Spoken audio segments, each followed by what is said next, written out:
Welcome everybody to the New World Order show. We're going to be just doing a chill stream today. Might get into something interesting a little later on, but we've got some... Sorry about the background sound. We've got some... kind of like some chill stuff to do, I think. I'm also going to be potentially looking into actually showing you guys how to use a controller in this game. Yes, you can use a controller in this game.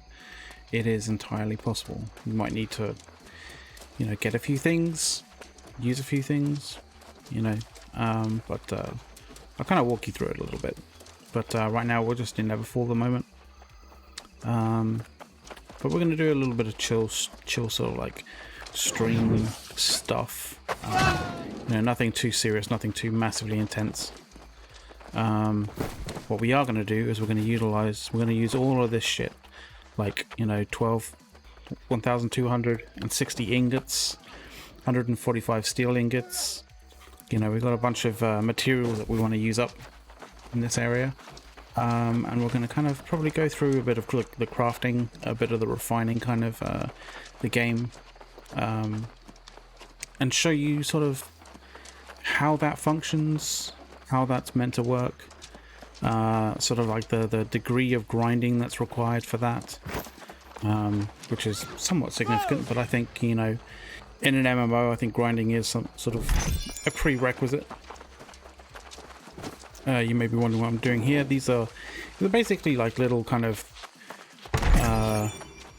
quality of life things to essentially just go and grab some water and some honey. They're useful things to have. They're not like massively influential. Like you can get a lot more of each. Obviously, out in the game world. But yeah, we are also still doing our merch giveaway. That'll be ending on the 4th of September. Details will be where you can do ! giveaway in the chat to bring up the information yourself. The bot will, we have a couple of a bot or two in the channel that will essentially post up information about it.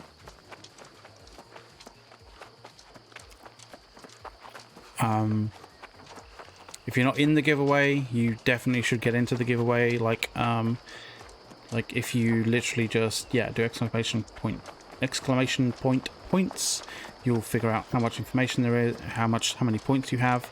Those points will increase basically the length of time that you watch the stream. Unfortunately, it is not based on the channel points. It's based on Stream Elements' own particular kind of brand of loyalty point scheme kind of thing. We did set it up so that if you follow the channel, you'll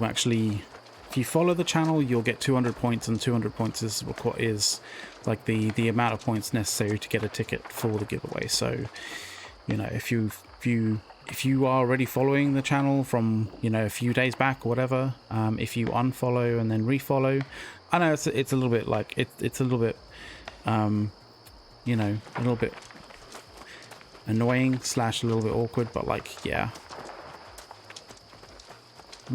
it's one of those sort of streamer things where a lot of streamer tools use the same terms for various different things, so it can get a little bit confusing. And one of the things that confused me was the fact that the loyalty or the giveaway points, the giveaway system referred to the currency as points, and I inadvertently thought that was channel points when it wasn't channel points. It was their own sort of proprietary point system. But yeah, that New World merch is New World merch that you cannot buy on Amazon. It is literally that swag box that people on YouTube and on Twitter have posted about basically receiving from New World. or from Amazon Games, sorry. And so you can get that, which includes a hat. It includes that. It includes a bunch of different things, in actual fact. There's a hat. There's a cowl. There's some like sanitizer, like a custom sanitizer thing. Just kind of thinking there's a power bank as well, which is actually really cool. That's custom. And a couple of other things as well. And I think there's also this. I think there's still a Grubhub gift card, which is awesome because basically it means that, like, you know, it essentially is. New World is, and Amazon Games is essentially basically like paying, like basically buying you your dinner, you know, which is pretty cool.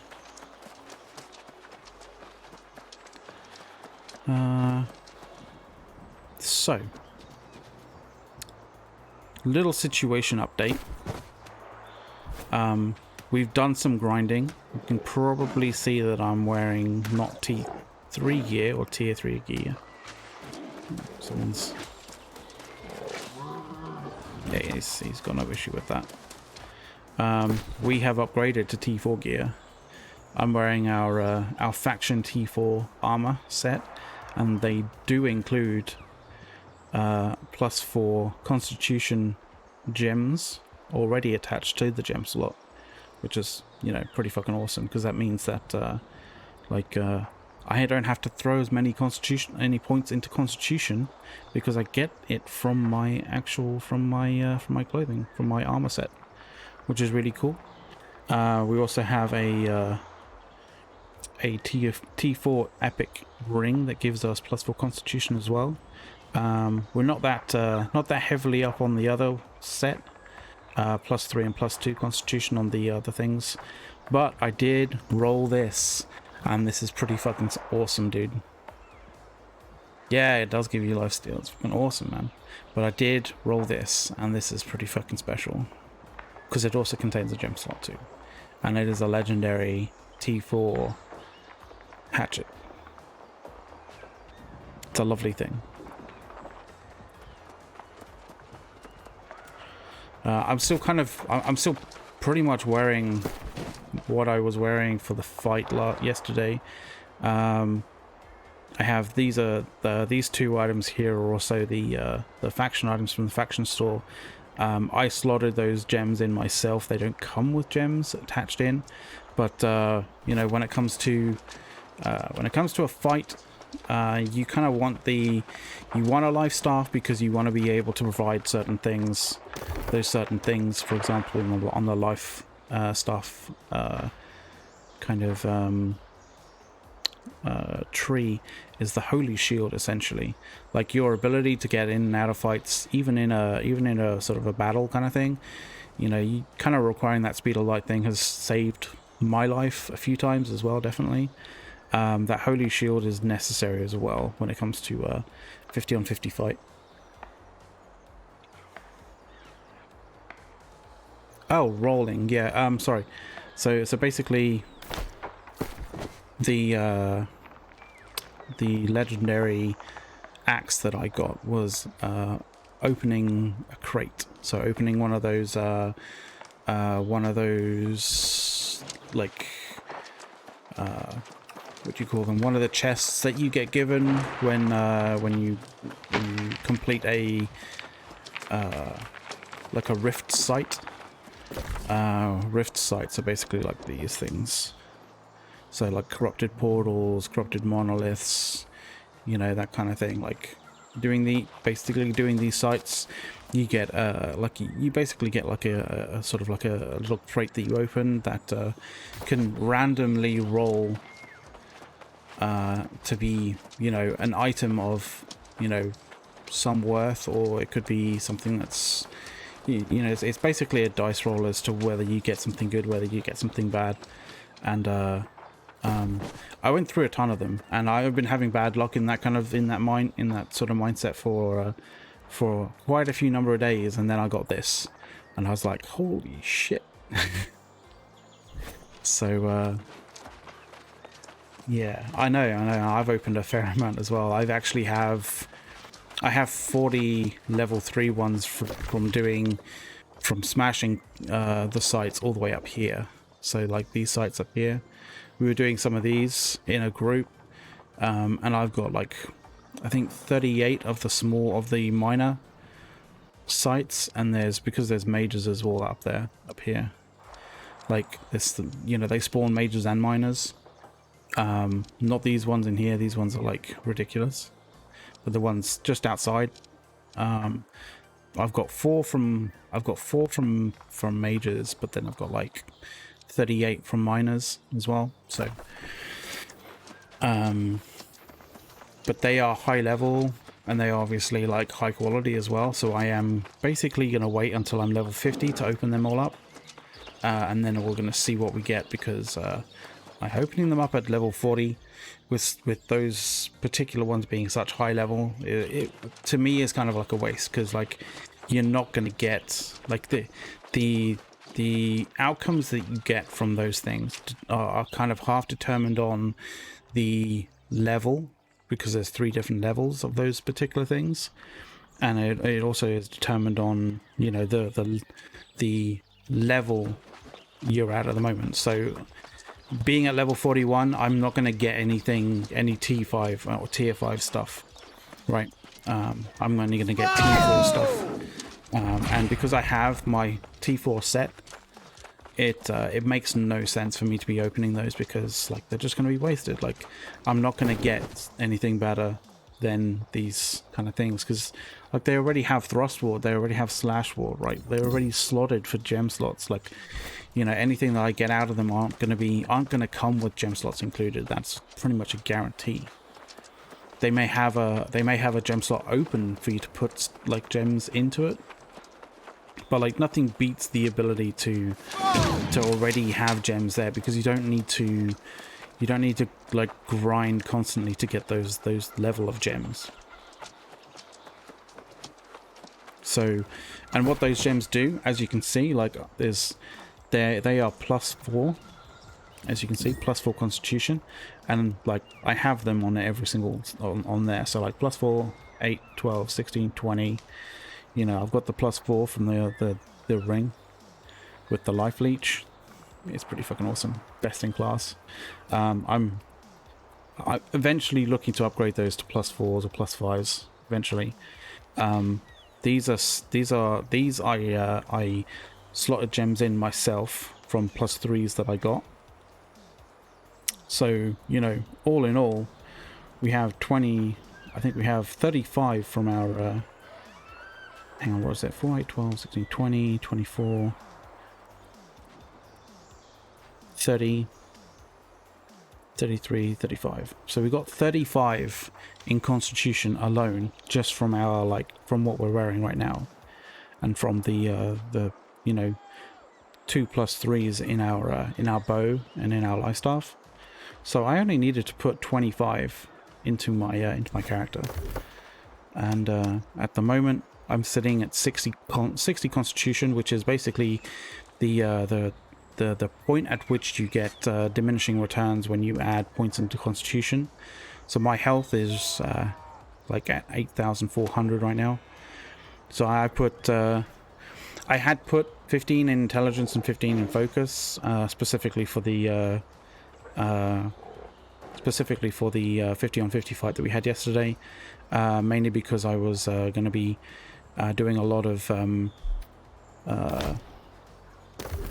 casting with my life staff with Holy Shield, and I was going to be basically running that, and obviously requiring that much more often. So the giveaway, I know I put hashtag giveaway in the name. It's one of the things that Amazon Games kind of wants us to put in there if we're being supported by Amazon Games, which we are. But they are supporting us with a merch, a really cool box of merch to give away. TMTQ2, if you put ! giveaway, it'll give you more information as to what that giveaway is. It is also there, like we do have a Streamlabs bot that does periodically give post that information in the channel as well. No strength or dex. For what I require right now, not really. Like I have a legendary axe at the moment, which, to be completely honest, like it's not necessary. It's not necessary for most things that we do. When we're grinding levels in in groups, I could throw a bunch into into strength to increase the power of it, like, but it's really not necessary when you're in a sizable group doing like level 65 like breaches and that kind of thing. Hey, no worries, CMTQ. I'm actually just I was gonna show you the, if you guys didn't know what level of kind of things that I have, the 40 or so kind of crates that I have to open up. I'll show you what those look like in a bit. But we're gonna do a little bit of crafting today to show you the crafting game, the mechanics, the kind of like so the ins and outs of it. And thankfully that also means that we will be farming the crap out of repair parts. So that means that we'll probably be able to do a bit more open world PvP without the issue of running out of repair parts. If I could speak English properly, that'd be fantastic. I'm actually super low. I just finished the water that I have. I should probably actually get a top up at some point soon. So might be right back in a moment, just to get a little bit more, get a top up of water for the stream. It's one thing I forgot. But if you guys out there have any questions about the gameplay, about New World in general, about where to find more information, that kind of stuff, have at it, man. Have at it. I will do my absolute best to provide you with accurate and relevant information to answer any questions of yours. And if there's anything iffy about my stream, let me know. I'll try and rectify it as best as I can. As far as I know, everything seems to be, working nice and smoothly, nice and,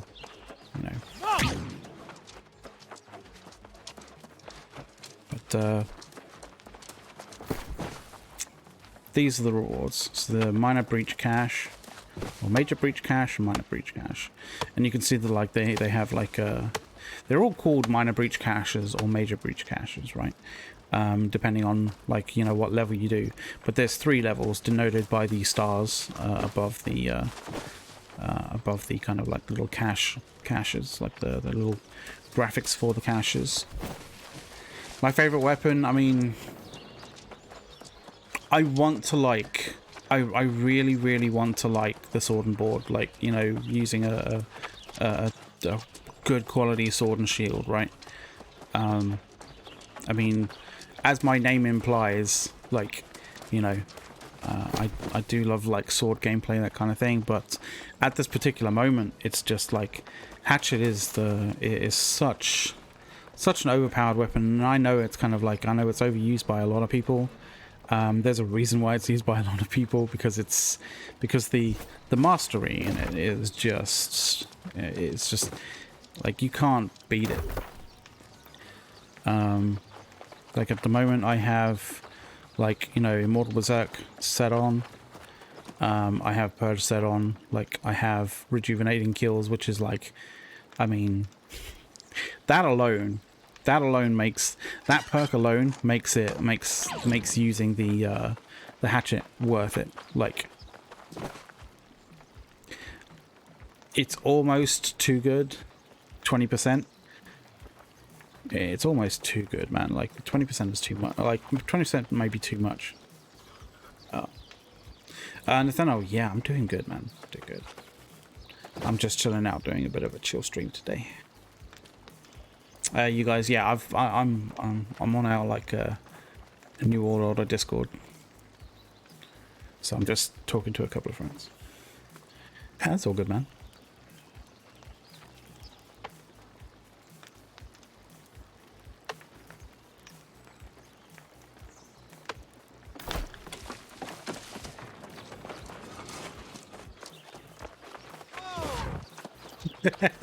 I get you. Being level 49 and not getting that 50 is just like, yeah, that would have infuriated me as well. Yeah,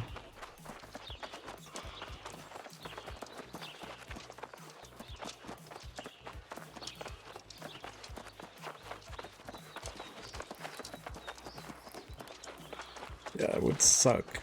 Like, oh my god. Like, I mean, I want to get a 50 as well. Holy crap! And open up all of those caches that we've put together.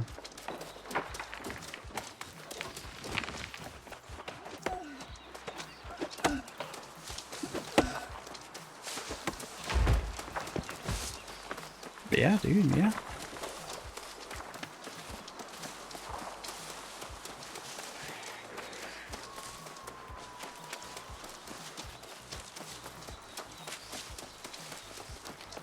Oh my god, 100 caches, Jesus.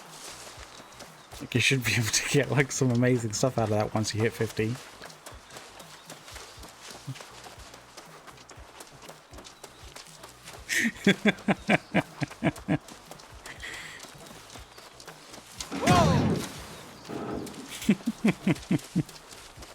Oh, Jesus, yeah. Fucking RNGesus, man. Well, hopefully with that amount of caches and the RNG, like, hopefully that'll work out for you. Sorry guys, speaking to a guy on Discord right now. It's all good. I'll have my fingers crossed for you as well, dude.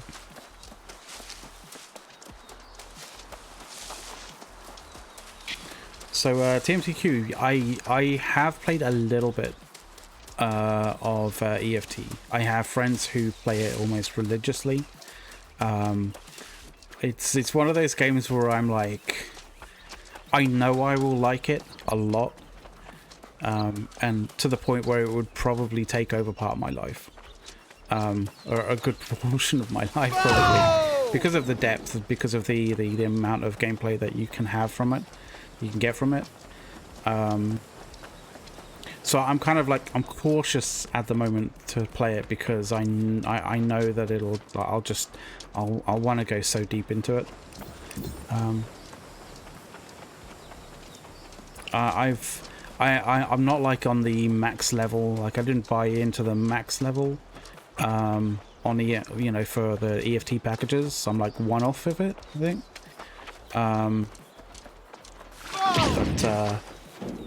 But I do like the gameplay. I have friends who play it who also stream it as well, and you know, it's definitely kind of a fun game. Like, it's definitely a fun game. It's definitely kind of an infuriating game at times, obviously, as all FPSs are. You know,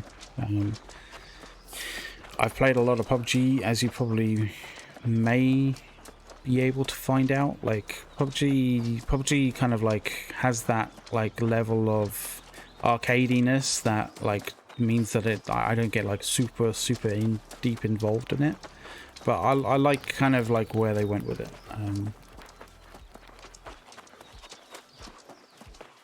I just wish that some of the mechanics were a little bit more solid, and some of the aspects of playing it was a little bit more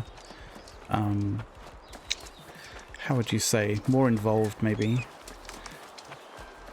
Less a function of RNG, because like, I mean, the amount of times where I've landed areas where other people have landed and gotten jack shit in terms of something to kill someone with. That infuriates the shit out of me, and it happens all too often in PUBG. So you know, that isn't really a thing in EFT. You won't get fucked over by RNG because of, you know, in anywhere near the same way in EFT. But yeah, I like this, and kind of one of the reasons why I like one of the main reasons why I like New World is the fact that it's an action RPG MMO kind of. It's not tab combat. Like, the combat here feels very physical. Feels like, you know, it's, you know, if someone you know, pulls off a good hit on you, like, you know, your guy reacts. It's not like you're all swinging at like sort of, you know, hitboxes that don't have any kind of like tangibility in the game world. And I kind of like that.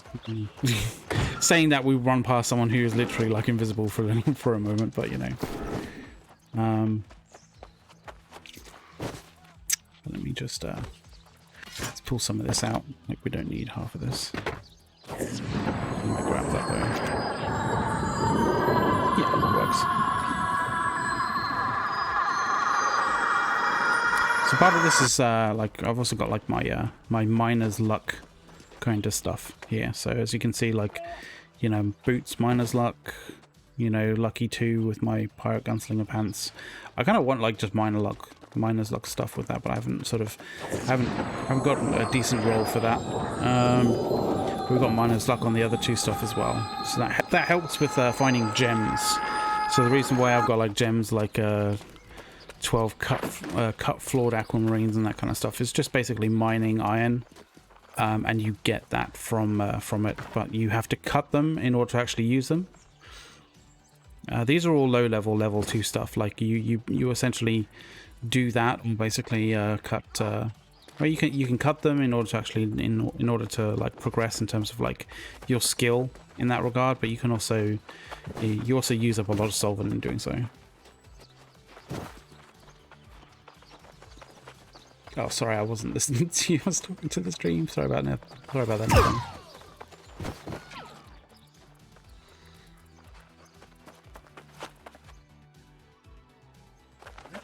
Yeah, no worries. So, crafting.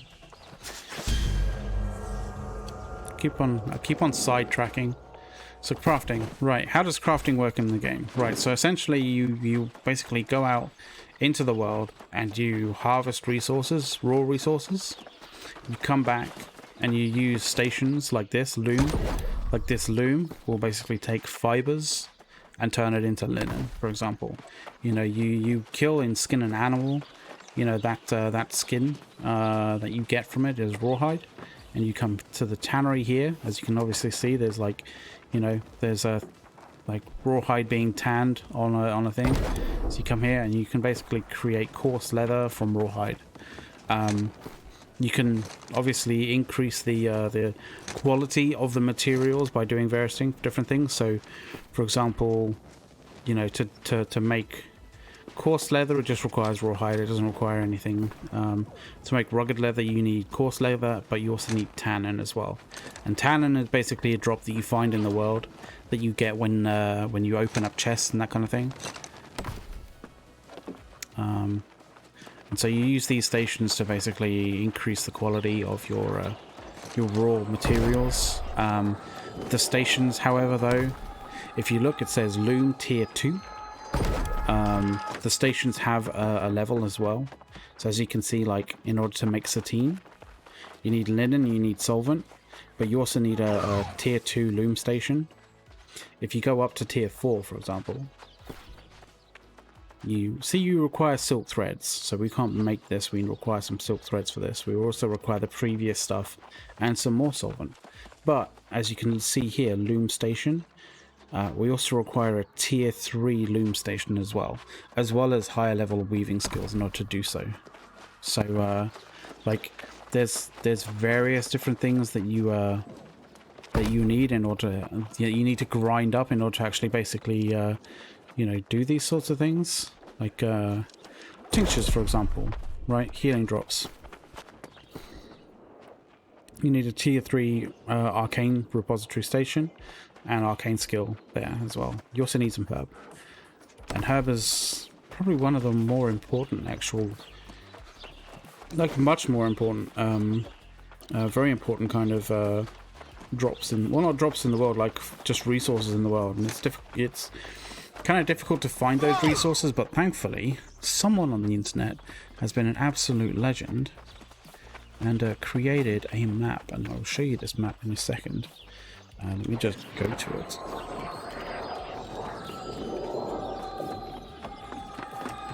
It's a fantastic map. I'm not entirely certain who made it, but like props to them for making it, because it's absolutely fantastic.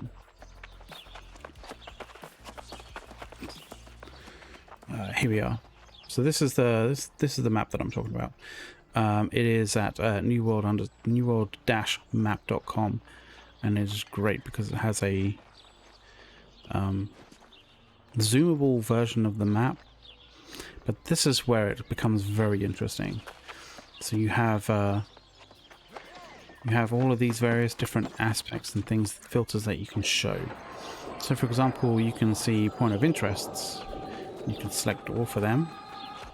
It'll show you all the points of interests, as well as the names for all of those points of interest. I'm not sure whether you can actually search for those particular points of interest, but like, so for example, let's go Shattered Obelisk, right? So let's just zoom out and be like, I want to search.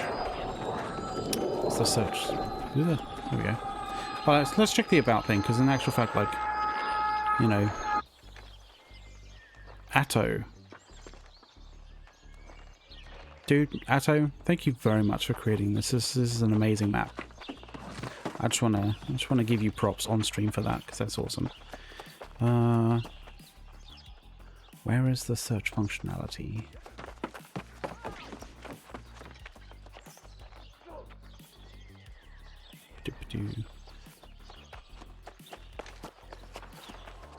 I don't actually see it, strangely enough.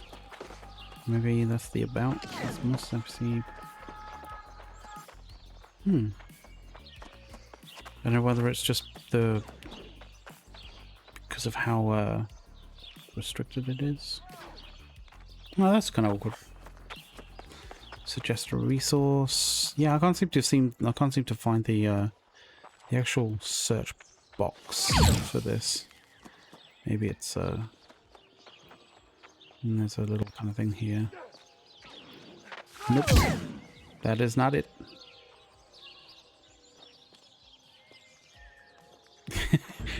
it's almost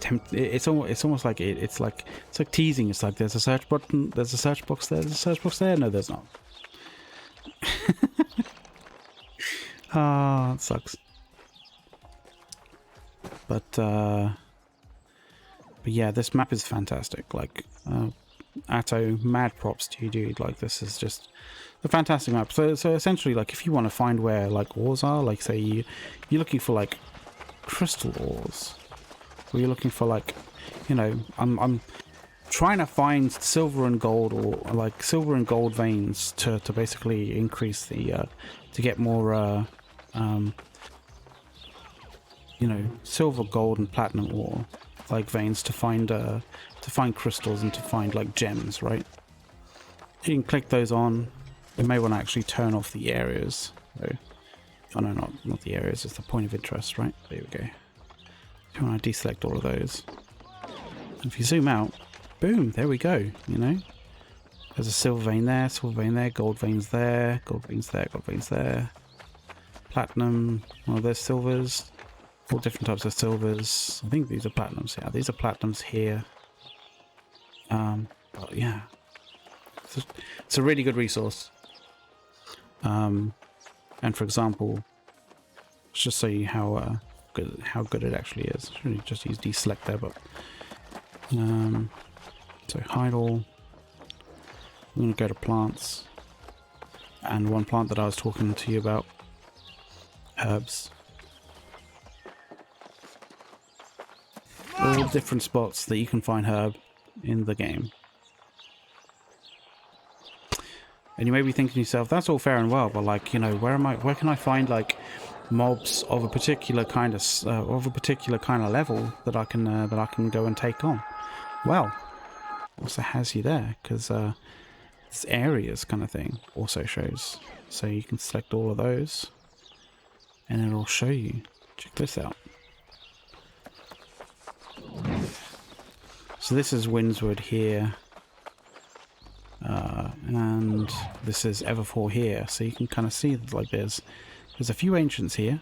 20 levels at level 23. There's like an area there where you can find some lost NPC types of level 15. The ancient temple obviously has a level 24 to level 24 ancients there.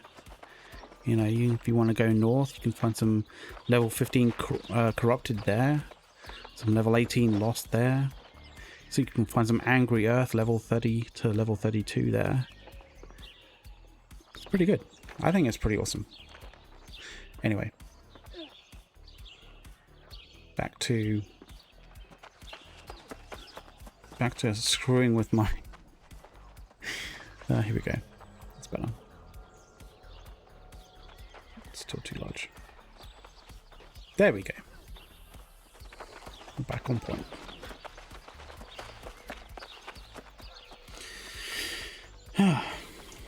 So, one of the things that you'll find as you carry on, you know, grinding through mobs and stuff like that, is you'll find that the one thing that doesn't seem to drop is our tools.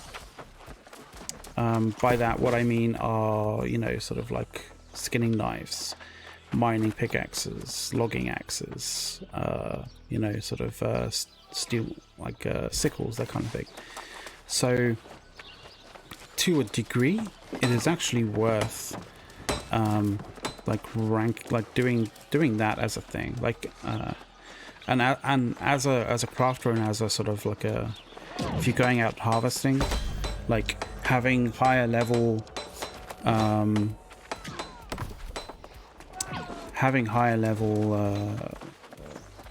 like tools basically means that you can do what you need to do. You can harvest those resources faster.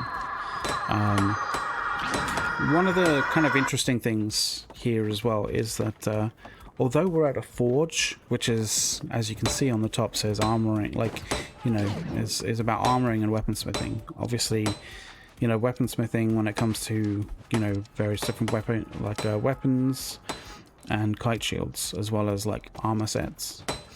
Like you have tools here as well, but like as you can see at the bottom there, it requires engineering level. It doesn't require armoring or weaponsmithing. Like if you go to the straight sword, it requires weaponsmithing. So you go to like a level 3, it requires weaponsmithing, and you know, you can kind of see that on the top there as well.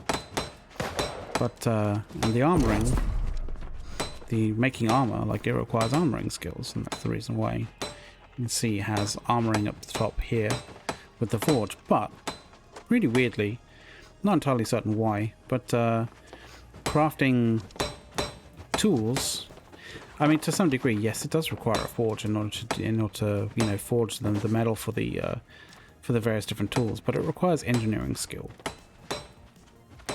And as you can see, I have engineering. Actually, I'm not sure whether it's actually level 20 or a little higher than that. Yeah, we're at level 20. So we can craft skinning knife. We can craft basically steel tools at the moment. Level 35 is required for here we go, for star metal, like sort of tools, and they basically will increase the speed at which you can harvest resources, like fairly significantly. You can also do that obviously by the territory standings that you have as well. So I'm not entirely certain whether that doesn't seem to be working. So that's one for the feedback forum, that clicking those does nothing. But oddly enough, this is probably one of the better places where you can hone your engineering skills best.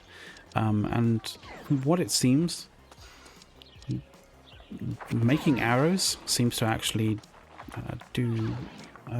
seems to increase your crafting, like your engineering skills fairly well.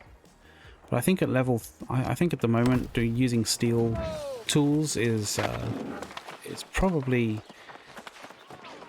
adequate for what we have. So what we're going to do, instead of crafting tools, we're going to craft something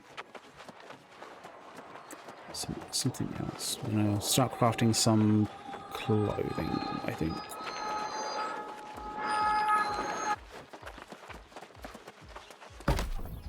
So one of the things that we can do here is, so you can kind of ask yourself, like, you know, why are you using an outfitting station? Well, you're using outfitting station to increase your increase your armoring, like when you're making sort of things like this, right?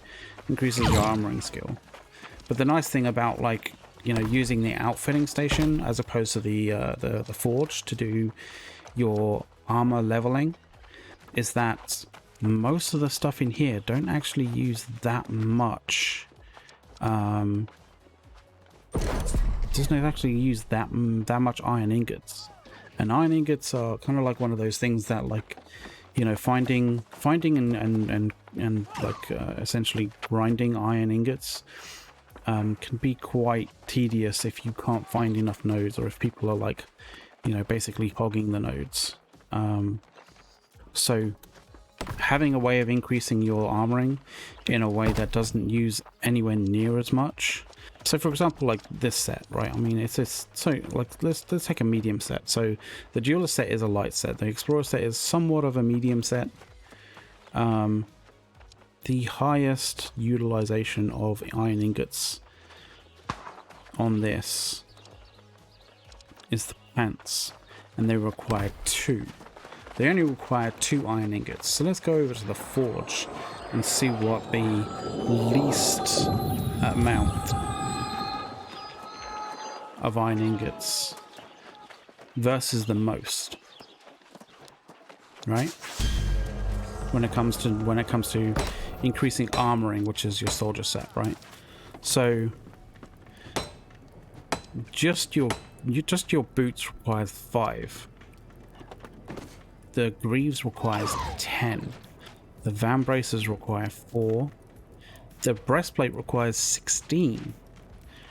And the helmet requires 8. So the least amount of ingots that you can have to use is double what you would use at a at the other station.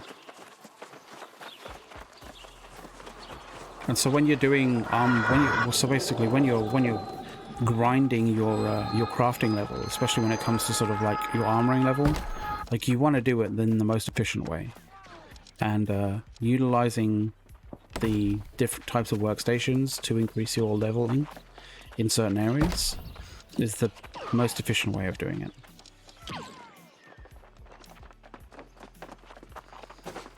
The unfortunate thing is, this is only a tier 2 station, so we can't make anything tier 3. We might look around the map in actual fact and see if we can find a tier 3 station, but that actually requires going to each individual one. I'm not entirely certain whether... Should we just chill out and like visit each place and see what they have? Let's do that. And I will do it, because this is a chill out stream. I will do it using a Sony PlayStation 3 controller. And yes, I am using a PlayStation 3 controller to control, as you can see.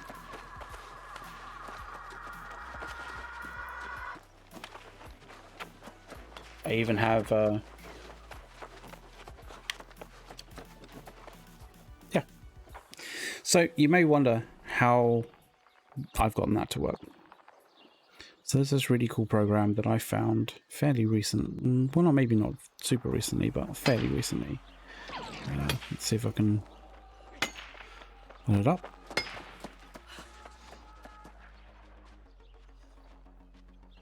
So this is the program that I'm using for this.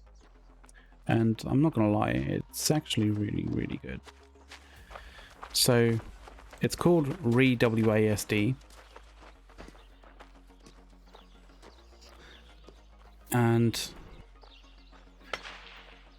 you can use it to actually get a PlayStation 3 controller to function pretty easily, very easily in actual fact, with Windows. Like you can get an Xbox One controller or an Xbox 360 controller to work with Windows, no problem whatsoever. But PlayStation controllers can be finicky, let's put it that way. This thing, I mean, it's pretty good. Plus you can, obviously, as you can see, you can remap, you know, a whole host of various different things. I have this set as a New World thing. I've also got for Grid and Assassin's Creed Unity just to try it out. You know, previously, but we have everything, even the back kind of paddles as well. I can even get the PlayStation button to be something in particular, which at this particular point, the PlayStation button is auto run. You can, the nice thing about this as well is, say for example, the mount, like so basically I have the left thumbstick as WASD. The right thumbstick is basically like your mouse, like it is set up to be mouse control. So if I click one of these, it will show you WASD mapping. So set the right stick to your mouse control. The nice thing is you can set X and Y sort of sensitivity separately, but you can also, as I have done, you can also set a custom response curve for for the X and Y. You can also set you know, zones. So you can have a dead zone, you can have a less active zone and a more active zone. You know, this it's really, really, really good. Just have to make sure that like you don't screw up one of these things. But the only other thing is when it comes to remapping a controller like this to be able to be used on New World, is all of the like tooltips that come with New World when you basically go over to something. It's not going to basically say, you know, what part of the controller you use. It'll basically say, for example, E, because that is, you know, it says the game is obviously expecting you to be using this with a mouse and keyboard. So you have to kind of look. So you kind of have to look, and you have to eventually sort of learn, you know, what you've set E to, you know, and for this particular thing, I've set E as that one, as that particular button there. My weapon switching is here. My specials are here. My escape menu is here. You know, all that kind of things. But to a degree, this is usable. I'm not exactly. I will admit that I am not the I am not the best user of controllers in any way, shape, or form.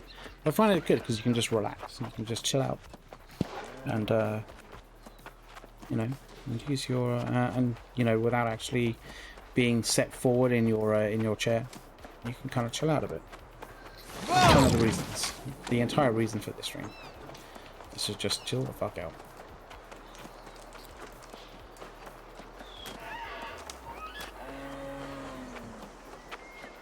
And so I can set auto run here. You can chill. So guys, if you have any questions out there regarding, I mean, even regarding, you know, getting New World to work on a PlayStation controller or any controller, let me know. Any questions regarding the game, yeah, just go for it. Just ask in chat. You know, if you guys want to want to know my opinion on any aspect of the game, or you know, just in general, fucking go for it, man. It's like it's a chill stream for a reason, right?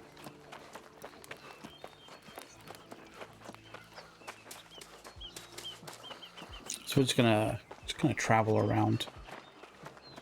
We're gonna go down to Windswood, check their stuff out. Probably down to First Light to Cutlass Keys, up to Monarch's Bluff, and then probably Brightwood.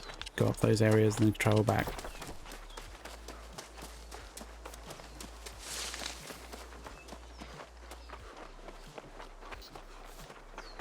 Also, make sure that you're entering yourselves into a giveaway. It is for New World merch, but it's New World merch that you cannot buy. You cannot get this on. So you should check it out. If you put exclamation point giveaway into the chat, it'll tell you a bit of information about it and how to enter.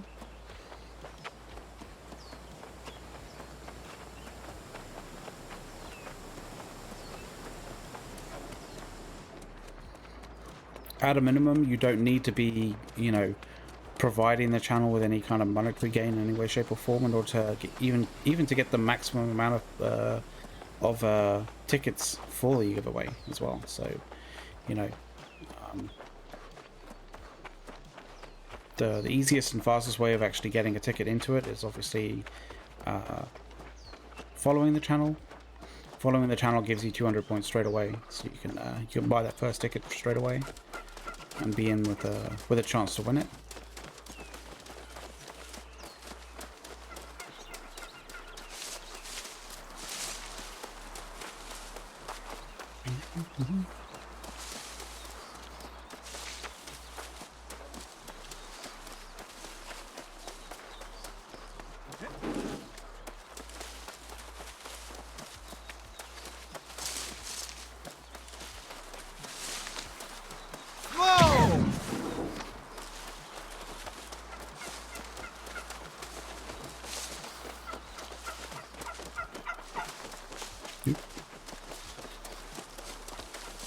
Tab away from that.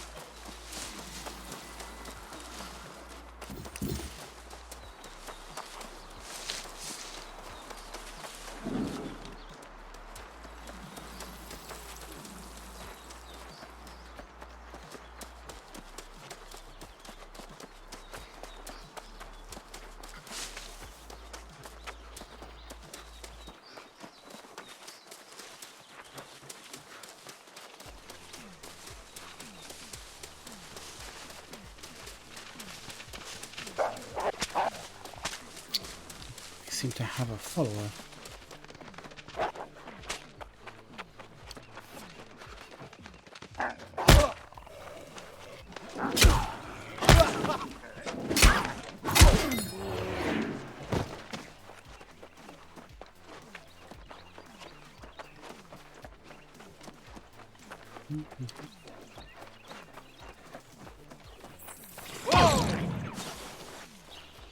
Town plan. The best way to find information about a particular place is in Town Planet, by the way. So you literally just go to the upgrade village kind of bit. And it'll tell you exactly what's there. So we have a tier 5 outfitting station. That's pretty insane. But tier 2 workshop, tier 3. It says that they're upgrading a tannery to tier 3, I think. Looks like an upgrade to tier 3 from tier 2. There's a tier 3 loom, which is great. A smelter is only a tier 2. We don't require a smelter past tier 2, really. We'll get to the reasons why. Forge tier 2, we're not really using that. Stone cutting table tier 2, that's a bit sucky. Really it's tannery and loom, so that's like they're upgrading that. That tannery will be up to tier 3 in 3 hours and 25 minutes, which is, fuck, that's a long time in actual fact.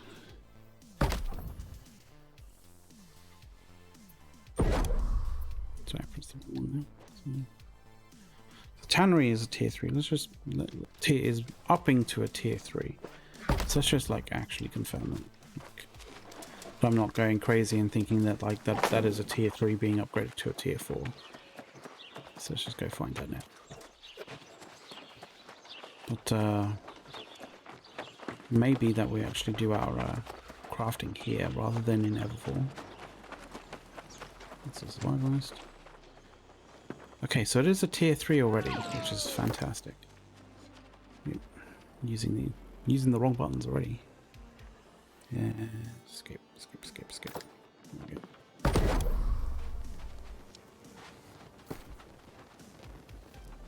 Turning tier 2.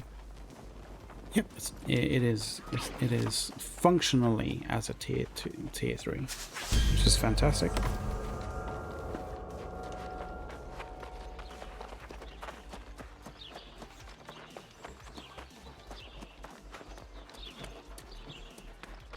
It also actually, the other thing that I'd like to see is the actual tax information. So let's check that out. It's that button. Let's go to Windswood and view tax info.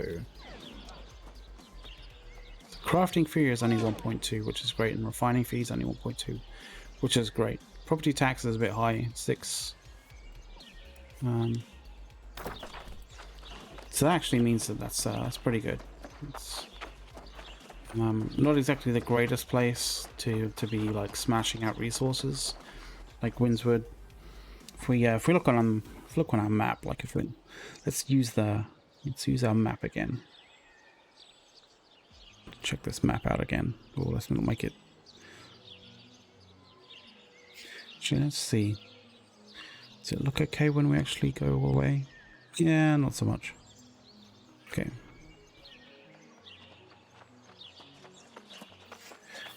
So, when I say not too much, like not a huge amount of access to various different places, what do I mean? So, what we're going to do is we're going to go to I'm not going to do points of interest.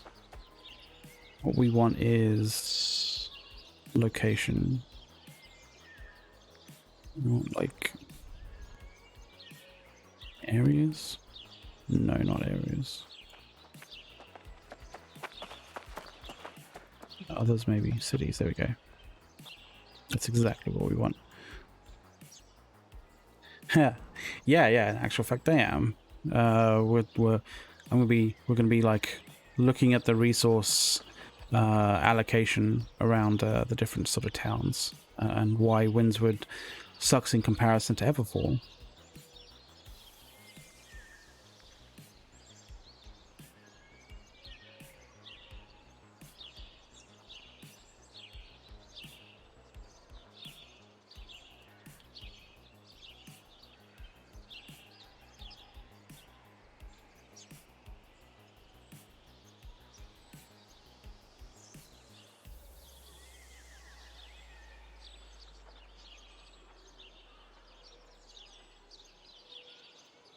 Well, you know, I that's what I thought.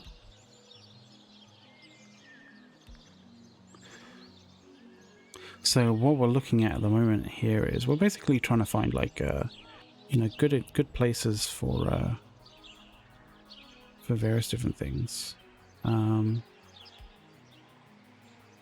Forest entrance. What do we want? Like wolves can be in that as well. Lynxes, lions, not really as such. Turkeys, maybe, well no, not really turkeys, you don't really use them. Lynxes, where are the lynxes? Lynxes, lions, leopards, goats. Bison, yes. Horse, cows, yes. Basically things that are going to give us like rawhide, right? So we have Windswood here. So Windswood has a fair amount of hemp all around. It's got its fair share of iron deposits. It does have bison, which is fantastic here. But it doesn't have exactly it's got iron. Like you can see here that it's got iron, and it's definitely got, like, you know, those sort of some lynxes and some wolves and stuff here and there. There's definitely wolves in this kind of area as well. When you come up to Everfall, it's just like Everfall just has like iron everywhere.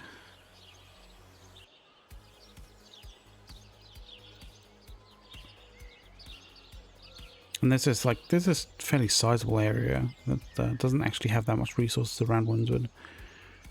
Whereas Everfall, like, you literally just go there. And this, the strange thing is, like, this area here as well has like elk.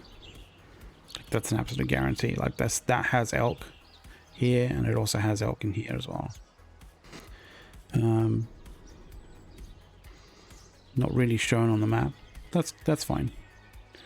But you know, when it comes to actually like sort of like getting minerals, getting iron, like Everfall just like it just beats out everything in that regard. Windswood is good when it comes to hemp, obviously, as you can tell. Like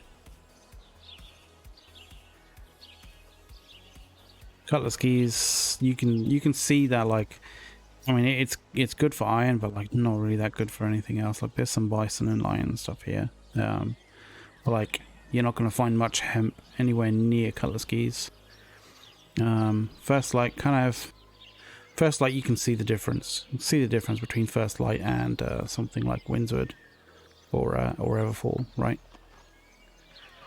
Cutlass Keys kind of suffering a lot of lack of anything other than iron, really. Monarch's Bluff, you can see, like, look at that, like, that's sparse in comparison. Absolutely sparse in comparison. When you go up to these sort of like more northern areas like Brightwood, like you can right at the moment I'm showing just iron veins in terms of ores. Close that. And then I've got like hemp fibers on plants, so you can mix them all up. You can mix it up. And then NPCs, yeah, they're basically like starter like T1 resources. You know, essentially also, you know, showcasing like what is a good place to be starting when you're kind of like when you're grinding for what is it? When you're grinding your crafting level, essentially. So, you know, T1 stuff and T2 stuff, you can grind really nice and easily at Windswood and sort of at Everfall. Everfall a little bit is a lot heavier in terms of iron than Windswood, to be completely honest. Plus some of these lynxes down in Everfall kind of can be a bit rough on new players.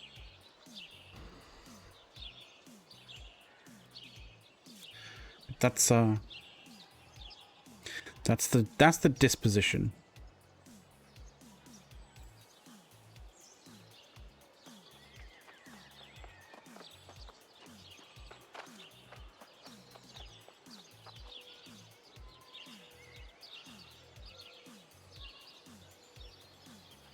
Oh yeah.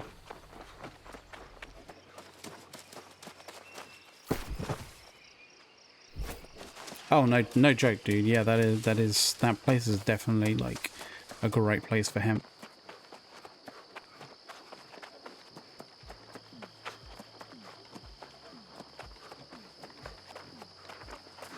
So we may very well actually take all of our stuff down to Windswood. I don't know why I placed it all into Everfall, but like Everfall doesn't seem to have the refining stations capable of doing decent amount of crafting. But I think one of those things is we will have to mine iron probably up in Everfall, which is not a big issue.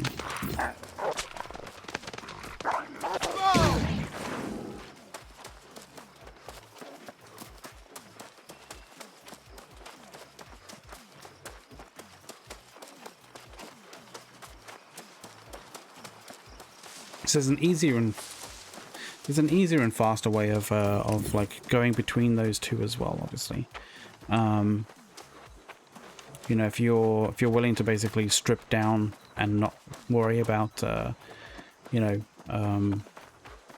like damage to certain things, then you can basically just like you can mine what you need and then just you know, respawn and then respawn at a camp which you place. And that is it's a great option to basically increase it's sort of like a quality of life. Sorry, what was that?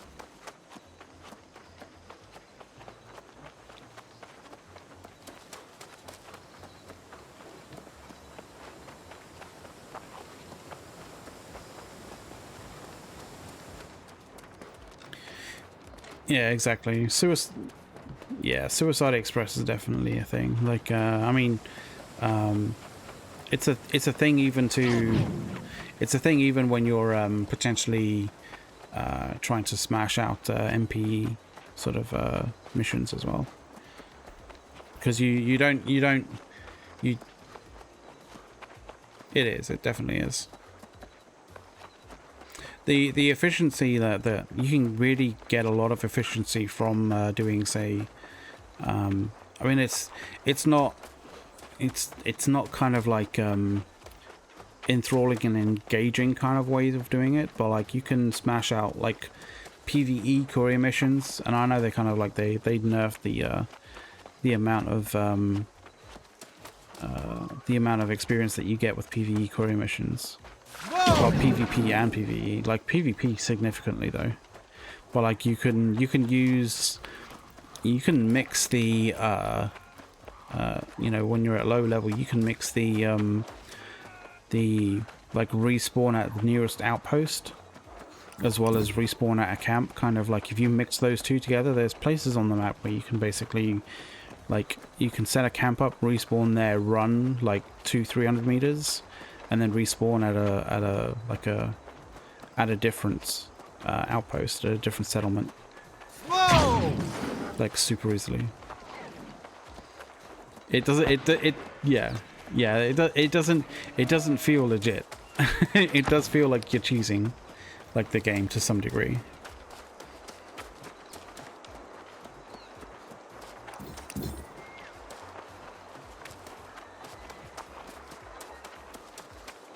Yeah, you're there kind of going, you know what? Like, I'm not going to use this on principle, not because not for any other reason other than like I feel bad for doing it. Yeah.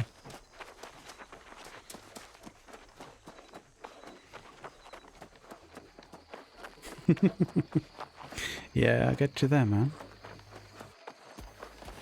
Although I have partaken in my my fair share of experiments as to just how egregiously bad this is. It's not too bad. Although you know, utilizing the you know, utilizing the life staff with when it came to doing PvP courier missions was a little bit broken.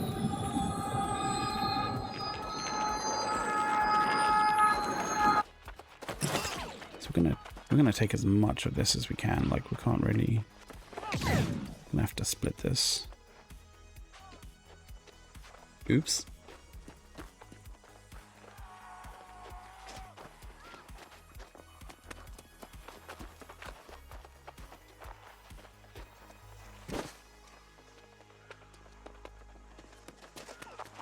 That's about right.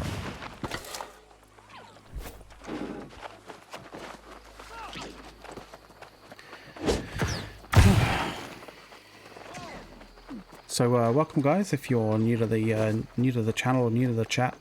we are doing a New World giveaway. It is for New World merch, like physical goods, dude. Like not just some random thing that allows you, like not just like some random code or whatever. We're actually giving away like physical things. Basically the giveaway is for New World merch, a New World like merch box. You may have seen them in on YouTube, people opening them up, like unboxings and stuff like that on YouTube, or on like pictures on Twitter and stuff like that. But basically we're giving away a New World merch box, which includes a snapback hat. It includes a cowl and a I think there's a Grubhub voucher there for like food and that kind of thing, food deliveries and stuff. There's a power bank in there as well. Hand sanitizer in a New World like a custom New World kind of like a squeegee thing, container box thing, whatever. If you type in !giveaway, it'll give you a link to there's a bunch of guys there. It'll give you a link to basically a page that tells you about what's the information about it. I think there's our bot is every so often giving some links in the chat and talking about our giveaway that we have up at the moment. But yeah, you should definitely get involved in that. Definitely get involved in the merch giveaway that we have running. Oh, that's right. The draw for the merch is it is on the 4th. So we only have one box, so we can only really have one winner for the merch. That'll be on the 4th of September, which is basically I think it's the final day of the preview event. So we want to make that extra special, obviously.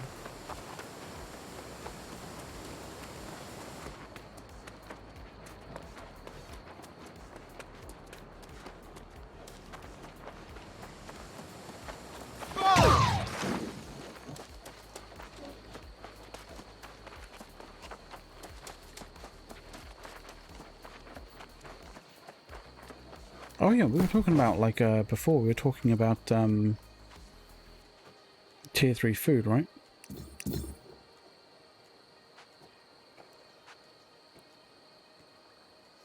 See,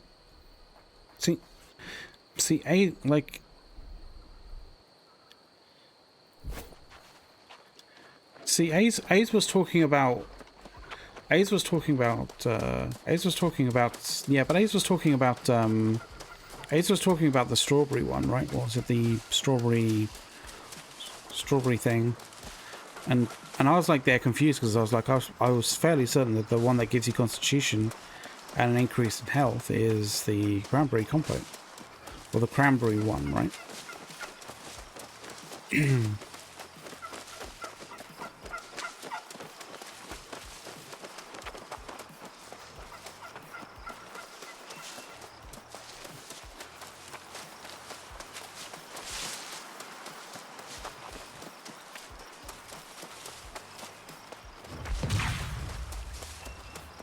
So my question with that is essentially, like, the way I read that is, like, the other ones don't give you additional constitution, but the cranberry one does.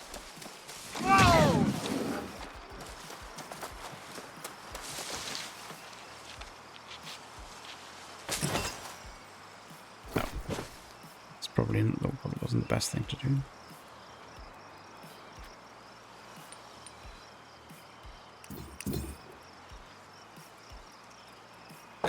Later.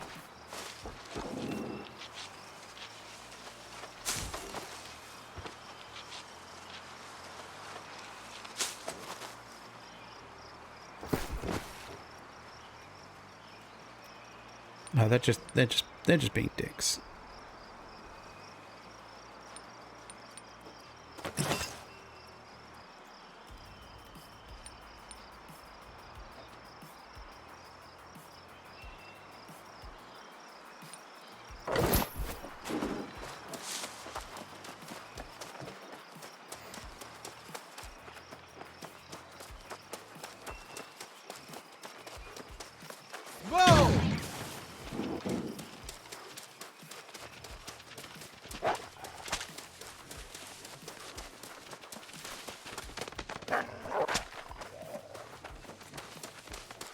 Interesting.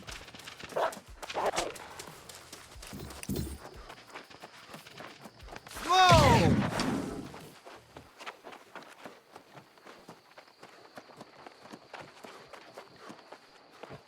I wonder how much increase in constitution do I get with one that actually says specifically that it increases in constitution.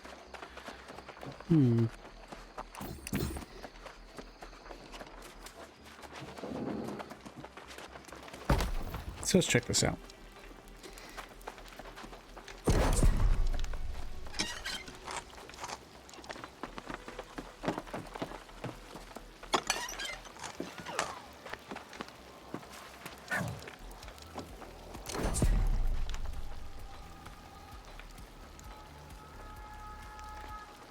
Which one?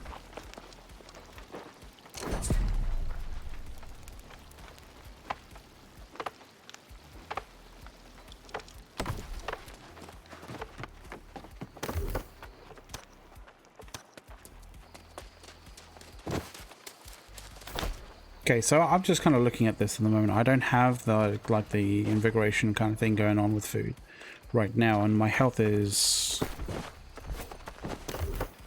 like 8,100.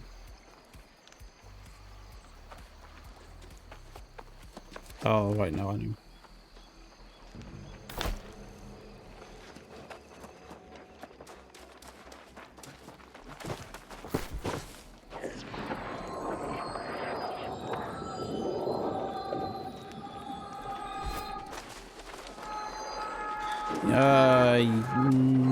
Yeah, well, I mean, it's different because, yeah, because of what you're wearing. But, like, I'm just gonna see what my, tier 3 cranberry compote that actually says provides a moderate increase in defense recovery.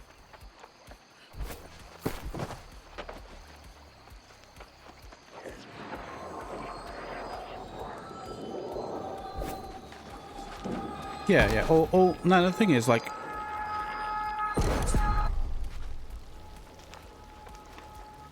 Yeah, but... The thing is, like, what is defense recovery?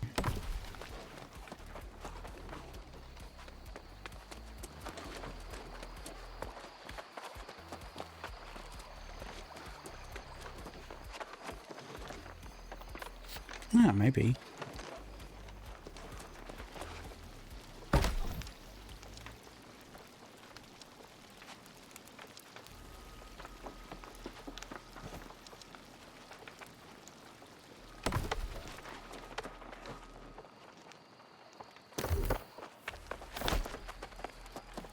So let's just have one of these and see what my health goes up to with a T3.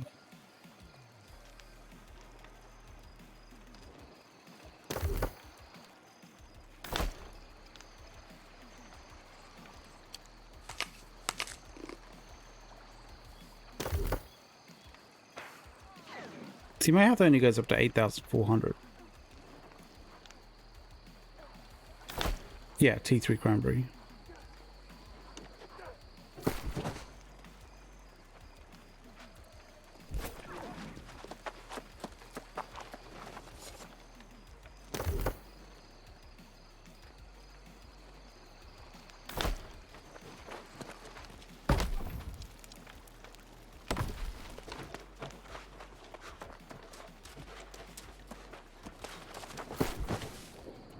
Mm-hmm.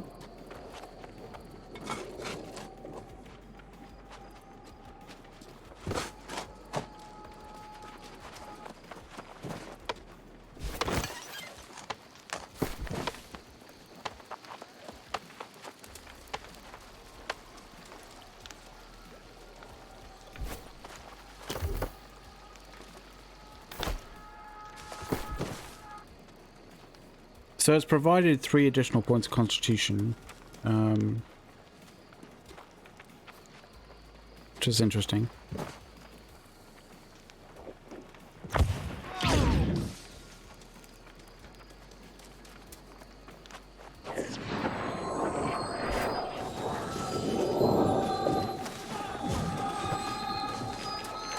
Okay. Well, I mean, I've got the cranberry one, but that's about it.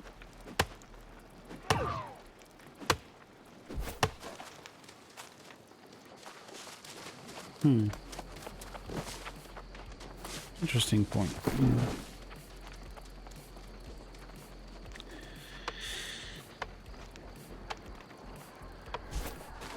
Yeah. Oh. Do shit in.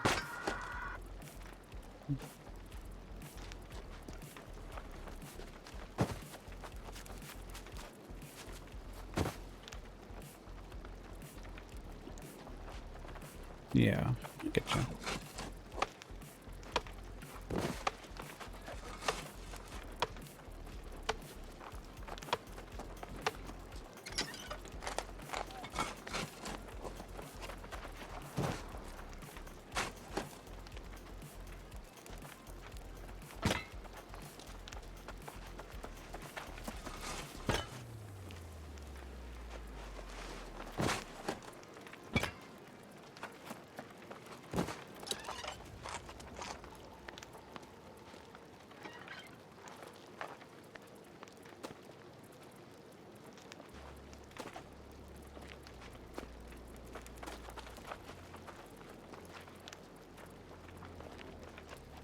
Yeah, true.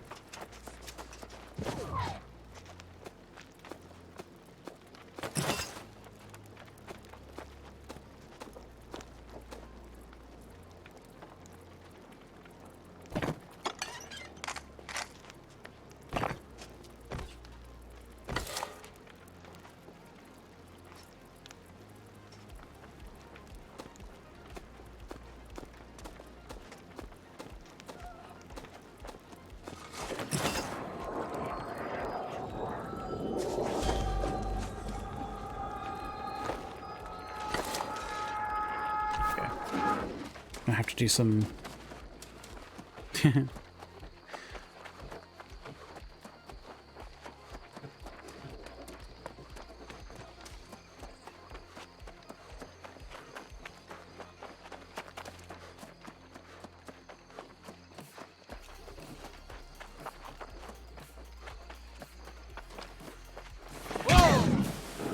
I totally derped like what to store in Everfall versus Windswood. And yeah, crafting in Everfall is terrible.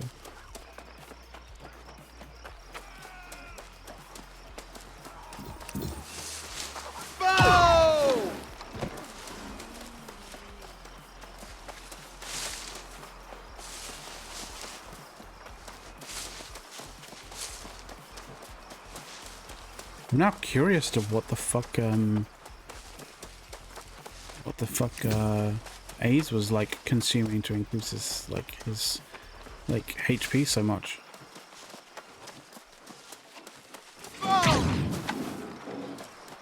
Filling, is it that filling meal thing? What it is?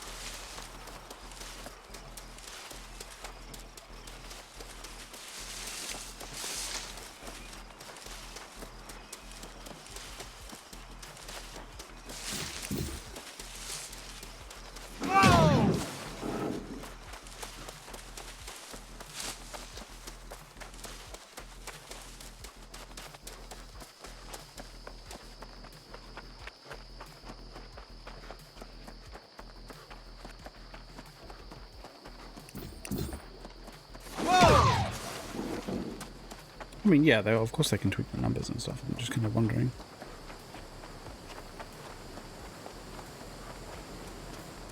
Because the effect that he said like it had on him is clearly not like, you know, for all food in this game. Or at least the scale, anyway.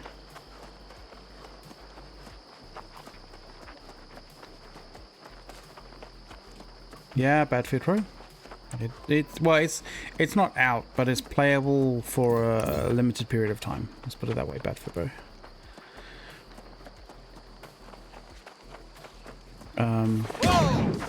It's basically the preview event, and it's running for about 11 days, I think. We're in day 7, I think. Day 6, maybe. Day 6, I think. We're in day 6 of 11. So we're about halfway through.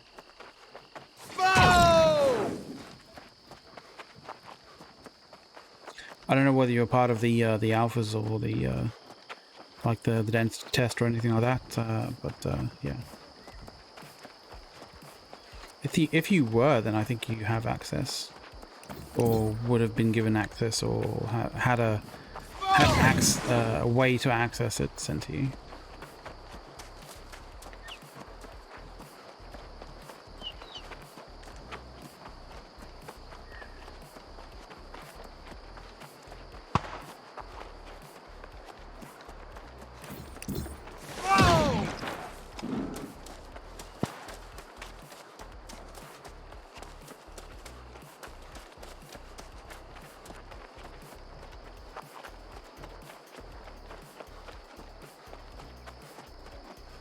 Oh, you're getting 2 points from tier 2. Okay, so it must be...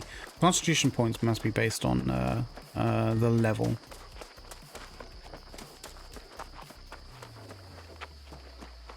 Oh, right. He's just being a cunt then. Hey, Space Cassie.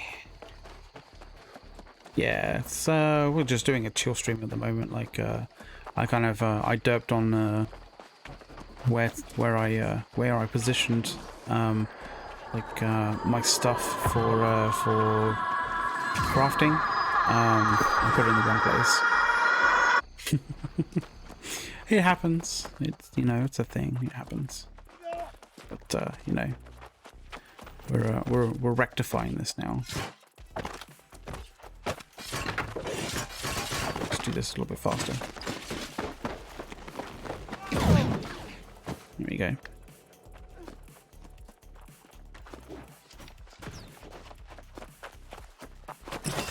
That's put us over.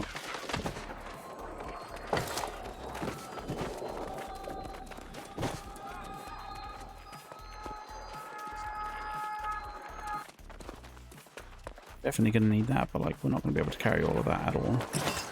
Yeah, I thought so.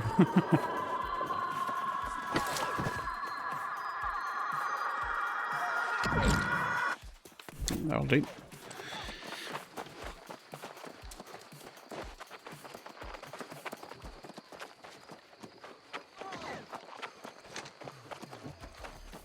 Oh, cool. Thank you very much for checking us out, by the way, Space Casino.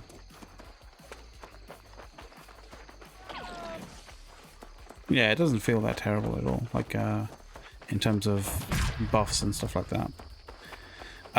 This game feels solid, Space Casino. It's like it's actually really good.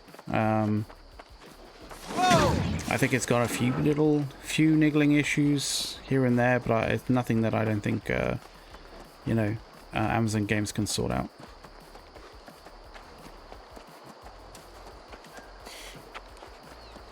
Yeah, Chimerian Shade. Yeah, that is. Yeah, they are the, you know, the clear kind of OP aspects of the game. Like,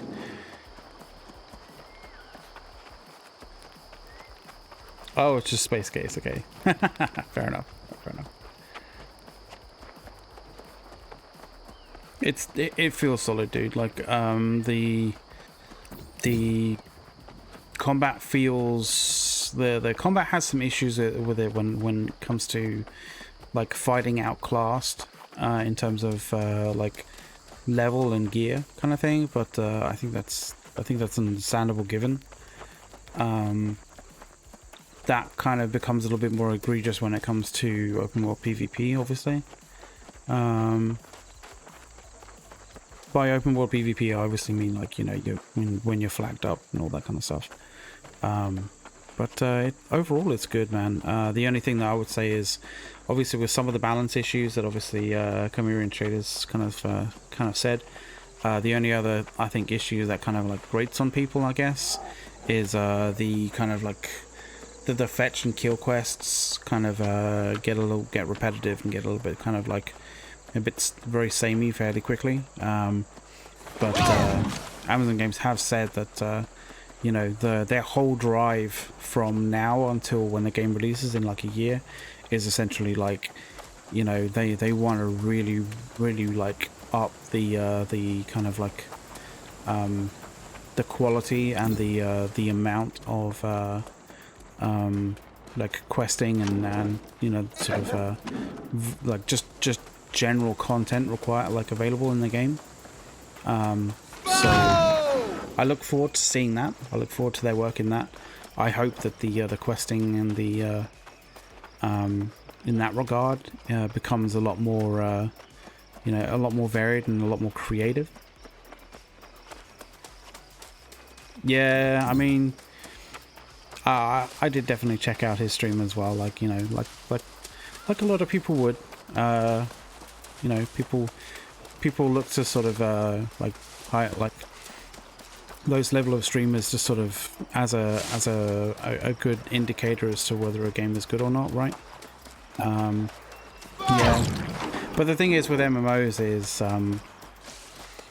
people like to screw with streamers, let's put it that way. That is like you can limit that quite a lot in comparison to others, to other MMOs in this game. It ties you away from actually doing PvP, which kind of sucks. But like if you'd have seen sort of like, you know, his experience on it previously, like he enjoyed it. Like the only issue obviously is like, you know, when you're a super famous streamer like he is, like people will try and find you to screw with you. It's a thing, it's a fact of life.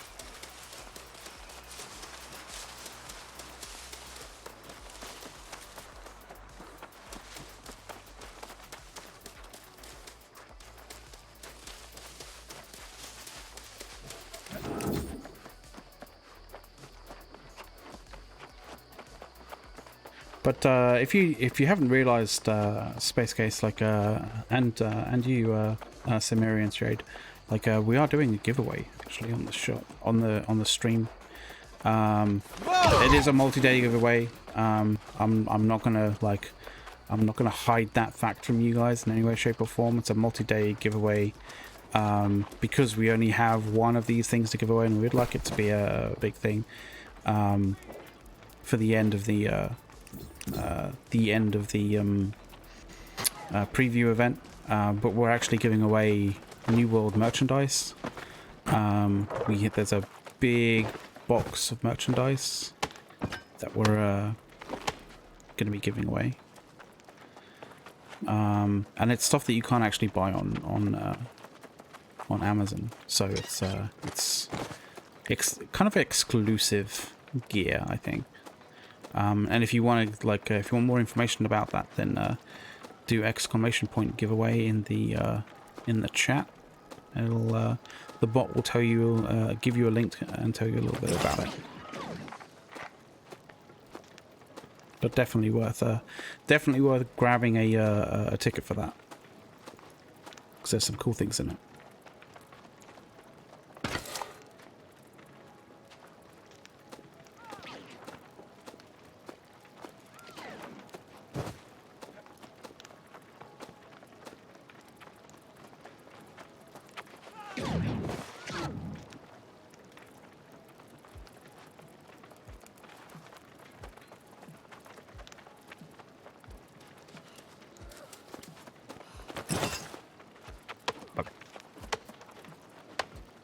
Just a little bit too much stuff.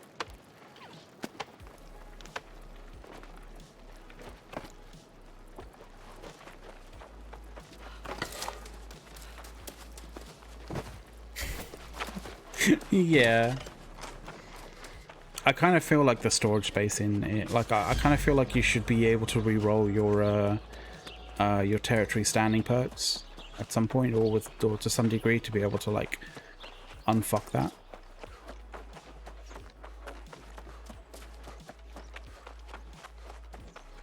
Oh, space case. Yeah, that's. It is proximity chat. You know, there is a proximity voice as well. Actually, there's a whole different style. Like there's proximity voice chat, obviously, but in terms of text chat, like you have like all sorts of different things. Like you can have like, hang on, global area. There's a help. There's a specific help thing. There's recruitment. There's your own faction stuff, your own company chat, console chat if you're a console in your company. You can direct message people, obviously, and obviously, you know, regular global chat.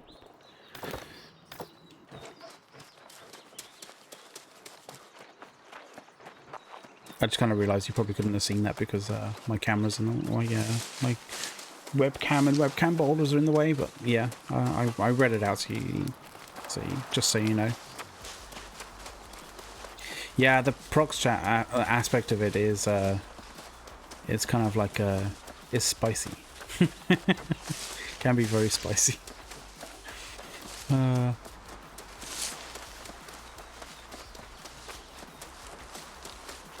The thing is, you can turn it on and off, which is nice because, like, sometimes some people don't like that kind of thing. Other people really, really do, right? So, you know, to each their own. You can kind of turn it off, turn it on, so like it's not egregious and terrible in your face and like that kind of thing. If you know if you're that inclined, but if you like it, then you know you can enjoy it to its fullest extent. The thing that I think was probably a good shout by Amazon Games is if you're dead, you can't talk because dead people shouldn't be able to talk.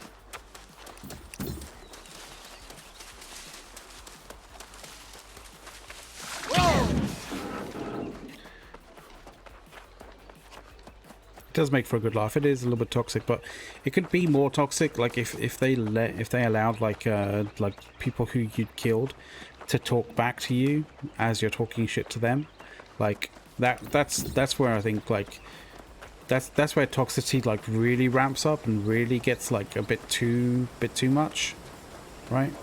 Whoa! But I think if you're, I think it also incentivizes you to not get killed. So you don't just basically have to sit there and hear someone giving you shit through proxy chat, you know.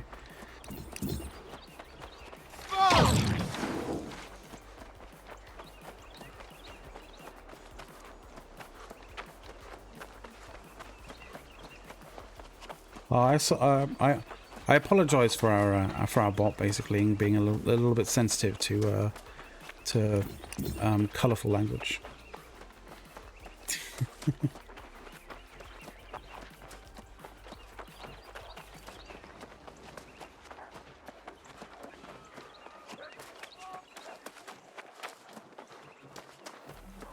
I'm not entirely certain quite what triggered it, to be fair. Because it's clearly not like swear words. Exactly, space case. You lose the fight, you lose the opportunity to talk shit at people, and rightly so. Whoa!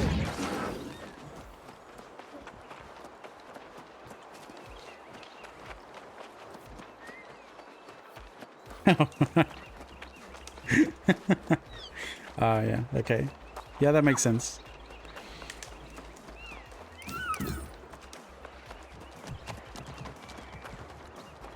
The initial thought was we'll try and keep the streams family friendly, but then you know you have a Brit that loves swearing streaming, so yeah, probably didn't factor that in too well.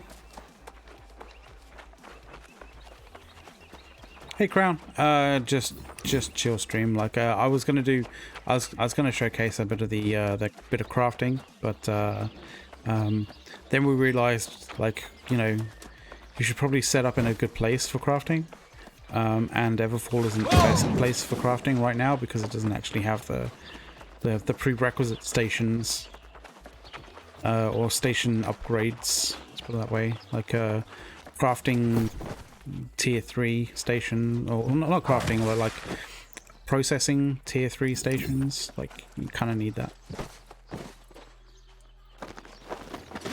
So we're in the middle of just basically moving shit over, which yeah, no mounts. Hopefully, maybe, as long as they're sufficiently you know, counterable to some degree.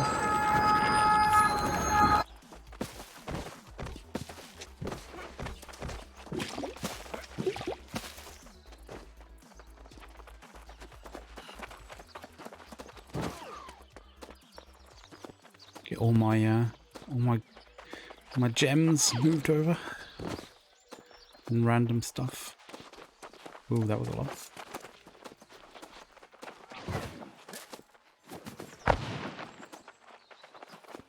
Hey. Yeah, we fitted everything. Nice. Space Case. There aren't mounts yet, as far as I can tell. But we have done. We did do a preview game stream where we went through the game files. Obviously, after the NDA had lifted for the preview event, and there are teasing mentions of things relating to mounts in the game files. So, you know, it looks like it's going to be possible that there's going to be mounts in the game. So yeah.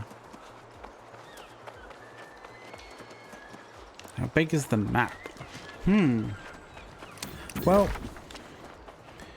I'm kind of I'm sort of like here at the moment, right? This is the size, this is the map in general, right? This is where I am at the moment, running through. This kind of area is this area here. So, as you can tell, if we go all the way south and put a marker all the way south, so like say down here, we can see that marker there, as you can see, is 3.3 kilometers away. So that distance is 3.3 kilometers away. If we go all the way up north and put like one all the way up here, you can see that's 6.07. So like we're getting close to almost like 9.5 kilometers in length. So it's pretty big, but you know, there is inkling, there is indications that there is more to come. As you can kind of see there, the kind of like the map sort of like disappears away. There's a weird kind of bit going on there. Someone should have seen that in QA.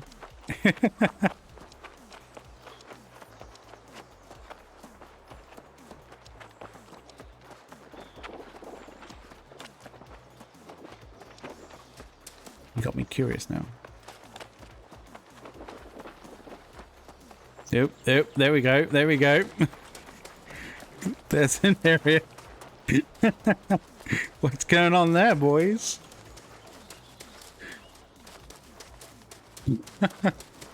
No, clearly not. Oh, almost ran into the water there. That's actually fucking hilarious. It's fucking hilarious.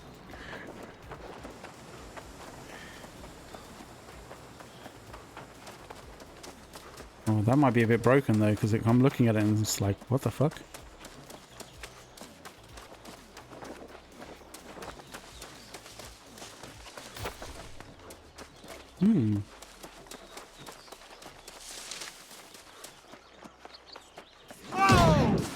So there's definitely more space. There's definitely more map to come. Definitely news. I'm glad I got that on stream rather than like, oh shit, we should have clipped that. We should have put that on stream. So that's pretty good. That's kind of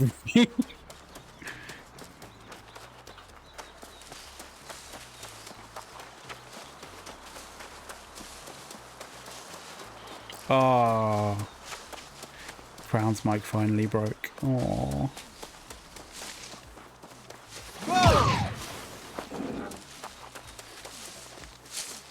I honestly don't know Space Case. Like,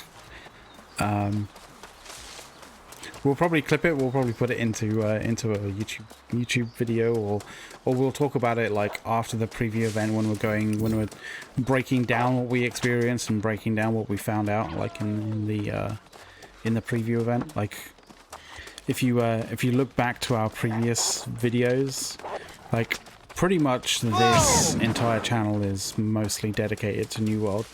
I'm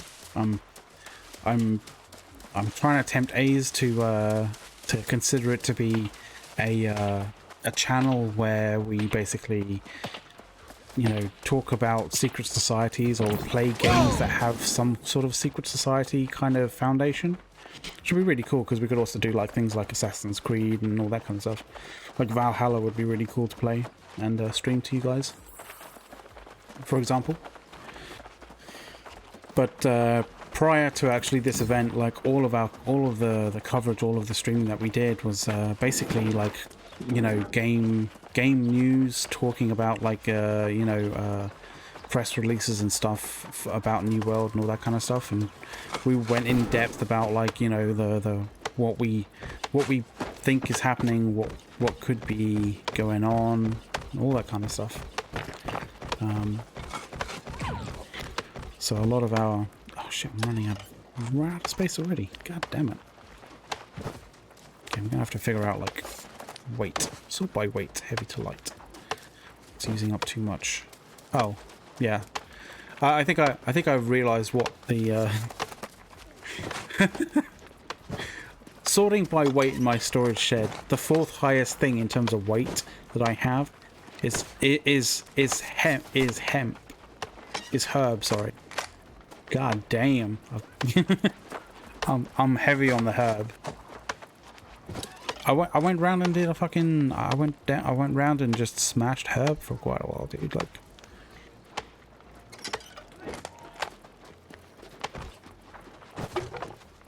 Herb is life, guys. Herb is life.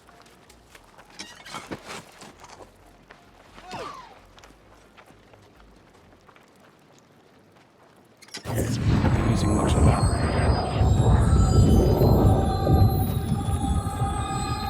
I'm not going to be using much sand flux because, like, actually, fuck. What's... So, sand flux is going to be required to make star metal, but not steel.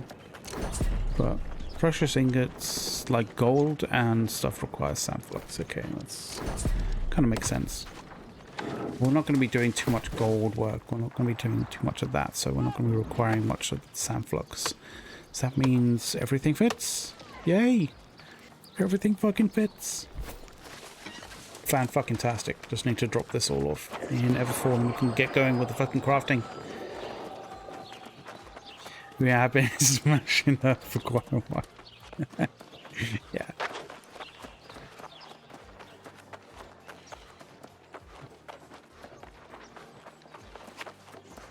I don't know Chronica, as far as I know. Feel free to let me know about like what it's all about.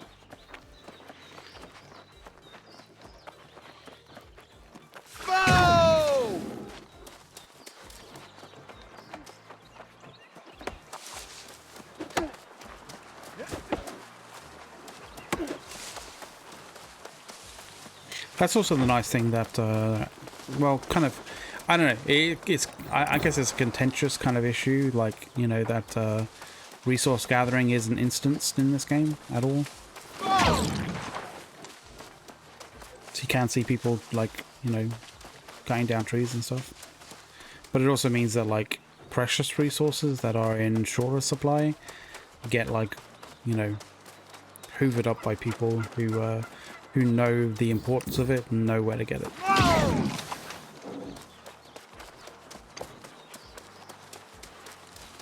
And especially as now everybody has a really fully functional map.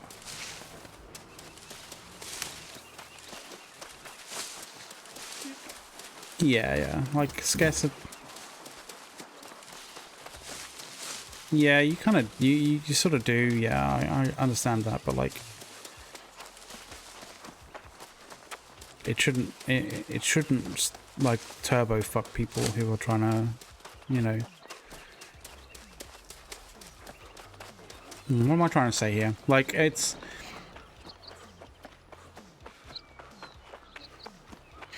there shouldn't be a single way of like just getting that resource. Whoa!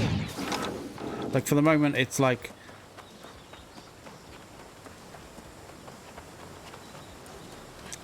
Yeah.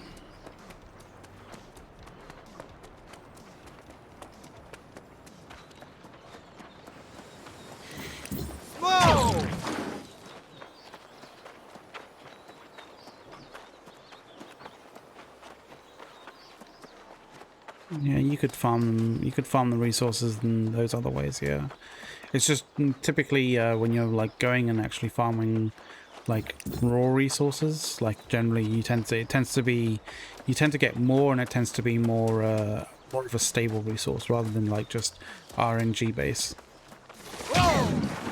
So for example, oil at the moment sucks.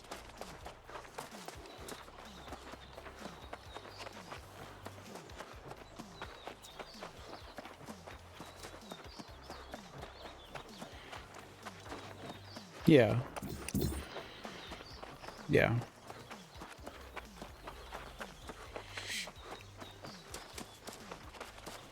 You can kind of say the same for the sort of the oil areas of the map. Like I say areas, area of the map, because that is like it is teeming with like with lost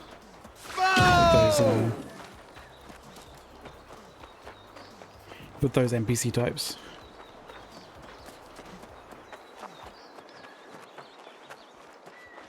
By that area, by the way, guys, what I'm talking about is this area here. It is. I was gonna say it's rich in oil. It's not. It's not rich in oil. It's rich in oil only to a only from a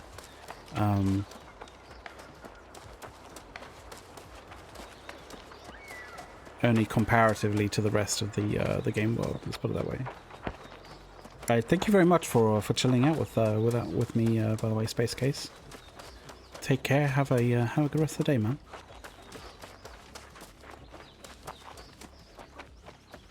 For sure, come back and say hey and let us know how you're feeling, how the game's going for you.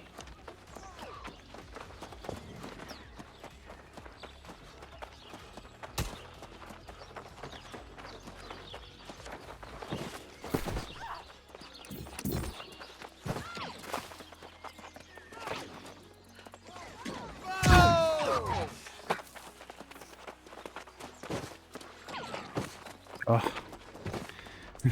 so close.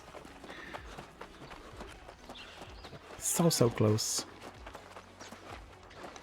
But just to reiterate, guys, like we are doing our merch giveaway at the moment, so like if you want to be in with a shot to get some some exclusive New World merch, stuff that you cannot buy from Amazon, then definitely check the giveaway. Exclamation point giveaway to get some information about that. I think your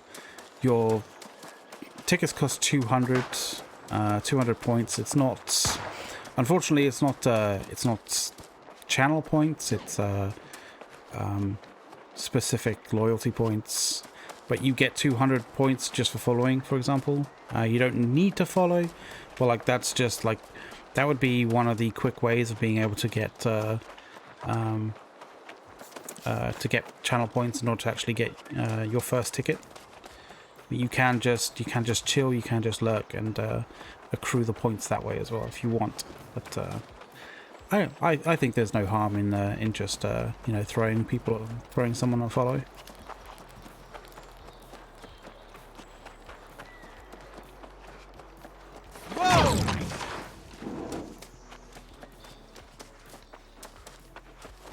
Obviously, if you have any other questions, let me know.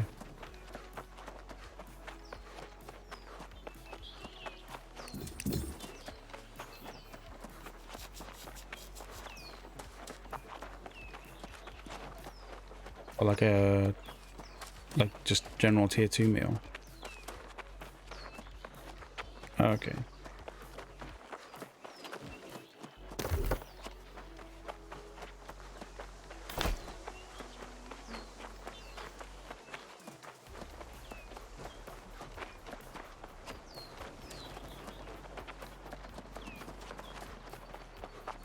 Okay, that's good to know, because then now I don't feel too bad about, like, you know, hating on the fact that there's not exactly huge spawns of cranberries everywhere.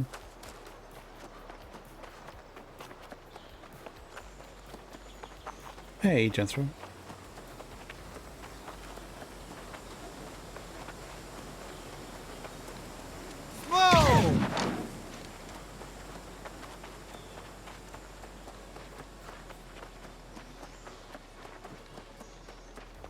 Oh, we're just saying hey.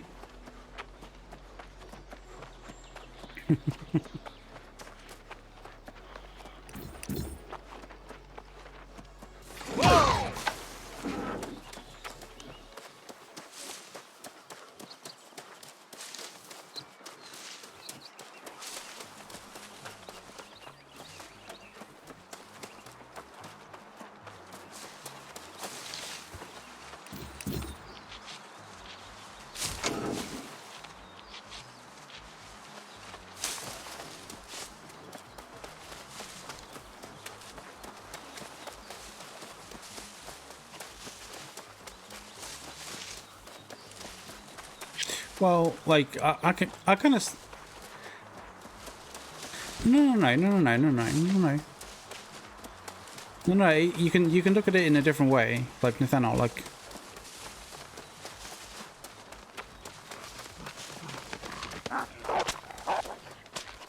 so you have situations inside of like settlements where like obviously you can't body block because you can't body block in settlements because like you literally just walk through people, right?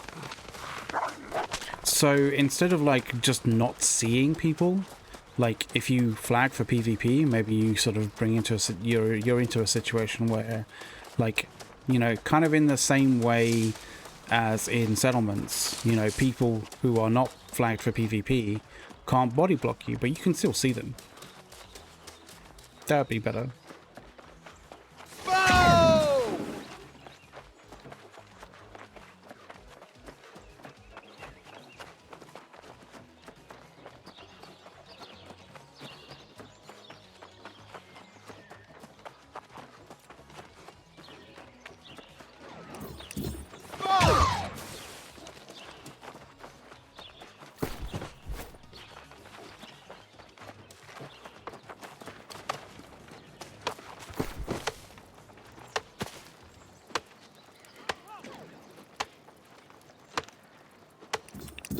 Alright, so let's do a little bit of crafting.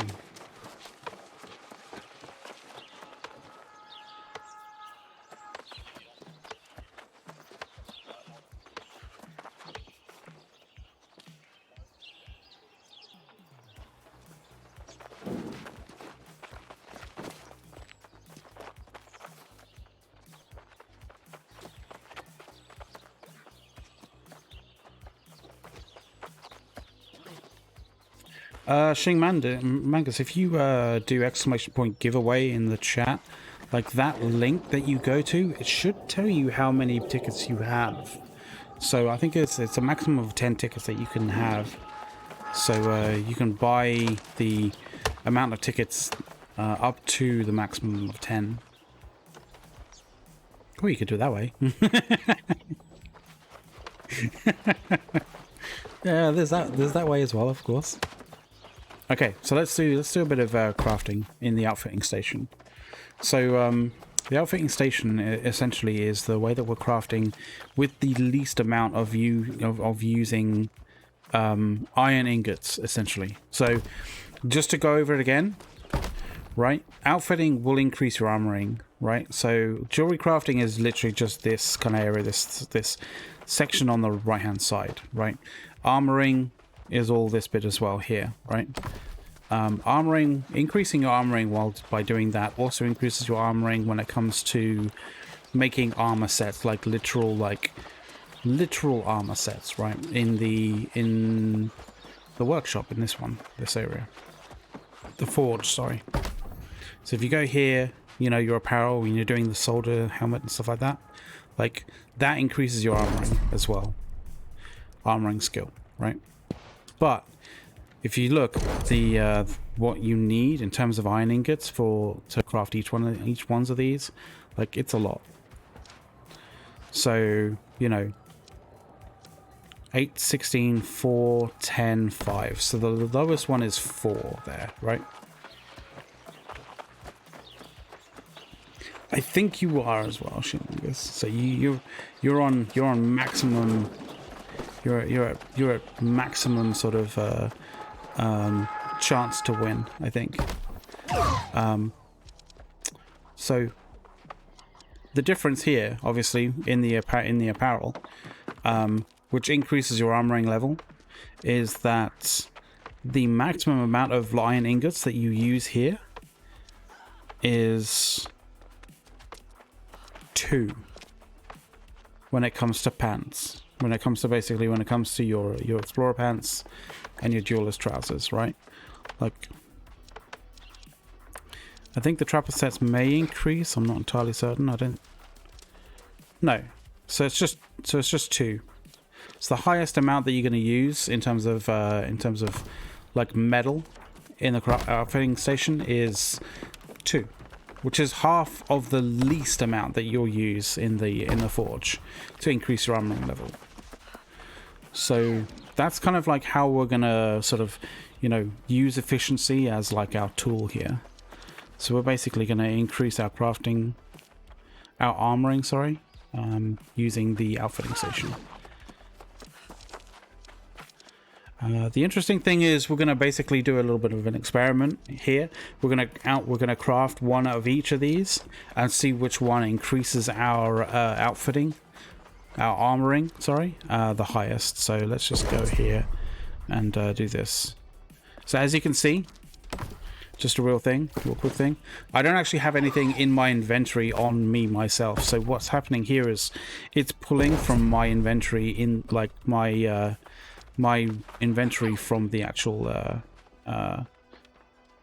from the outpost, which is great. So let's quickly do one of these, and that increases it by 18. Okay,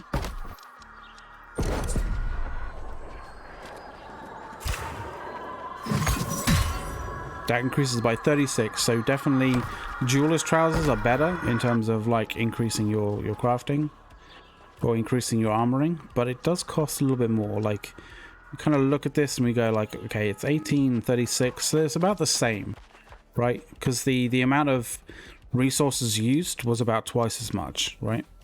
So if any of these are more than 18, it might be worth doing. So that's 18, which is about the same as the trousers, but they kind of use almost the same amount. Like there's one a little bit higher, a little bit less.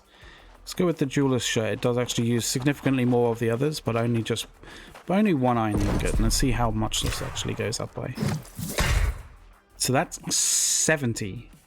So that's twice as much as the trousers, which is twice as much as the other things. So we're talking 22 and 12 versus 10 and 6. So we're using twice as many of the primary and secondary, but not of the iron ingots, which are kind of like the more awkward things to get. We're doing 7, but we're increasing it by 70 on that regard. We do here, that's 36, so it's the same as the trousers. The hat uses 11 and 6, whereas the trousers uses 10 and 6. So increasing, so basically doing a shit ton of jeweler's shirts will basically increase it the fastest. It will use our primary and secondary up the most though. Let's do the explorer set and see if it's the same. So we're looking, I think 18 here. So it's 18, yeah. Trousers should be 36 if they're the same. Which they are. This should be the same, 18. Which it is. Okay, we're going to do the coat, which is the same as the shirt. So this should increase it by 70 if it's the same. Which it does. So it's the same. It's the same in that regard. Let's do the hat to finish it off, which should be the same as the pants, which is 36. Which it is. So that's, see, doing that gives you a feel as to what actually will increase your craft, your armoring skill the most, and it's clearly is you know, the shirts clearly increase it the most. But obviously it utilizes more material, obviously. The nice thing is it doesn't use anywhere near as much iron ingots. So the only stuff that we really need to worry about is basically using up the rawhide and the linen that we made. So if we just go with these, let's make 12 of these.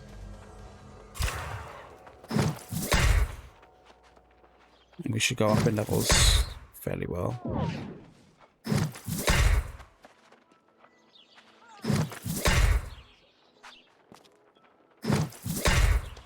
And these are all dice rolls as to what level, what gear score it has, whether it has things like a gem slot just there, right? Or whether it has like a really cool thing like that. And we're getting, you know, when things are common, basically it doesn't have a bonus, but when it is uncommon, you get basically like one, you get one bonus to it. So with using that, we get a standings increase. And so we have an upgrade available. And these are territory standing points. And what you can do with the territory standing points is you can get bonuses. And these bonuses are essentially... These change. You know, they're basically cards that kind of get randomly drawn, and you can kind of choose between one of the three. Thank you very much for the follow, Align Noob. So with this, I think considering that we're going to basically be using this place as crafting, we're going to basically reduce the station fee, the crafting fee at Winterwood. So we're going to decrease our crafting fee by 5% in Winterwood, which is awesome.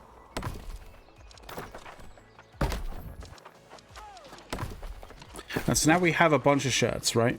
We can sort this by gear score. So we can tell which one is better and which one isn't. Like,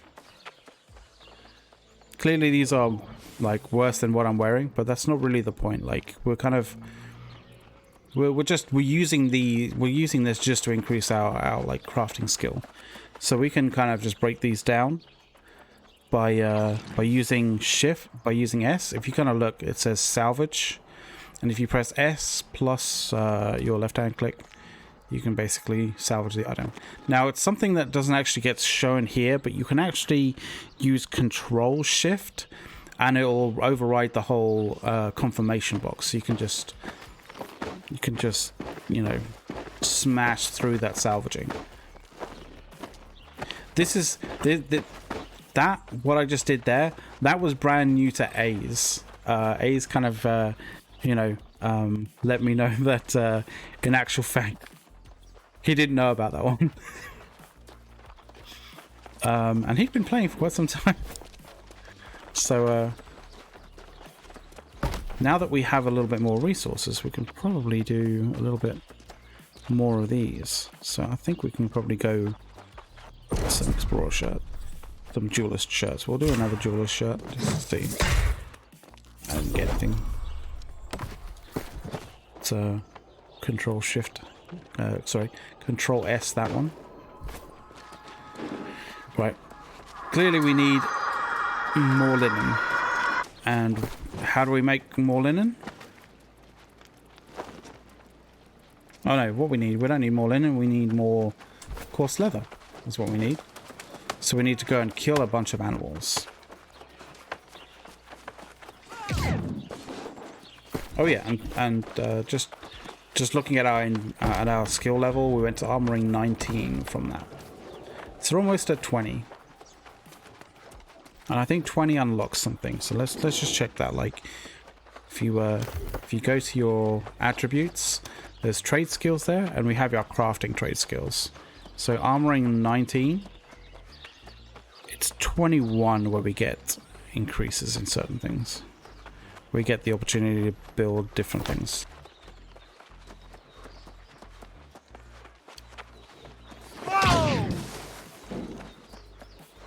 So I would say You know, a lot of people look as to, oh yeah, you know, what do we need to kill in order to get like more rawhide, you know, in order to get more leather.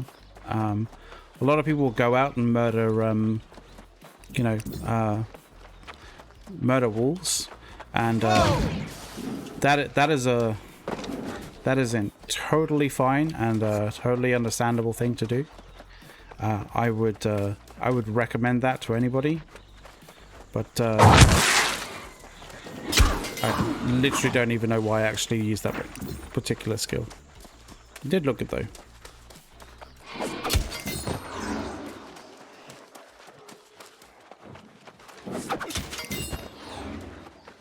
That was a good hit. I'm kind of proud of that. just a flick shot. But what we're going to do is we're going to actually go for bigger things than just wolves. Because bigger things gives us more.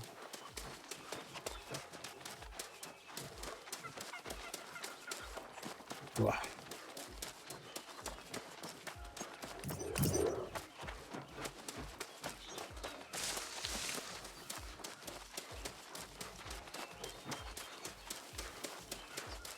So what we're after, the big game that we're hunting today for rawhide, is a sizable beast, but a very docile beast. And you can probably see one over here. No, it's not. It's not a turkey. It is actually a bison.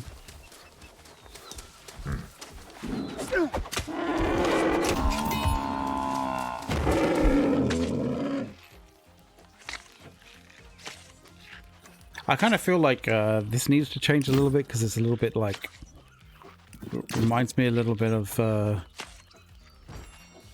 fucking Star Wars for some stupid ass reason. I thought they smelt bad on the outside.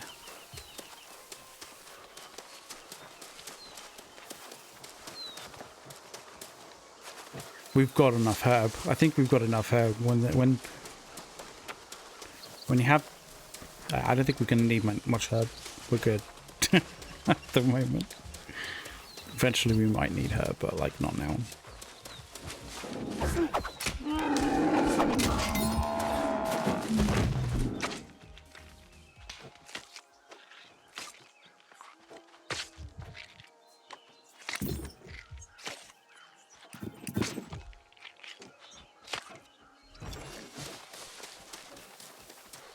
As you can see, 81 rawhide. That beats the crap out of like killing wolves, I'll tell you that right now.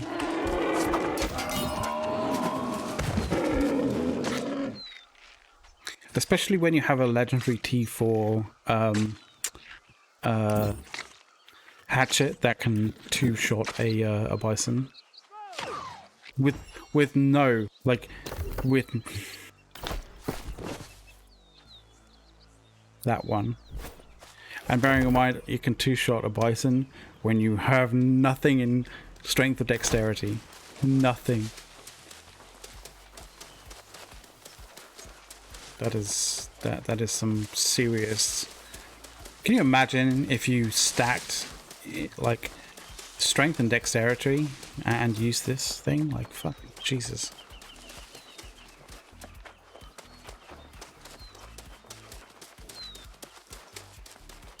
And eventually, from a PvP perspective, that's what we're going to do.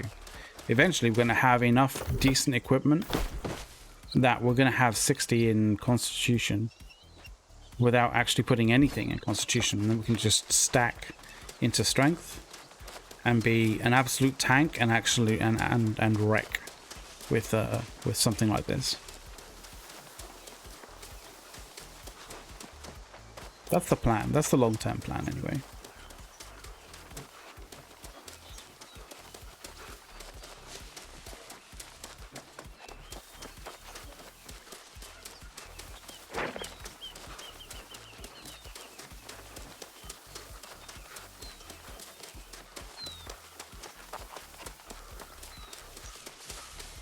The bison. Whoa! You saying that, I didn't even realize the time.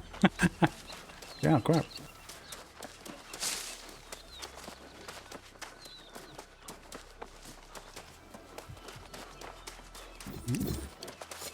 Definitely heard something up here. Yep. There'll be some bison.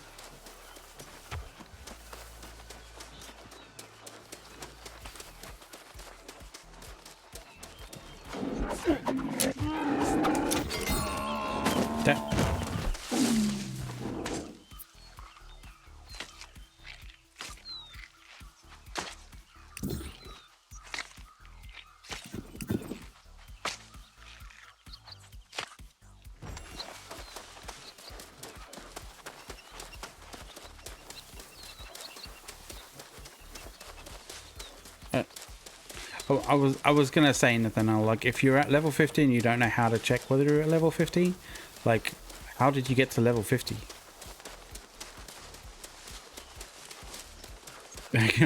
At some point when you're at level 50 and you're not sure how to check whether you're at level 50, like, you should really rethink some stuff.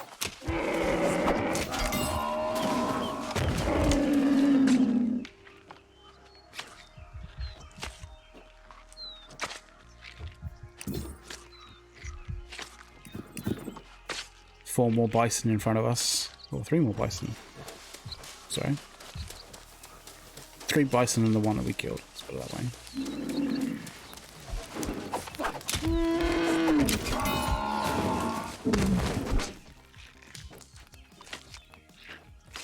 I'm just saying, like, when you're harvesting bison for its resources, doing it with a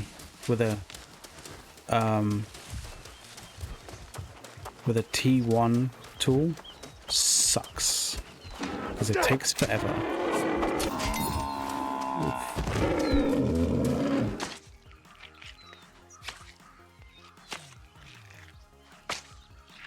And the higher level your tools are, the faster you can actually do this thing as well. So, you know, the faster you can. And at the moment, what I'm using is a steel skinning knife.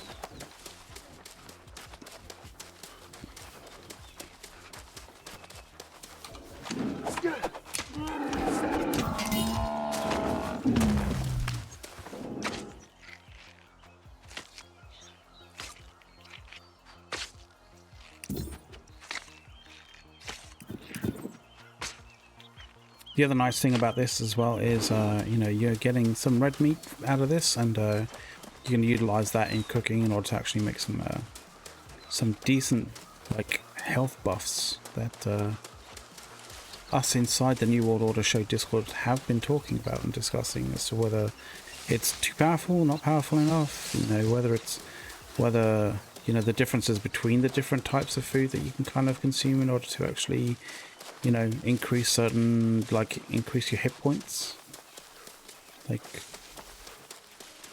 because certain food gives you constitution, like, points to your health, like, you know, temporarily at least.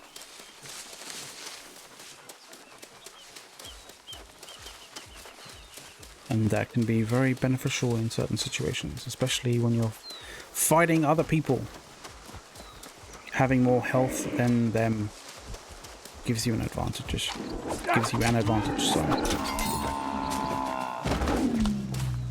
If this bison had more health, I probably wouldn't have two-shotted it, but it did. But it didn't, sorry. So I did. There's a bison up there. Tracking skinning is level 60. We have unlocked a medium prey, so it means that I can track medium prey on my my compass up on the top. Obviously it's not showing bison because bison aren't medium prey, they're large prey. What would be considered medium prey? Let's just check this. So medium prey are like hogs and stuff like that.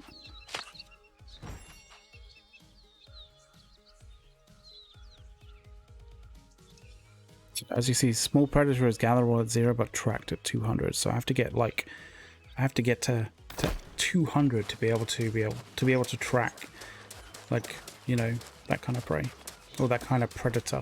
Sorry.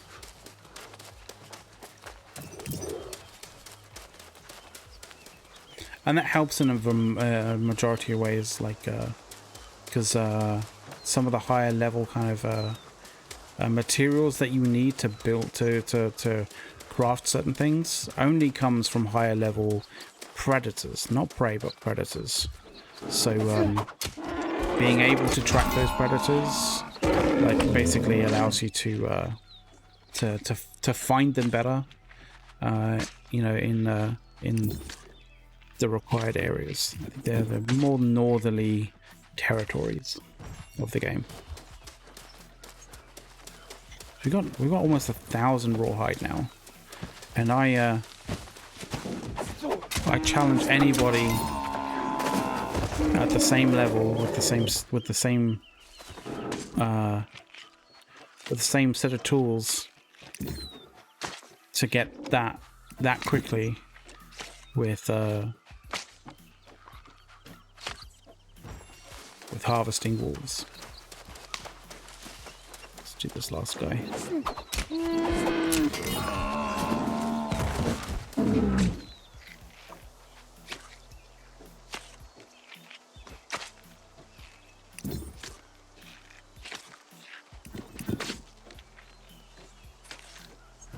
Yeah, we were. I was fucking about with looking at the map on the stream, and we were uncovering bits of the map that we shouldn't be able to see.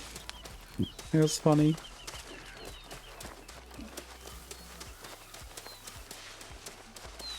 It's a part of the map that you shouldn't be able to see. Let's put it that way. So if you haven't seen this, like, I will demonstrate it for you now. As you can see, there are areas of the map that kind of start to sort of, like, you know, start to fade out. So there's clearly more of the map in certain directions, right? You know, obviously, you know, when you're getting to coastline, it's pretty hard, and obviously there's nothing there. But, you know, this sort of thing, you know, there's clearly more going on there. There's clearly more going on sort of this direction and up here. Right, but seemingly, if we zoom in, suddenly there's more. There's more of the map that we can see. So that's unfortunate, and it disappears at a certain, or reappears at a certain point.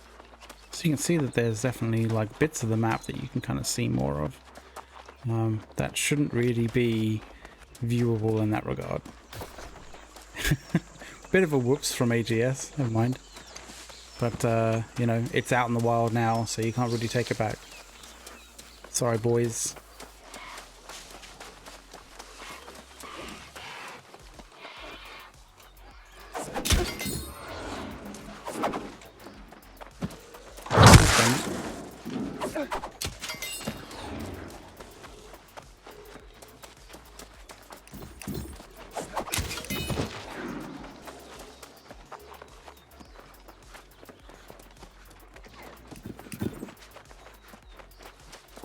So if you don't know as well, like at lower level, like obviously lower level enemies, like, you know, you can take out with the quick throw of the hatchet really easily, and with a particular perk in weapon mastery on the hatchet, there is a quick refresh which resets the cooldown of a quick throw if it's used to kill an opponent, and that includes NPCs. So, you know, you kill an NPC like with a quick throw, you basically have a quick throw ready to go. Like, you know, you can literally just go.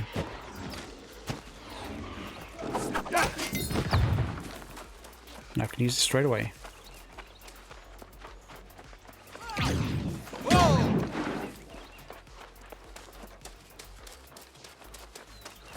And it makes just getting through low level NPCs like super easy, like barely an inconvenience at that point.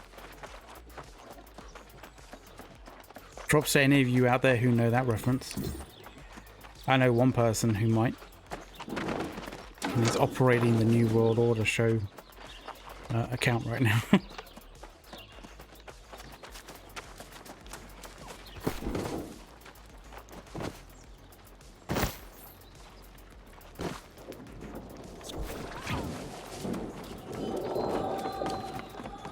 let's use the tannery here. T3 tannery here to not make rugged leather. I need to stress this.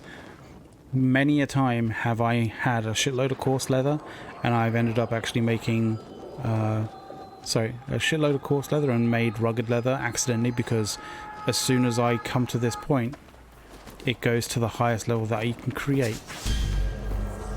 Which annoys me, because I actually had a shitload of leather specifically for this part of the show, for doing this kind of thing. Oh, what's he dropped? I'll just fucking take that, I don't care. I specifically had a shitload of coarse leather to use for this particular part of the map, or this particular part of the show and the stream kind of thing. But I turned it all into rugged leather accidentally, didn't I? Like a fucking fool. So that's why we ran out of leather so fucking super quick. So no, not rugged leather, you bitch. Let's make some coarse leather, because we need it for our low level crafting capabilities. Let's check that in here. We're getting close. Let's start making some more stuff and increasing our crafting level. So one of the things that you can do, because these two are actually give you the same amount, they swap their primary and secondary resource. And if you saw when we were actually breaking things down, you get some of that what appears to be just the primary resource back. So if you know what you're going to be using, if you know what you're light on, and you know you're going to be using more of it, but you're going to get more of it back, you can actually utilize that that sort of amount that you get back as a way of kind of like equalizing how much resources of each thing you use. At this particular point, I'm not entirely certain what we would have more of if we went building and then salvaged everything back. But I'm going to say, considering that we're going to use twice as much coarse leather than linen, I'm going to go with this. So even though we can pull it back, we're going to use almost twice as much more anyway. I'm going to make 22 of those.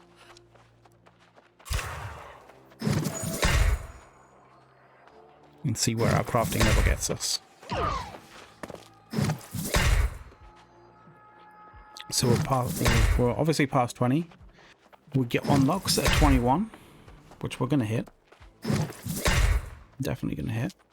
But as you can see, the gap between the levels are increasing.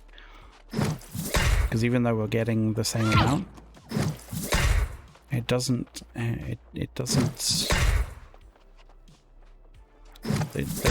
progress the level as much as previous levels. And the item perks and whether you get like gem stock and stuff like that are kind of random. It sort of depends. I think it kind of depends a little bit on the base score, on the gear score that you get. So the higher the gear score, generally the more likely you're going to get a perk. But it's not a hard and fast rule, it seems. So we hit 22.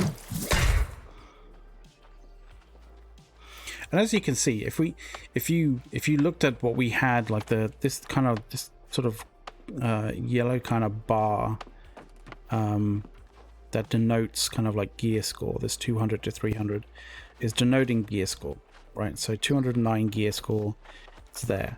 But if you noticed, like when we started this, like this bar was nowhere near this sort of size. It was a little smaller. So as you increase in like in your gear, in your like armoring level, in whichever kind of crafting level you're doing, like this kind of bar increases in size. It's basically your like your potential gear score kind of range that you can create. And so we have armoring level 22, which gives us the ability to build these things.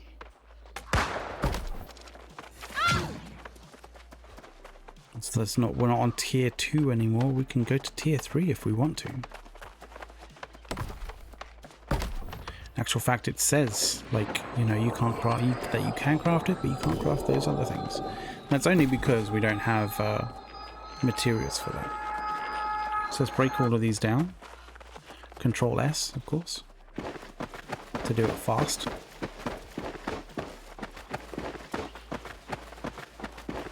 Boom, just like that. Just like that.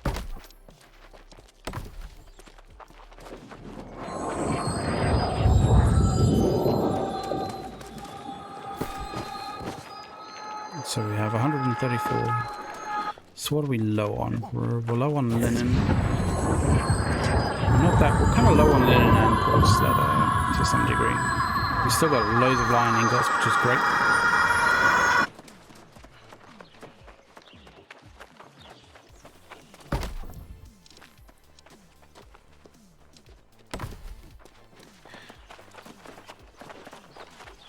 So let's quickly smash out a little bit of a bit more leather, get some more rawhide, and get a little bit of hemp going. This is the most beautiful part of the day in Aeternum. Sunsets and sunrises always look so fantastic in this game. Because the amount of volumetric lighting that they have, it just looks so beautiful. Look at that. Some gorgeous lighting in this in Lumberyard, gotta say. And I'm not exactly running like this game like hardcore on like full very high graphics or anything like that. Like it still looks great even at like lower levels.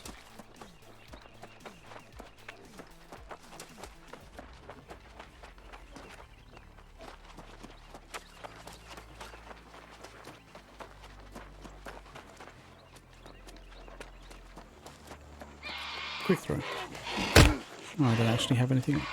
Duh.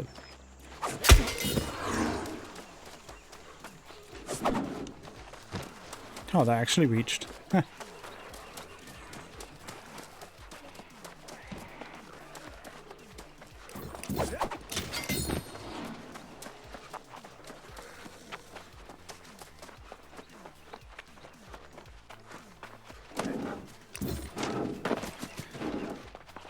Is any of you new to the channel that are lurking?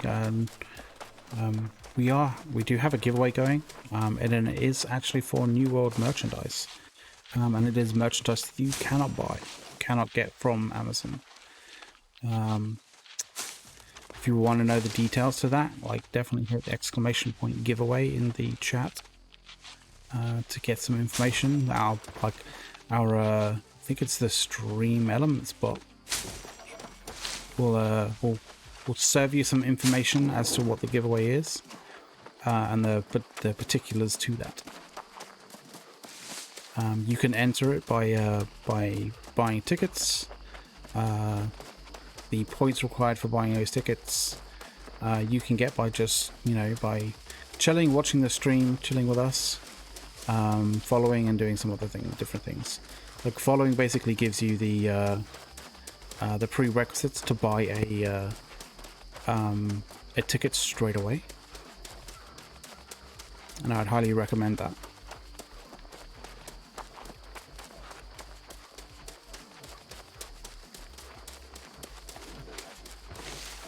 After all, you got to be in it to win it, right?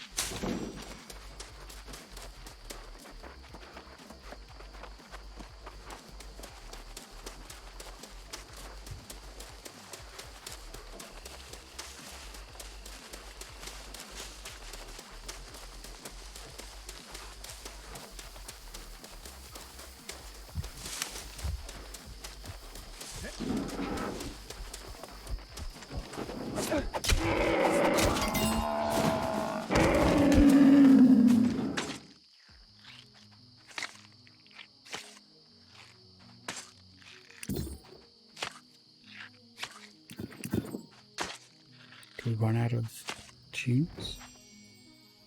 No.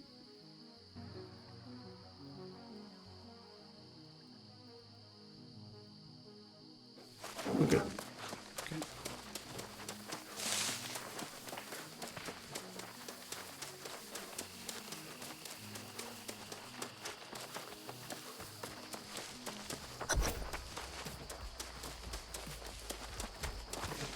are always worth it.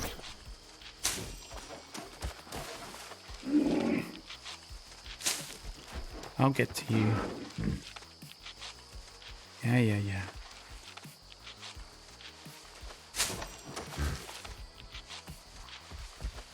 There's a tier 5 outfitters in Windswood.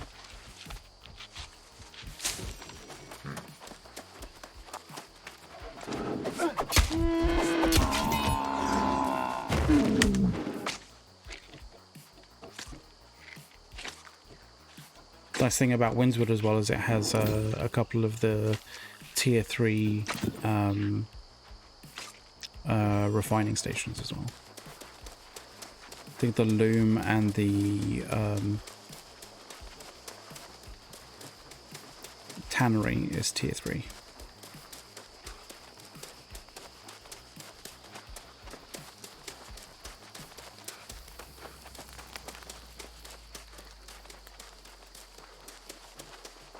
Cheers for the follow, dude. Oh yeah, of course, Angry Philip. Oh, Angry Philip, sorry. Not bad. It is... So it's a legendary hatchet, so it's 525, do it 202 damage. That 202 damage, by the way, is with absolutely 0 stats in it. Like, I have 0 stats in both dexterity and the fuck is it? Strength. So my strength and my dexterity is at 5 at the moment because I'm stacked at Constitution because we were stacking Constitution for the war previously, and I haven't respect because it costs a bomb at the moment. 759 for respecking. I mean, I know I've got enough. I've got more than enough, but at this particular point in time with what I'm doing, I don't require to move stats to strength in any way, shape, or form. But that's the stats for it.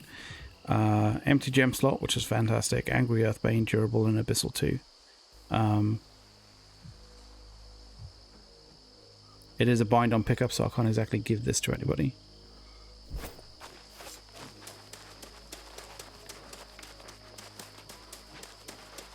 But you can imagine how much damage this thing would do.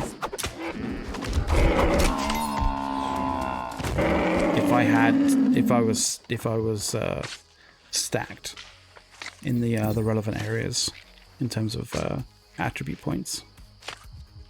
It'd be pretty insane, right?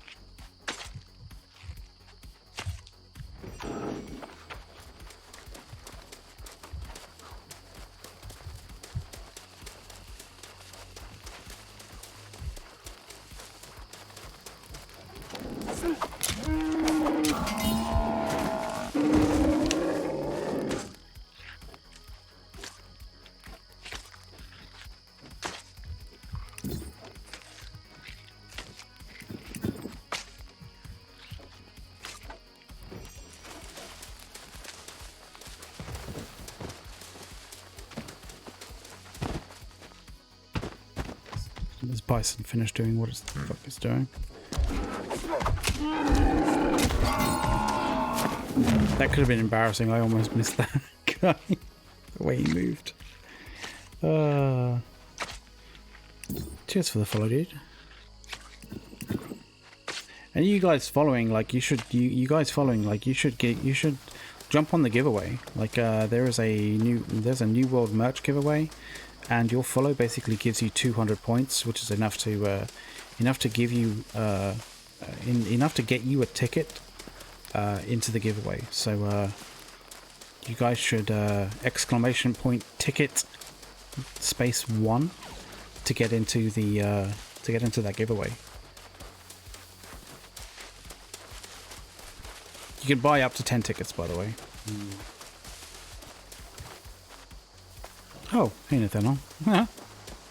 Sorry, I was just like, what? What's this motherfucker doing?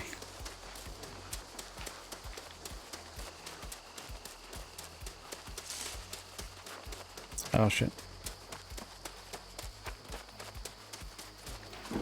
Oh yeah.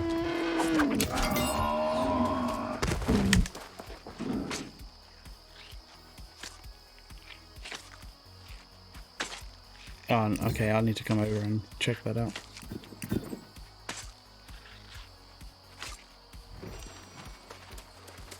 Let's have a look at this new hat that you have. That is an evil looking hat, dude. That is pretty evil looking, man.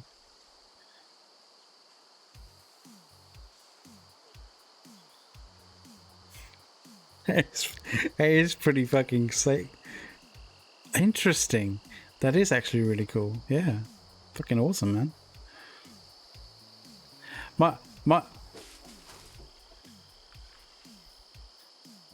Yeah.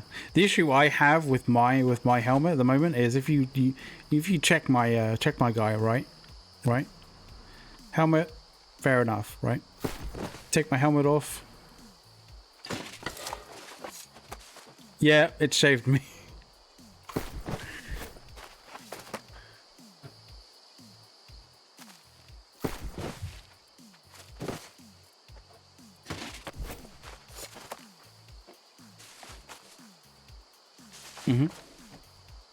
Oh yeah, that's a good point.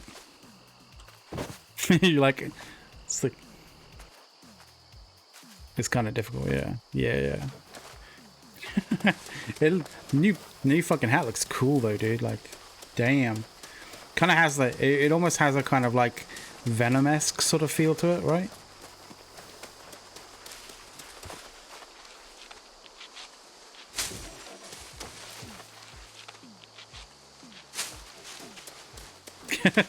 I love that. If it doesn't have a gem slot, it's like, oh damn. It's like, oh, you could have been something great.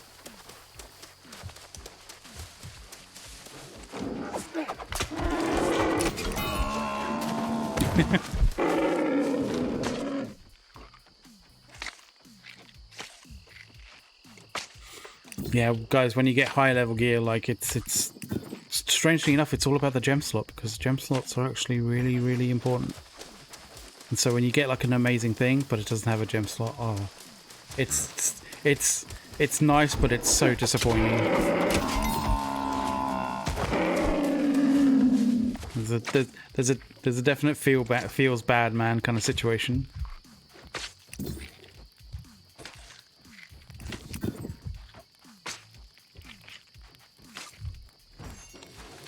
Yeah, I know which one you're talking about.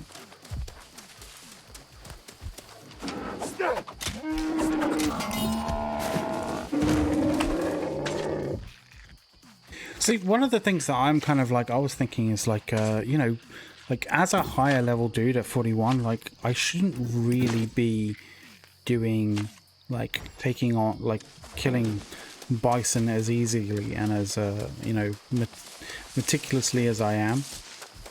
Like my personal opinion, like these like bison are like basically 21 levels below me. Like my personal feelings are that if certain prey is less like lower level than you, like it should actually be like legitimately terrified at the sight of you, regardless of whether it's like, you know, whether it's prey or whether it's predators, right? Like so essentially it becomes a pain in the ass to actually like to try and farm things that are lower level than you, right? And I think that should be right. I think that should be sort of the thing for like both like animals that you need in order to craft stuff, and also NPCs. So like NPCs that are lower level to you should just be like, fuck this, I'm off. Like, I'm out of here, man. Like, to a degree, obviously. I think maybe like if you're only like a level below it, like it shouldn't just be like, holy crap, this guy is way too powerful, let's go, let's run away.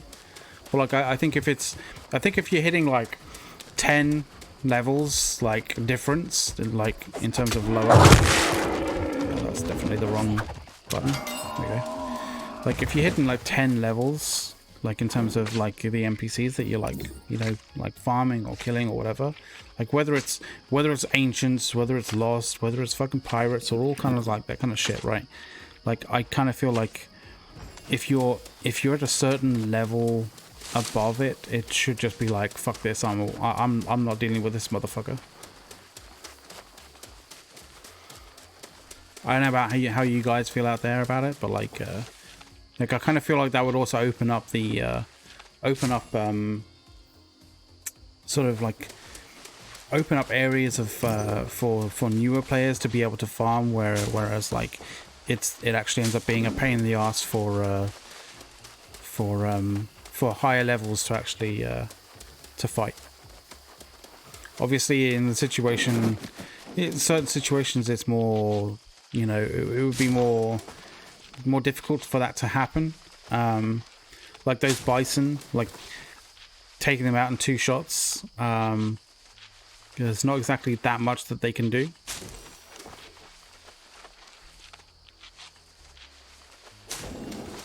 But I think it'll be a step in the right direction at least, because at least that means that like you know, like lower level spawns don't get like basically taken over by higher level group, or like solo higher level dudes. As much as it's like, you know, fucking easy mode. Killing bison with a legendary T4 hatchet is like fucking easy mode. I'm not gonna lie. I ain't gonna sugarcoat it. I'm not gonna say like, oh, I'm not gonna say like my life is hard with a T4 legendary hatchet. Like, clearly it's fucking not, right?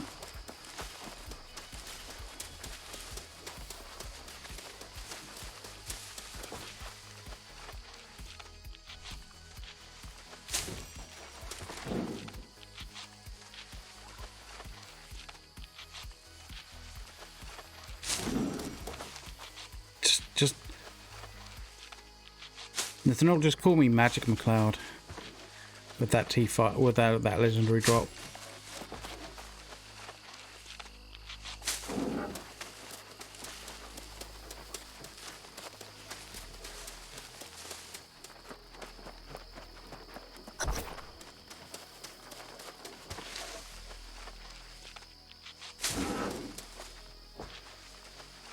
Anarchy being who?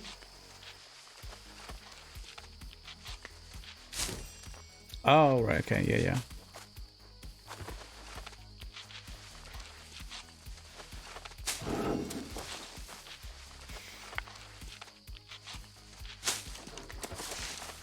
We're over 1,000 fibers, and how much? Oh, almost 1,000. Let's get ourselves over 1,000 wide. Let's put it that way.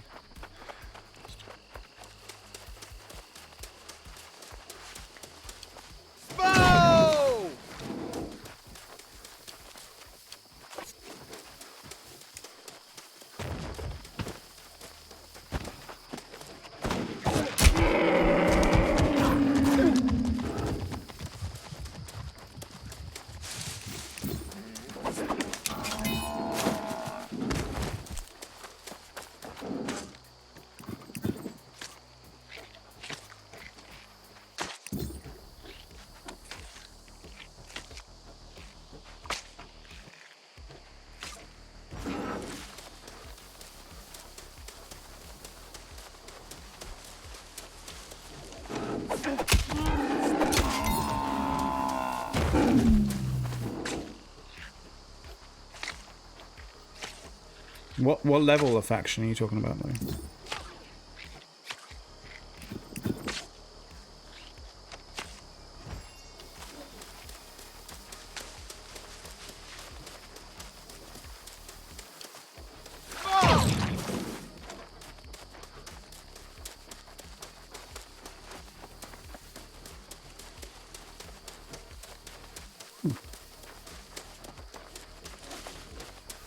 Let's get back to Windswood. A little bit more crafting, seeing how far we can get. Like, because now that we've cracked these tier 3 stuff, like we can kind of interested to see how much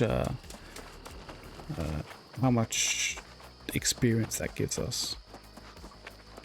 I think you guys might be a little intrigued as to how much tier 3 stuff would give us an experience in comparison.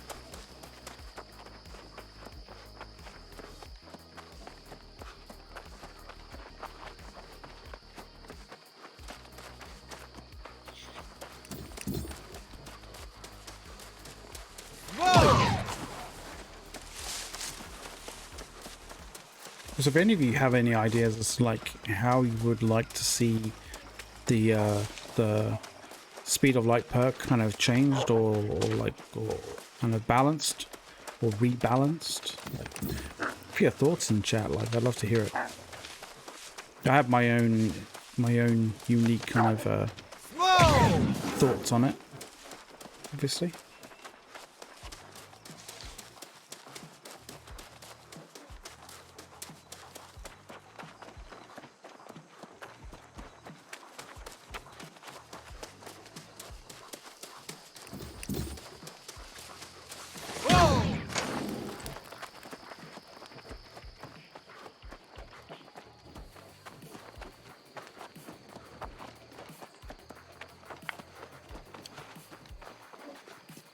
People signing up to a warboard.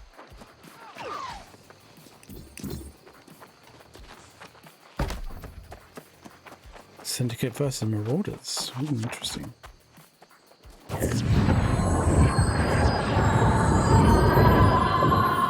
Seems Marauders seem to have the lead in terms of how many people have signed up.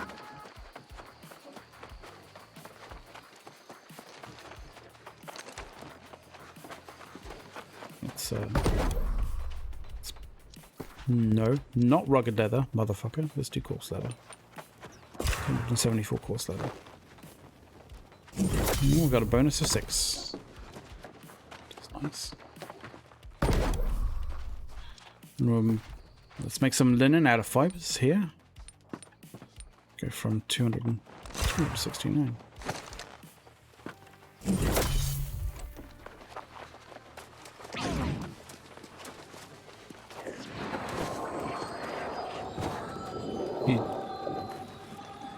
You talking about Windswood? Or what? Which area are you talking about?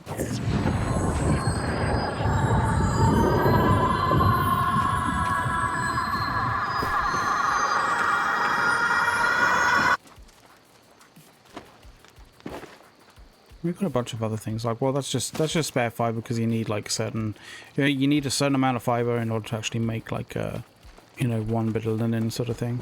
But there's other things that we actually got like while you're getting, it's basically crafting items.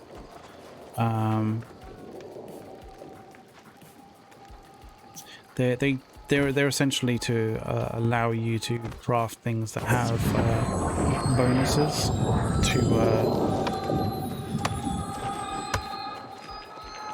to basically harvesting things. So let's check the outfitting again. Duelist shirt.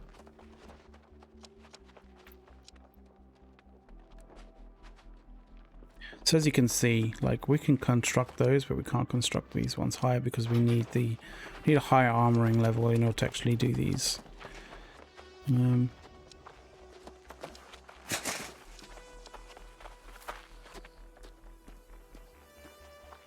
So we're going to craft a tier 2 duelist trouser, and then we're going to do a tier 3 duelist trouser and see the difference between the two, right? Because obviously the tier 2 duelist trouser, we only need armoring level 2 in order to actually, to make that.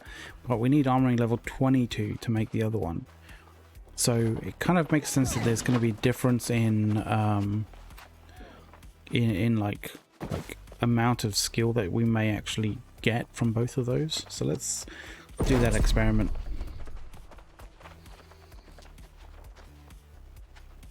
Hey Noel, hey Noel.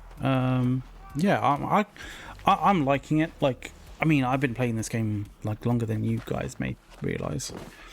As I've been part of like the first, like all 3 alphas so far,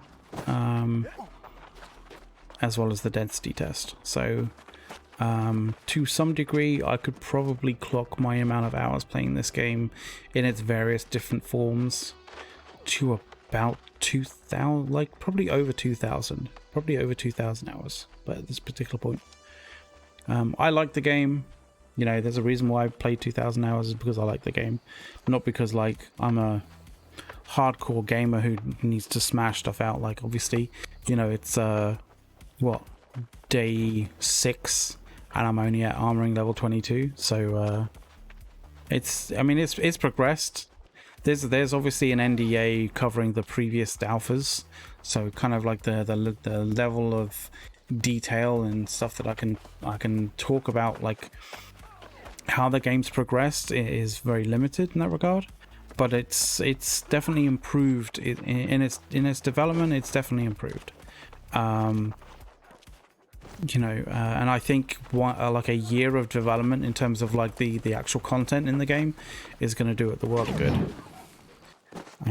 Because obviously, you know, this game isn't out now. This is the preview, but it's scheduled to come out to go into open. Well, I think it's closed beta, but we would still be able to, like, you know, would still be able to stream it at a closed beta stage, and then obviously when it comes out in full release, it'll be you know, everyone will be able to do it, but that'll be in about a year's time, maybe a little less, maybe like 10 or 11 months like that. I think the beta is in July next year, or July next year, and then the full release is in like July, August. But the progression has been good. Like, basically Amazon have been really good at listening to not just the loudest people, you know, in terms of the loudest group that make their experiences heard, but also the majority of the people who may not be, you know, as loud as those particular types, you know, those particular alpha players, alphas and alpha players. What I mean is like an alpha in terms of, like, you know, mindset, let's put it that way. So tier 2 trouser, let's do this, see how much we increase in terms of a level. And so that's only 36. That's only increased us a little bit, right? So we'll see that, like, keep an eye on that level, right? That's literally like 1 o'clock. Let's make another one just so we know, just so we're sure as to where. See how far it goes. So it doesn't increase that much. We're probably at like, increased like about like from like 1 o'clock till almost 2 o'clock kind of thing. But 36 increased by 36. So let's do a tier 3. These ones. So we were doing these ones, we're doing these ones, which requires level 22 armor skill versus level 2. So there should be a significant increase in terms of the amount of there should be a significant increase in the amount of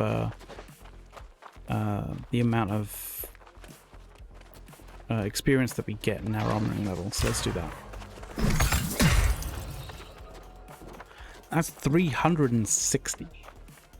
36 to 360. And we got a rare one as well. We got Lucky and Lost Ward, which is fucking fantastic. That's pretty cool. And you can kind of see, like, the obviously you're looking at the gear score here, and it's completely different. It's not 200 to 300. We're at 300 to 400 at the moment. And obviously that's quite low because you know, our crafting skill may be at 22, but that's like kind of pretty much the lowest level crafting to be able to do this. So our capacity, our possible sort of size, in sort of possible sort of scale in terms of gear score that we can do is quite limited, but we hit that like maximum level pretty much. And we got a rare item with 2 perks in it as well. It's pretty cool. The only issue is that we didn't get an item with a gem slot, which would be like, gem slots are like, that's the one that you really want. But we got 360 armoring experience out of that rather than 36. So that's a tenfold increase pretty much It's a tenfold increase in the amount of experience that you get from here to here. So I can only surmise that tier 4 you'd probably see a 100-fold increase in skill requirement, in the ability, in the amount that you can actually get of experience that you get, like compared to tier 2. So I think in terms of crafting, like the levels are probably going to get like high, like, you know, the distance in the amount of experience required to get past certain levels is probably going to increase. They're going to widen, but the amount of experience that you get crafting higher level stuff is going to be, obviously, you know, that's a 10-fold increase. That's going to be a 100-fold increase. So, you know, you're gonna make up that kind of, you're probably gonna make up that gap with the experience that you get building higher level things. So essentially, you know, if you have ambitions, or if you have like some kind of crazy notion of, you know, smashing your way to tier 5, or to be able to smashing your way to the armoring level 50 in order to make tier 5 stuff by just making tier 2, I think that's a bit of a pipe dream for anybody. So you're gonna have to build up to these levels, build up to these kind of things. And to be fair, like tier 3, like the stuff that you need, like sateen, rugged leather, steel ingots, like it's not going to be too much of an issue. Like when you're making like sateen, you're going to need solvent. Yeah, solvent isn't something you can't just like you can't just farm the crap out of solvent and, you know, tannin and that kind of thing. You know, that comes from drops. That comes from basically, you know, from opening up things in the world and getting various different things, various different stuff. The one issue that I've heard players, is when you're crafting steel, right? When you're crafting steel, you require oil and you require charcoal, but charcoal you can create. Charcoal, you literally just make wood, find wood, and you literally create charcoal. But when it comes to steel, it requires oil.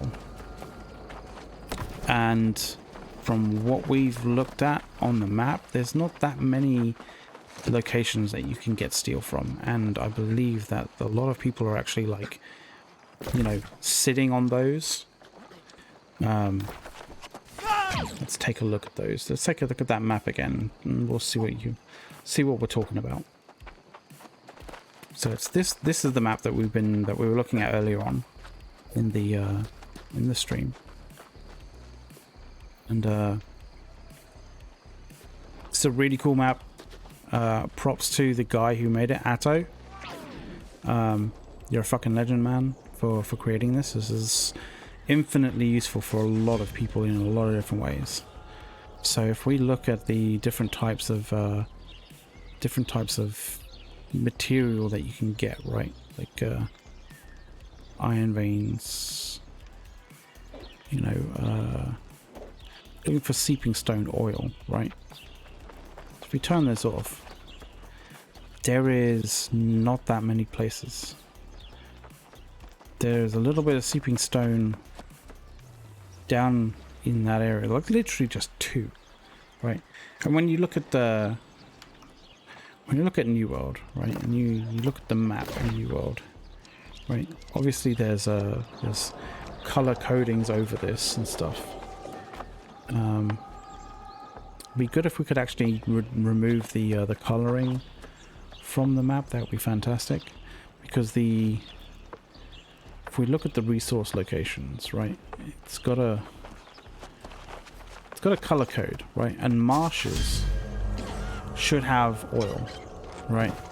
And you're looking at here going like, this is a marsh. I mean, it actually says sulpy marshes, right? There's marshes here, right? There's marshes, obviously there's marshes up here. Like this is marshland up here. So if you look at the New World map that we have, right? This is marshland. as is this, as is that. That is marshland too. Because if we go up here, this is marshland as well. And this is seeping stone. Like you can see the distribution there. But like up here, there's no seeping stone. To the side here, there's no seeping stone. Like there's this kind of devoid of seeping stone here as well, which is kind of interesting. But like we've got little bits here which we can't, which doesn't have any seeping stone. Like we've got this delta here that doesn't have any seeping stone. Like a little bit here that doesn't have any. Like we're lacking in nodes for seeping stone. Like there's obviously this area here that like should have some seeping stone, but we can't get to it.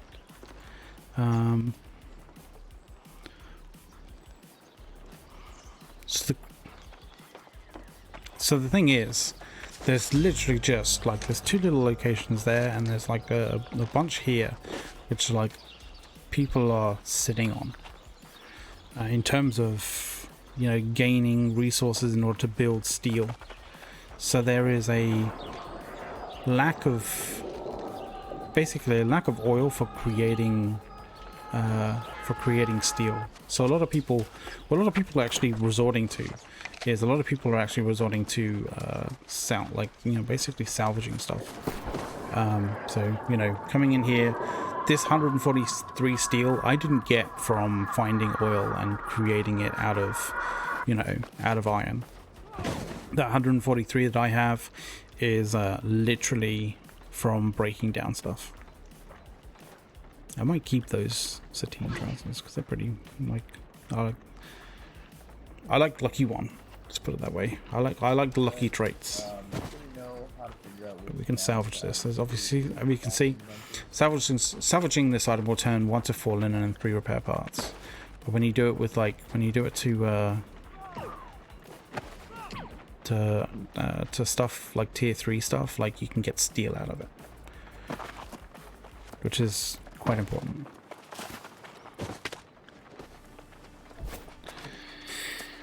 And that's crafting, basically. There is other aspects. There's like elements to crafting as well that you can kind of do. Like you can add primary, like you can add and increase the primary resources to increase in the likelihood that you're going to get a gem slot, which is cool. You can also add Azoth, which increases the likelihood that you're going to get more perks. It's not a guarantee in any way, shape or form, so it's kind of like you're rolling the dice in that regard. But the thing that you can do, which is an absolute guarantee, is you can add a special resource that determines a perk. So this will guarantee you a perk. So if you're looking for particular perks for your stuff, this is where you go. The thing is, when it comes to crafting high level items, you're always wanting to have a gem socket. If you don't get it, that is kind of almost considered a failure because you need that gem socket. So if you're adding special resources, adding Azoth to get all these perks, you know, adding twice as much primary resources, you know, because you can see, like, you know, increase the primary resource, like you can add it to 8. And if you use one of these and you don't get a gem slot, that's just too bad. That's just too bad.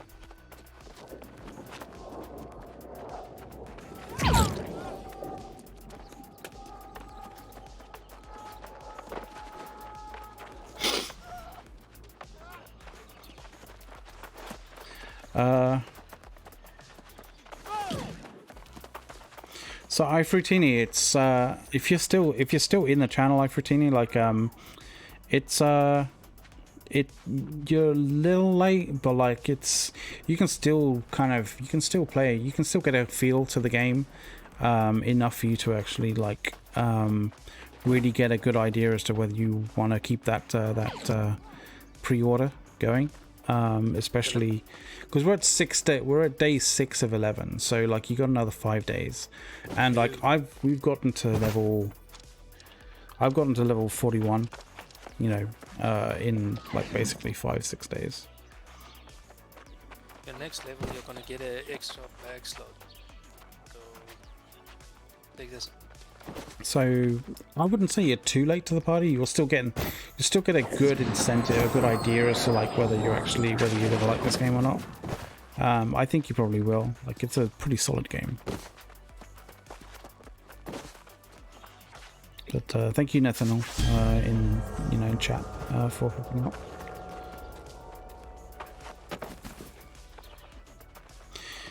Yeah, Nullock, like, how many hours have I put into this? I have put in 102 hours into this so far.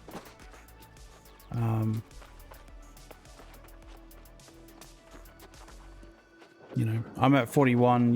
You're probably at you're probably on the 50s. I think probably. I imagine. Yeah, there's definitely some work to it. There's definitely some work still to go. Definitely a lot of fleshing out of questing and that kind of thing that needs to get done. Some storyboard work and some lore-based stuff. I have my own thoughts as to how the lore could potentially go. That I will definitely be putting up as feedback to Amazon Games. You're at 46. Oh, that's fair enough. You're close to 50 though, dude. That's pretty good.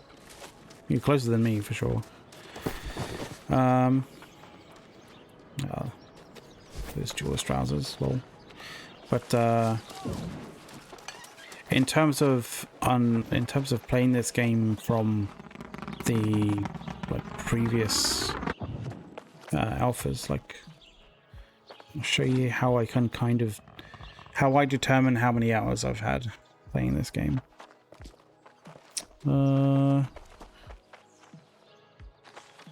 Where is my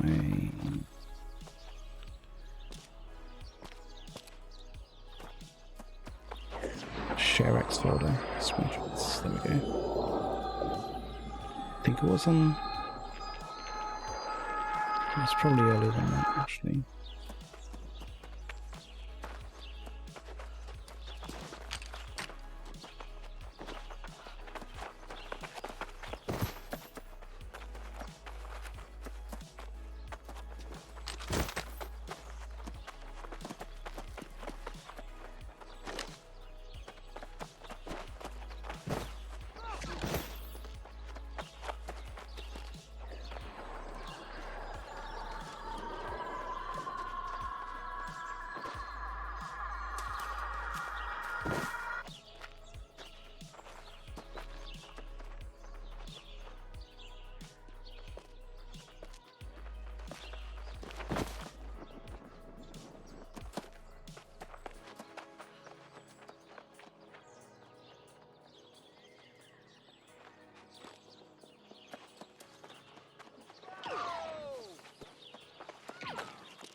Sorry about this on the stream. I'm trying to find the right fucking picture that I took earlier on in the month.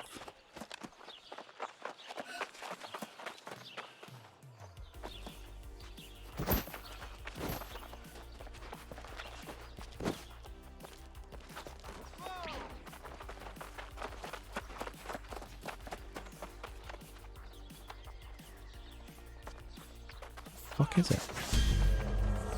Sorry guys, I'm trying to find the... Let's just open a random thing up and we'll get to it. Nope. Ah, there we go. So, being on the previous alphas, there was one alpha that was actually on Steam, and I, utilized an alternate Steam account in order to do that, in order to have that. The previous two alphas prior to that weren't on Steam, so I don't really have any accurate playtime hours for that. But they were essentially around about the same length of time, time scale as the third alpha, and sort of, I probably played a little bit more than that, like on those alphas than on the third alpha, but like I still played a fair amount on the third alpha. And so this is a screen grab of my other Steam account with the New World. It says New World Preview, but basically like it was the same client as the alphas. It's just obviously with the preview, it's been overwritten by the preview. By the preview client, but it still keeps my playtime hours, which is 675 in that third alpha. So if we assume, which is, you know, fairly good assumption, that I, you know, probably played the same amount of hours, if not maybe a little bit more, in those previous two, like, you know, 675 times 3. You know, I put in about 2,000 hours into playing this game so far. I like it. Like it's got legs. It definitely has a lot of potential. I've been burnt in the past, you know, playing, you know, early access games and stuff from companies that I thought, you know, were okay, but like they really weren't. So, you know, I'm, you know, the whole adage of once bitten, twice shy. Yeah, like I'm shy in terms of putting money into a company to build a decent MMO or a game with like decent MMO kind of like potentials. You know, but I don't feel it with this game. I feel like, you know, they have the support, they have the capabilities to go all the way, which is good. Like that and this preview in itself, like, makes me confident about like how this is gonna go, how this game is gonna go. So what should we do? Well, we were going through the perks, right? Okay, let's go through the perks of stuff, the special resources that we can create perks on. So this is the stuff that you all just that you get when you're, you know, running mobs. Sometimes when you're out harvesting resources in various different forms, whether they're low level resources, high level resources. But you'll get things like, you know, you'll get like, you know, sliver of adamant, shard of adamant, chunk of adamant, like whether that's adamantium or whether that's just like, it's not adamantium, but it's adamant, just to make sure that, like, you know, we don't get any, like, you know, copyright issues. But you know, if you use one of those, you're gonna get an attunement to durable. Like, so basically you're gonna craft something that has a perk that means that it's more durable, right?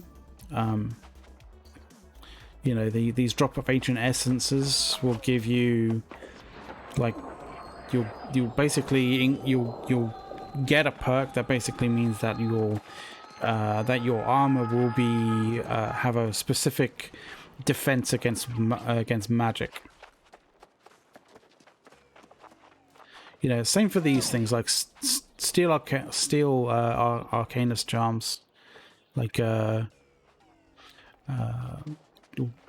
basically adds a perk to your crafting for arcanist mastery. And that seems like a mouthful, but like essentially what that means is if you're crafting anything using like this particular place, so if you're making like fire staves or like tinctures or potions or something like that, like, you know, if you're wearing the thing that has that perk, it's gonna do good things for you, basically, right? There's armor charms, right? So it increases your armor mastery, armor change. So basically, like, your you'll be able to craft things that are I think what it does is it increases the possibility of getting higher gear score stuff. So, you know, if you're crafting fire staves using that arcanist mastery perk kind of thing, or Arcanist Mastery Attunement, whatever it is, you'll basically get higher gear score stuff, which basically translates to better gear, right? Same thing with the armor mastery. Like, you'll get better gear because you'll be potentially using something that gives you a bonus to higher gear score with you know, armor stuff that you build with armoring. So you have things with Fire Ward. Wards are essentially a way of saying like protection against. So Fire Ward is protection against fire, right? Magic Ward is protection against magic, right? Elemental Ward is protection against elemental damage. Corrupted Ward is protection against corrupt. Like you get protection against corruption or corrupted, like damage from corrupted NPCs, essentially. Blight resistance armor trait. So you know, like resistance to blight. Blight B. Don't particularly. Boar tusks give you an attunement to the lucky armor trait. So there's a reason to go out and fuck up boars is to get like boar tusks, and you get like you get like things that increases your luck, and your luck essentially allows you like a better chance at dice rolls in getting interesting or unique things out of drop. Yes, I am. I'm not streaming like you guys' like chat though, so don't worry about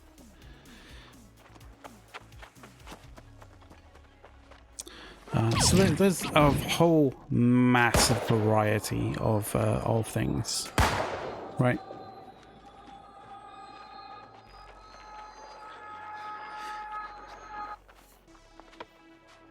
And so some of the most, probably the most prestigious ones are going to be stuff that gives you wards against like things like slash resistance, stab resistance, that kind of thing. Because if you look at the faction gear that like you get from the faction store, like you'll get these thrust wards, slash wards kind of thing, right, which gives you damage absorption.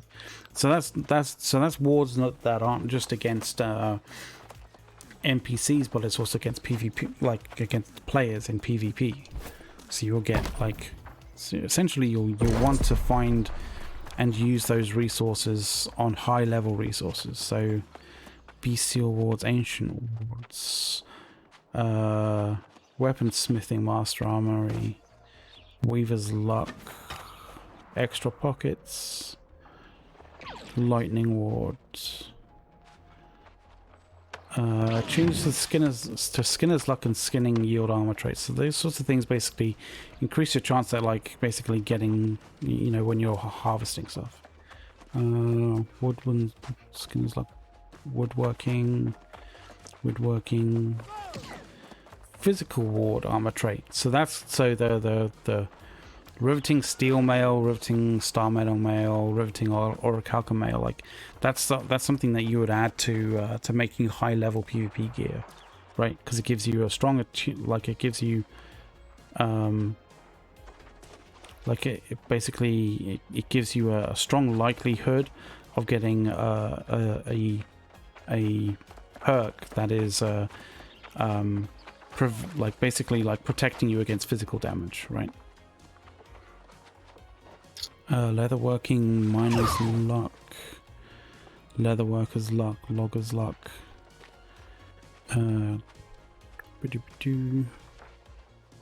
Strike ward. There we go. Here we are. So draft of ironwood sap, draft of ironwood sap, vial of ironwood, draft of ironwood sap.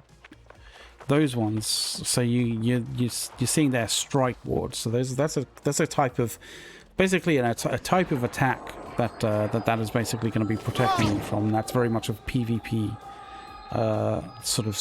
That's very much like a style of attack that you would experience in PvP. Well, that will protect you in PvP better than anything like, say, you know, Corruption Ward, right? Also, one of the things that you'll probably find is might be useful for some people is the lightweight armor trait. So basically, it reduces the weight of certain items, so your carry weight. So essentially, you could potentially, if you get like really good rolls using like these drafts of ectoplasm, like if you get good rolls on those on medium weight armor, you could potentially, you know, duck under and be in the lightweight category. So you would have like you'd have the capability of essentially dodging like you're wearing lightweight stuff, but have the protection of like medium weight armor, which is like, that is very like something that you could you know, that could be very strong in certain circumstances for sure. So here, chunk of crystallized sliver of crystallized ectoplasm, and the other likenesses of that, right? Strong attunement to the thrust ward armor trait, right? So we were talking about thrust ward, you know, being a thing on the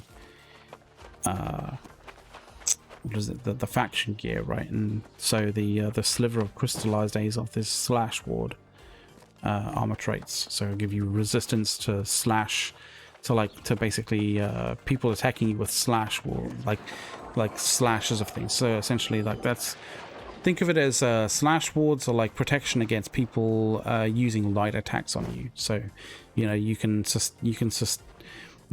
take like many more like light attack hits on you than you would you know, without it. Same with the thrust ward. Thrust wards are more along the lines of like heavy attacks. Like if you think about like a sword, you know, your light attack is like a slash, right? But your heavy attack is like a thrust, right? So you got different types of attacks, and you've got different sort of like things that you can use in crafting to basically give you protection against those types of attacks. So you have slash wards, you have thrust wards, you have down here with the Star Metal Mail, you have physical wards, right? To give you protection against PvP, more so than just, you know, the base kind of more so than just like, you know, your regular average non-perked kind of stuff. There's Angry Stonecutters, Corruption Resistance, Abyssal Ward. So there's some of these things that actually sort of relate to not physical damage but elemental damage. So like I think this Abyssal Ward armor trait relates to elemental damage. So if you want a degree of elemental damage resistance, so basically anybody who's running like a magic kind of like a heavy magical kind of setup with a lot of damage, because they've got a lot of say attribute points and intelligence, like Abyssal Ward will kind of protect you to some degree. There's probably a couple of others out there that have increases in like your physical kind of not physical, you like your elemental kind of resistance.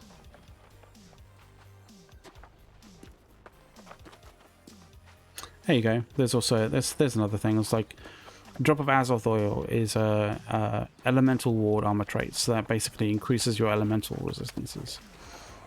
Abyssal is kind of like is another form of sort of elemental damage, like, but you know, I think that's like your main style. And obviously, you know, fire damage, you can craft items with attunements to fire, like with resistance to fire, sorry. So there's a lot of different things, and obviously, you know, you can't put all of these, you can't stack a single piece of armor with all of those resistances. You can only go up to, like, I think it's 3. So you have to kind of choose between 3. So you can essentially you can have like a good tier, a good armor set, but also, you know, have like the fire ward, the elemental ward, like the resistance to fire, the resistance to elemental damage, the resistance to where is it, to abyssal like damage, like basically those like 3 different types of magic damage, right? So you can have like a high resistance to physical damage, but also have those kind of like those perks that stop like elemental damage. But what it means is you're in this halfway house of having good armor against both of those, but not great armor against one or the other, right? And that's what the resources are. That's how you kind of augment your sort of like your crafting to be better for certain things, which is, it's a speciality, right? You're specializing in creating items of certain types with certain perks. I think that's about it. I think that's pretty much most of crafting. Like, you know, when you're looking at like the different forms of crafting, like say, you know, crafting food, like it's kind of sort of the same. Like you're going for levels. You know, you're utilizing, you know, certain resources to create certain things. You know, those certain things will give you certain bonuses to certain stuff. The only thing is, you're not wearing it, you're consuming it. So you're consuming it, and it has an effect for a certain period of time. So, for example, I have 7 cranberry compote in my item slot. It recovers health, but it also gives me defense recovery, and it also provides health recovery and additional constitution. So, if you look at my constitution, I'm at 53 constitution at the moment, right? If I consume some food, you'll see that constitution goes up, and in doing so, my health will go up as well. So if I just consume some of that, you can see here that provides a moderate increase to defense recovery and provides slow health recovery, provides 3 additional points of constitution. So if I go into here, obviously, constitution's gone up, my health has also increased as well. So you can use food to increase your health, and to a degree that can influence whether you live or die on a battlefield. It may not, it's not going to be the only thing that prevents you from, you know, winning or losing on a battlefield, but it could be the, you know, it could be one of the few elements that you know, gives you the edge on the battlefield. You know, some of the other things that can give you an edge is obviously sort of like using rejuvenation potions or healing tinctures, that kind of thing. You can get fire defense potions, for example, to prevent, like, to give you additional protection against certain types of things like fire, like I think there's an abyssal war, or like a sort of like other different types of like damage prevention. And then there's also coatings as well for weapons, which gives you potential additional damage as well. So the capabilities of crafting to go above and beyond and add, like, you know, just add like bonus on after bonus after bonus after bonus onto your capabilities as a player when it comes to both PvE and PvP, and just crafting and finding things in general, like you know, the luck perk gives you the possibility of, you know, finding rarer things. Like, you know, it's quite deep in that regard, and it's as far as I'm concerned, it's only going to get deeper as the game progresses, as it goes from, you know, from alpha, from this preview to a new round of alpha, to, you know, to beta to launch, and then from launch to expansions and all that kind of jazz, right? Like it's only going to get deeper, and it's pretty deep already. So like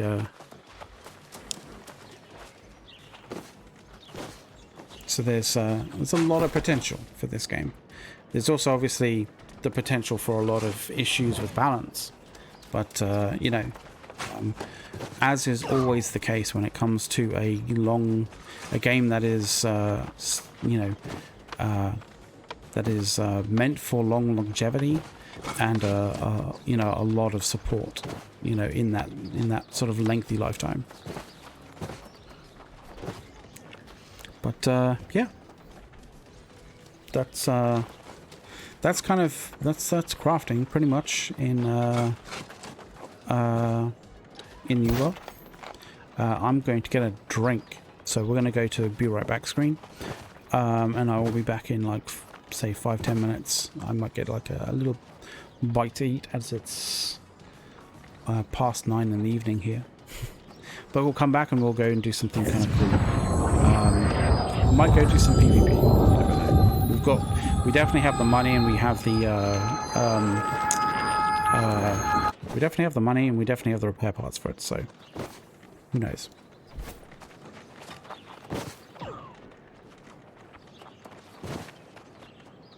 Anyway, take care, guys. I will see you in a little bit. Probably in about 5-10 minutes.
Right, guys, I am kind of back.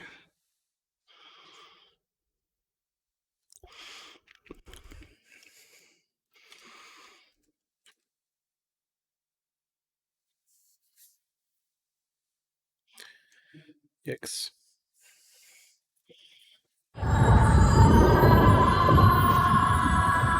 Come back, guys.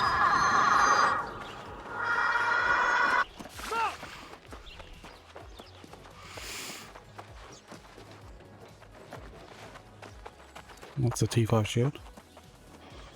He's level 53, so yeah, I would expect it.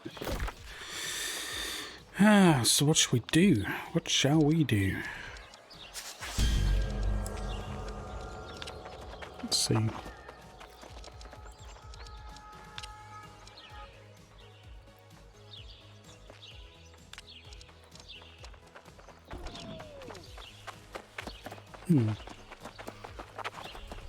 I don't know how much PvP is going on Cutlass Keys. What's in conflict at the moment? There's invasions between... Invasions in Everfall, an invasion in First Light, upcoming war in Monarch's Bluff.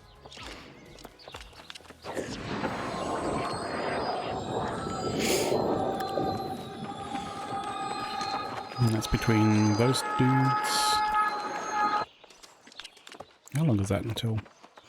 23 hours.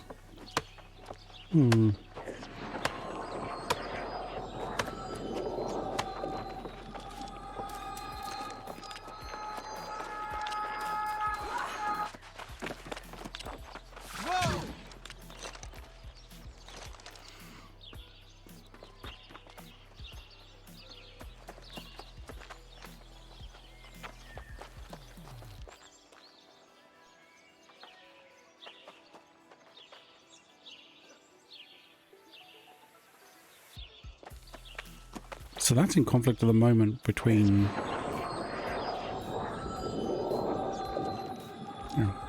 So that's in conflict between between the Marauders and the Syndicate.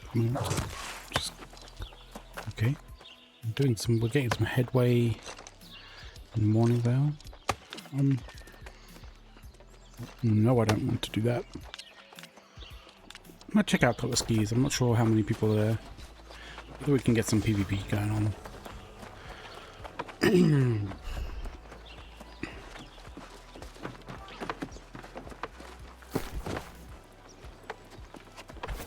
I have no idea why I've got like a random ass fish in my fucking inventory. Like, what the fuck? What that's all about, I have no fucking clue.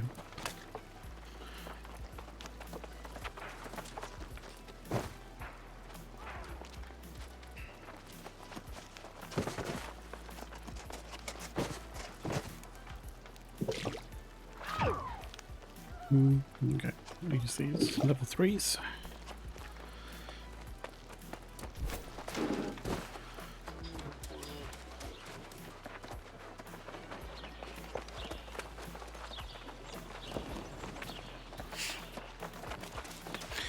see if we have any missions that go towards if I click the skis. Alright, come down. Windswood, fucking Windswood.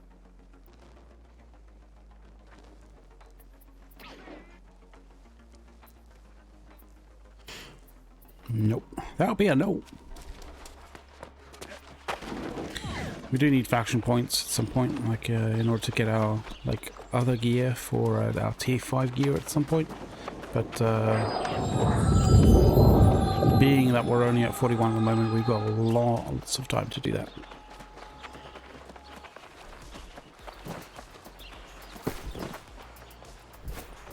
Make our way.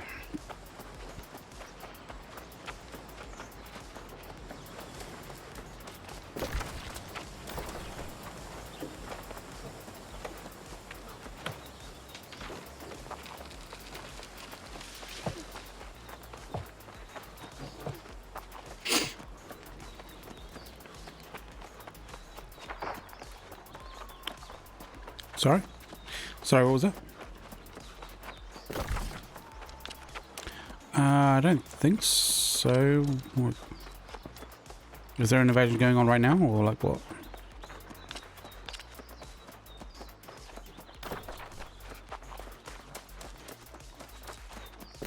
No.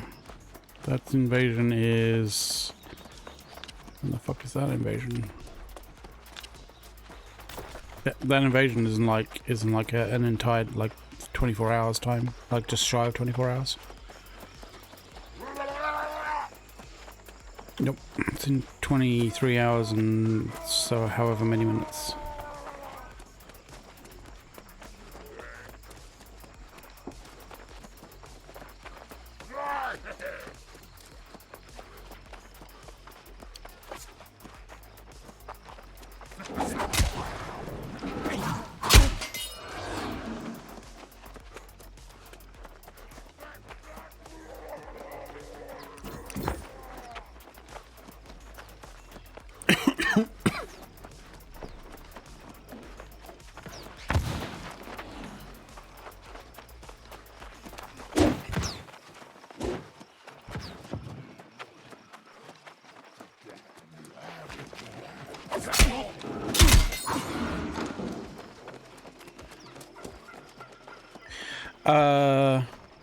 Lexi 2, if you pre-order on Steam, yes, you do. As per the kind of the article that they released, yes. I think if it does say explicitly, like I'll bring it up in actual fact, right? I'll bring up the precise wordage that Amazon Games used regarding the New World preview and show you it so you can be absolutely sure. So this is the New World preview. This is the news from newworldgame.com, right, or newworld.com. Participation eligibility, right? So these are the invite groups. Specifically, it says Steam pre-order customers. Anyone who pre-orders on Steam prior to and during the preview event, you'll get invited like straight away. Like wave one, but just basically means that like when the invites will start occurring, right? But Steam pre-orders, they specifically say prior to and during the preview event. So if you pre-order via Steam, I think you'll get immediate access. If you do it via Amazon, the wordage on the thing says that like that is not an absolute guarantee. So I hope that clears it up. Hope that clears things up for you, mate.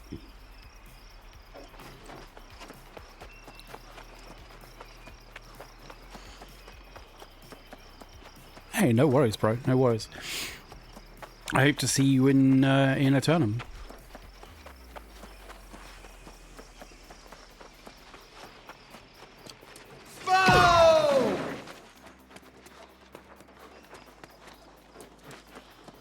But dude, while you're here, as you follow, dude, like you should get into our giveaway.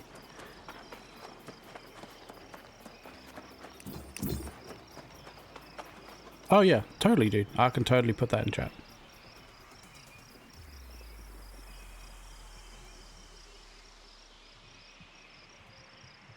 There you go, guys. That's the link to the article that I just showed you. If you guys are following the channel, like definitely put an exclamation point ticket space 1 to get a ticket into the raffle that we have for New World merchandise.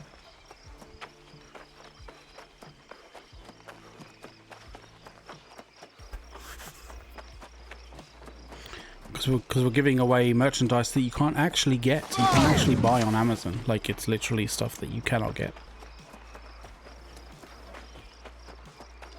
And we're giving away a box full of it. You're gonna get like there's I think the bots, if you put exclamation point. Actually, I'm wondering myself.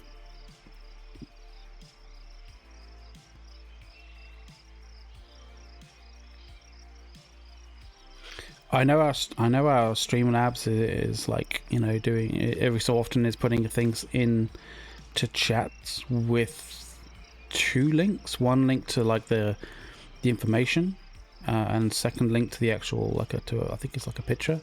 Let me just check the other one, see whether it actually.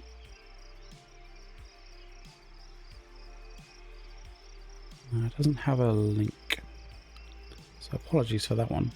But if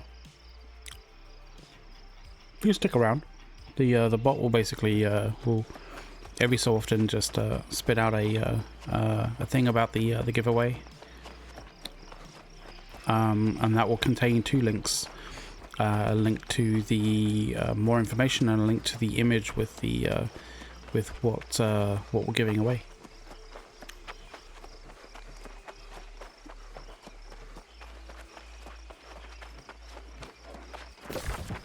And as far as I know, there is no other channel that's giving away this merch. Not even SumSum.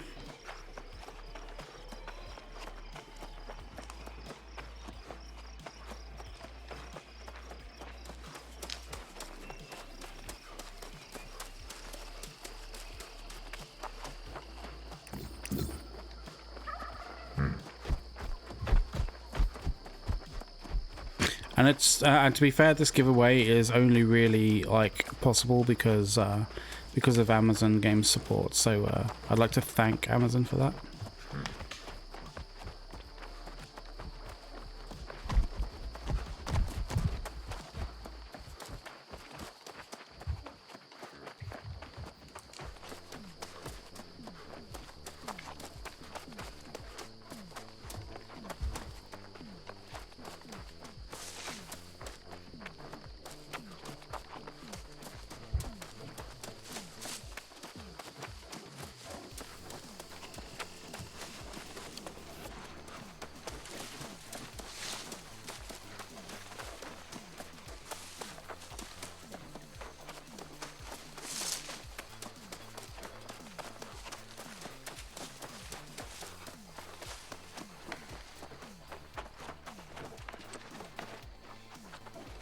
So we've got level 23 there, we've got level 40 here, that's not level 14.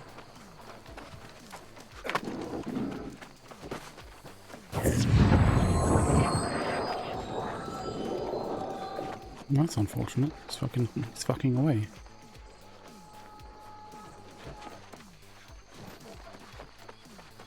Where's our representative? Ah, here we are.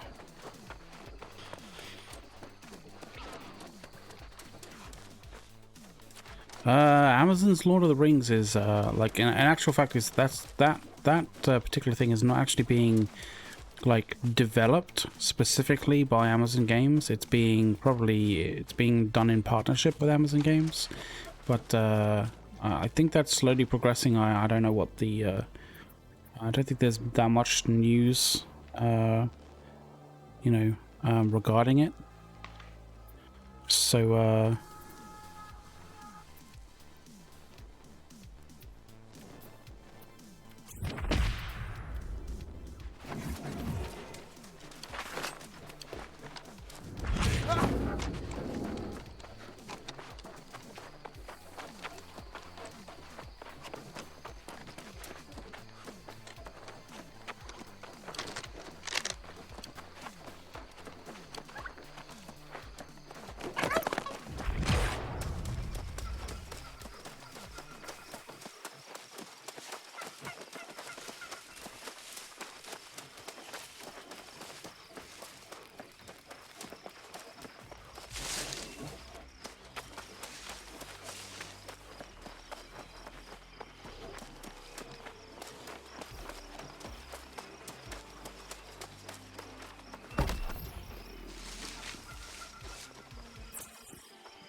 That cat is fucking deaf.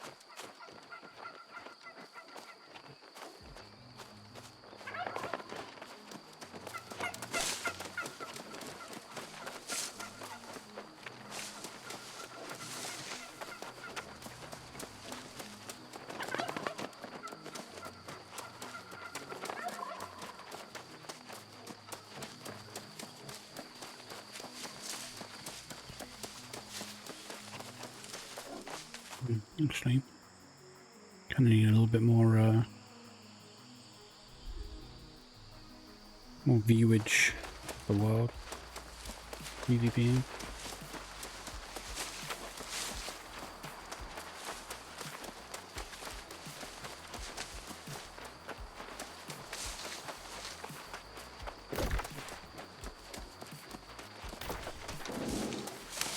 Awkward thing having this fucking massive ridge line.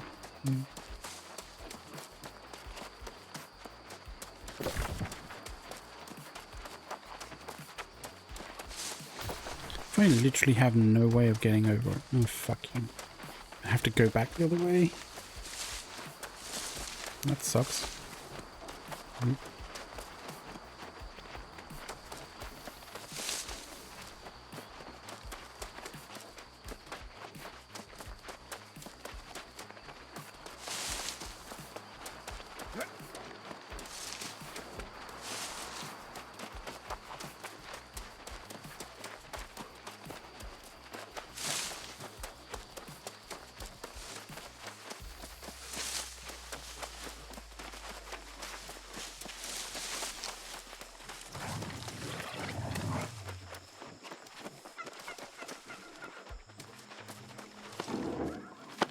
That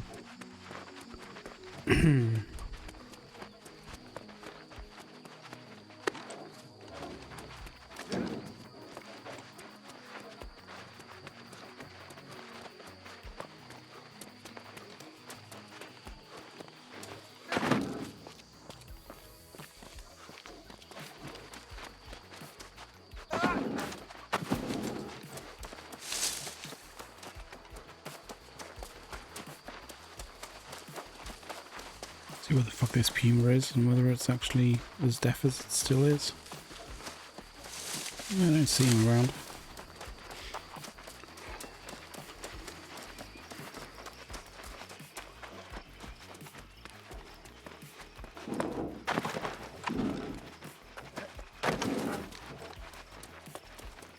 Oh, come on.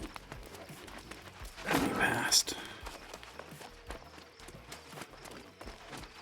Gonna be a dick about it again.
And we have enough to still build a...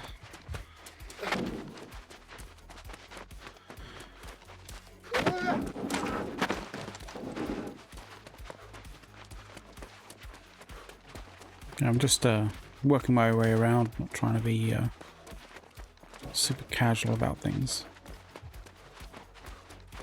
Just keeping an eye.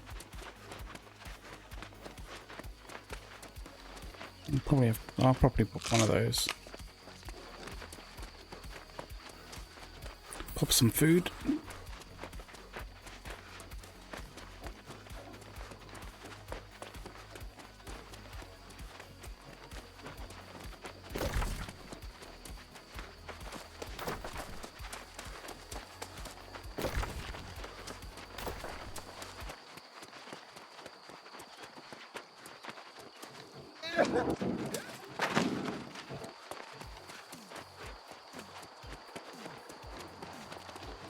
Put some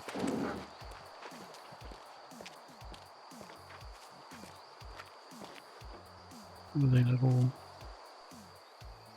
I can't tell.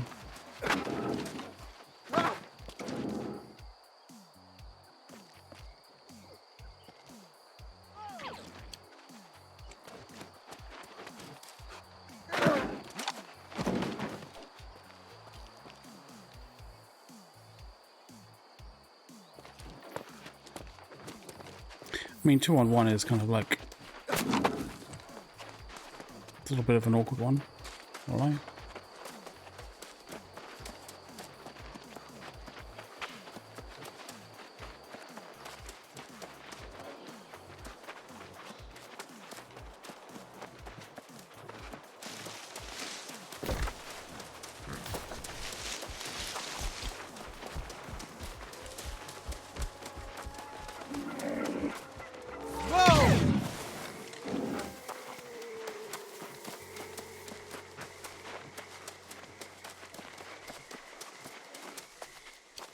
I don't think they saw where I was actually going.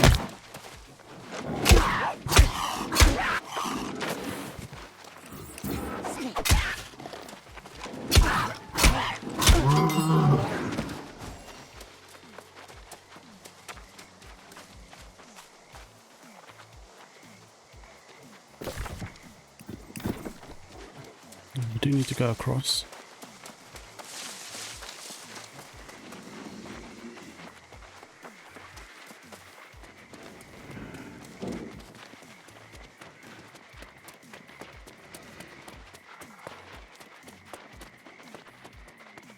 I think we're good.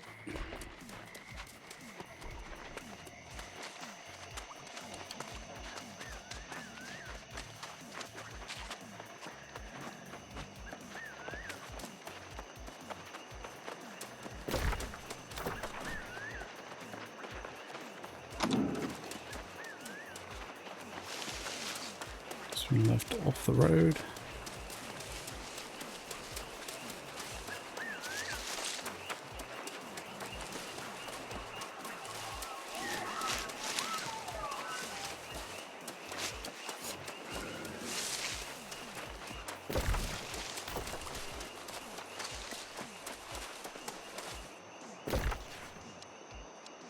Okay, these are 5 battle plans.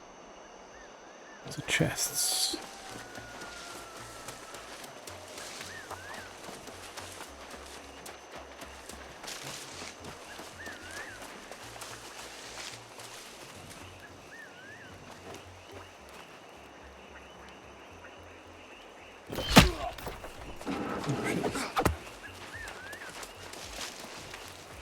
What was that?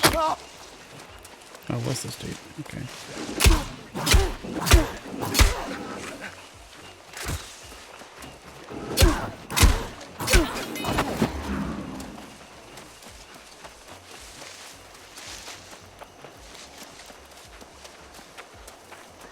I just had to straight up murder that dude, whatever. That's alright. Yeah, I'm level 41. And that's the tier 3 camp.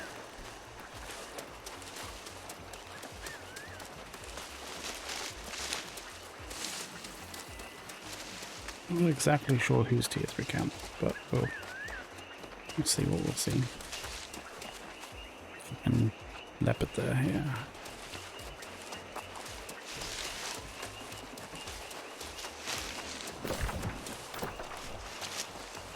So it's definitely this fucking area. Definitely. If we can see if there's anybody running it and whether they're flagged or not.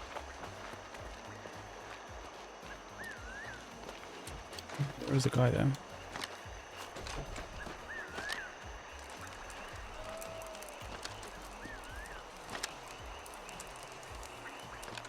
Who are you and what is your name?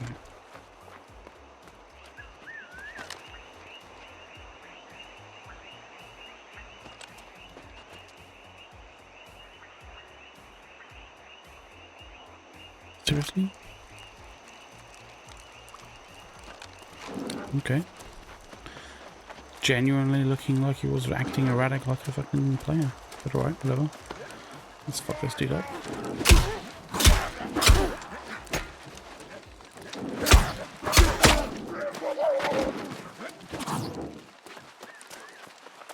Where you going, boy? Hmm? Yeah.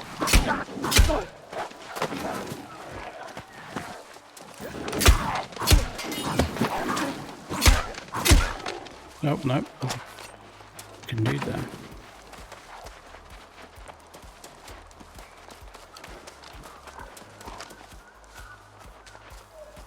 What are you level? Oh fuck, yeah.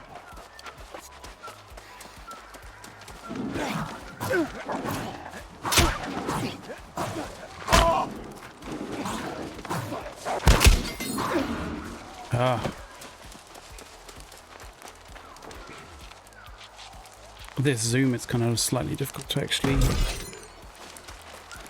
Nice. To actually see kind of like...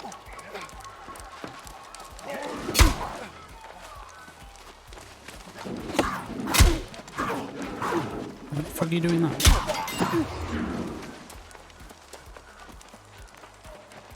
I wonder whether I'll get super... Oh, yeah. Whether I can get this done before getting... kind of scene.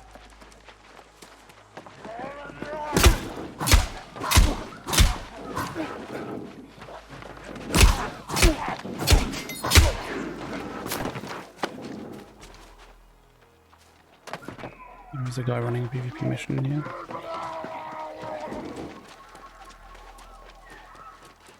Not sure whether that's a legit PvP mission.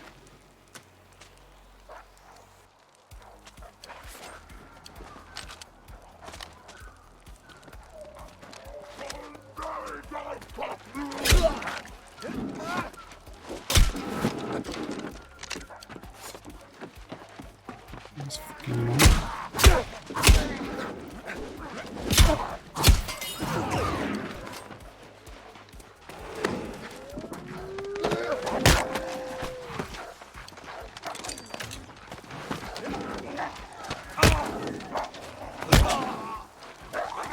Would you fuck off? Whoa! There he is.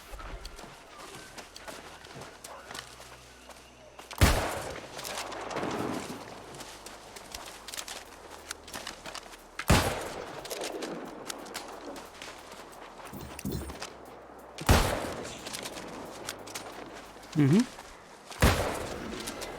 God damn it. Yeah, I may get intersected at some point.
Not today, Pointer. Not today.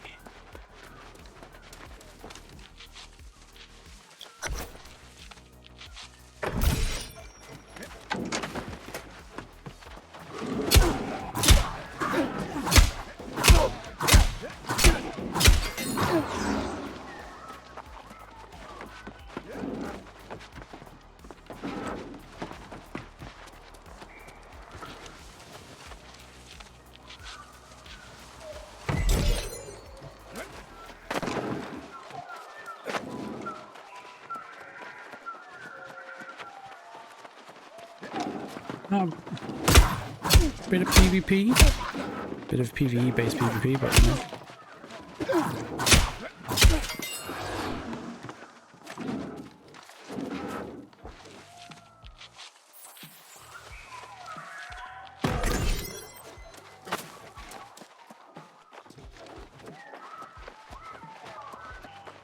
Corruption.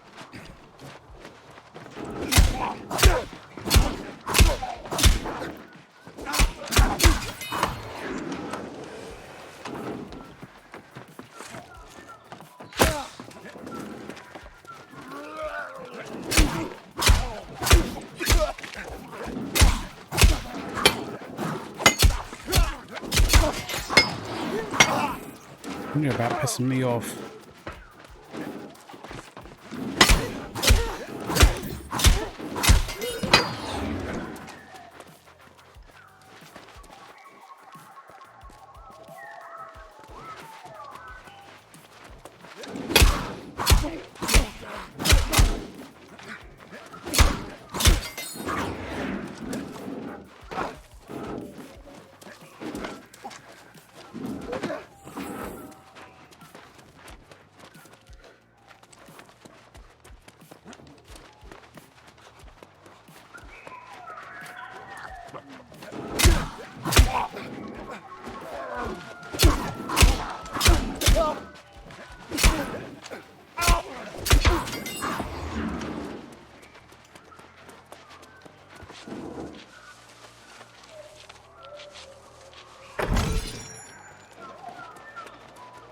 Or a 5.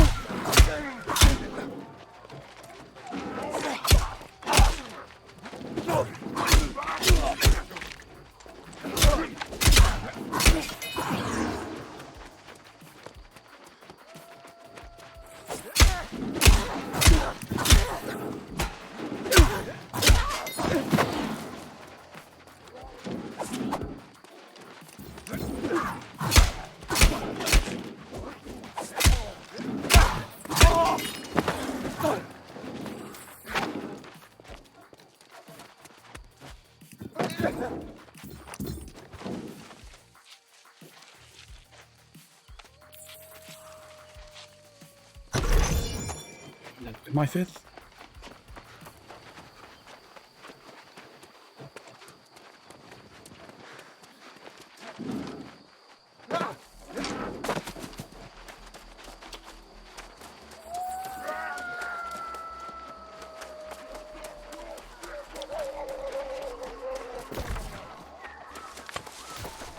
I've also got to go there, by the way. Nothing now. I've also got to go there, by the way. Nothing now.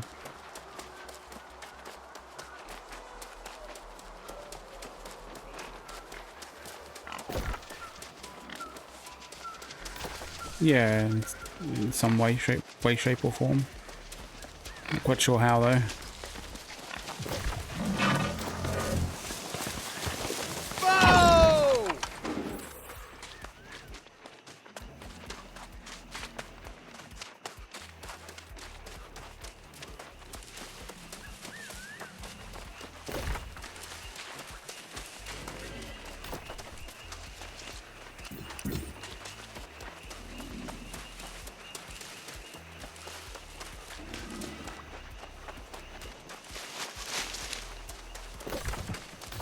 It's the bridge. There we go.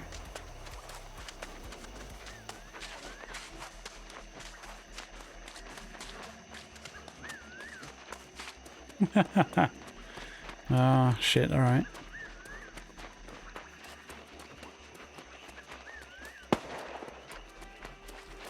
Hey, look, Nina. Oh, Jesus. I dropped under and dropped down the thing another way. Oh, there's a way up. Good.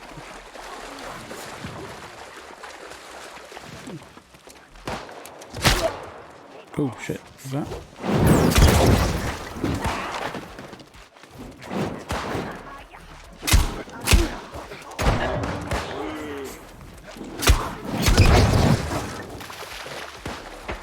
Would you stop knocking me off? That would be fantastic.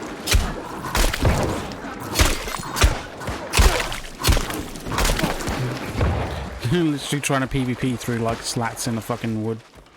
Like, that's genuinely ridiculous.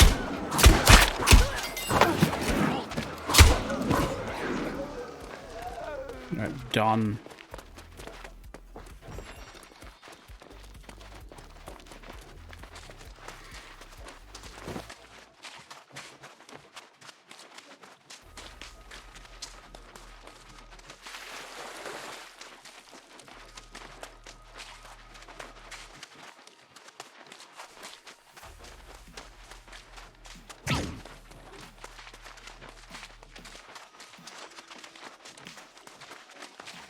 I'd use that very sparingly when we need to.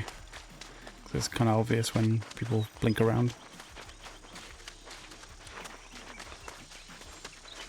Aside from the fact I have a freaking shining blue massive, like, you know, shield on me. Quick, hide in the bush. Yeah, I can see you. Because it's fucking glowing.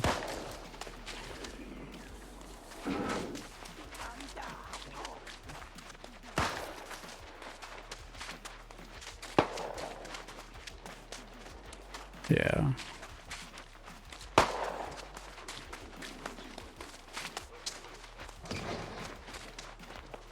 Stay there, people.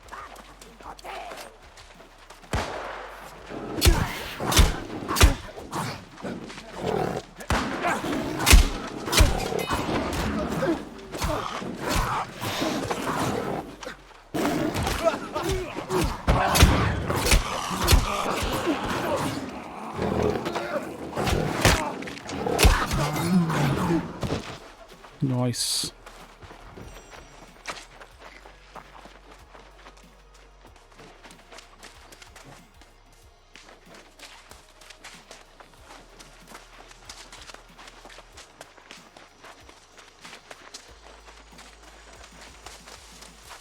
No, nice thing about this place is because it's all pirate-based people, like if you hear gunshots, it's not technically likely to be PvP.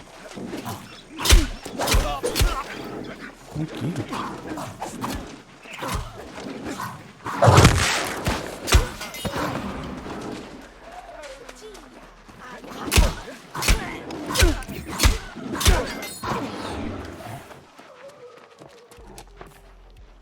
What? Oh.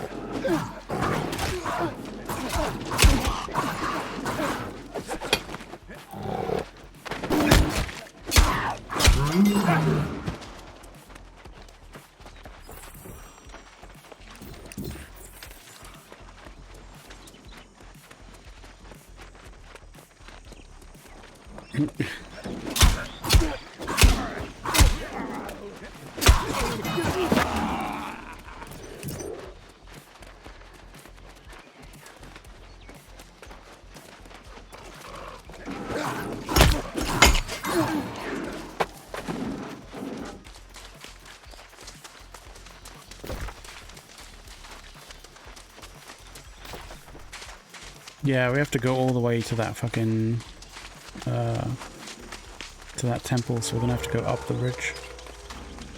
Oh great, there's people running rifts.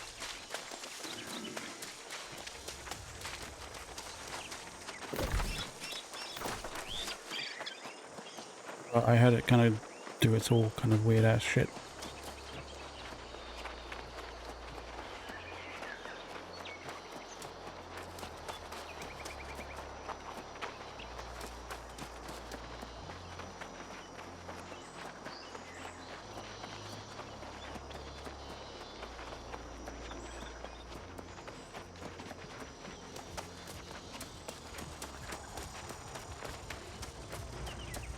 Lintnator, it's I was part of the alphas, so I was and I wasn't an absolute shitler in the alphas, so I was invited to play, and I also have it. I also have it pre-ordered as well, so you know I was getting into this regardless.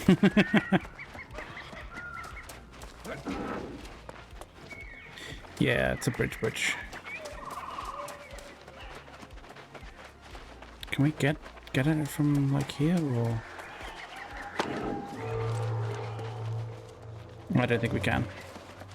I don't think we can.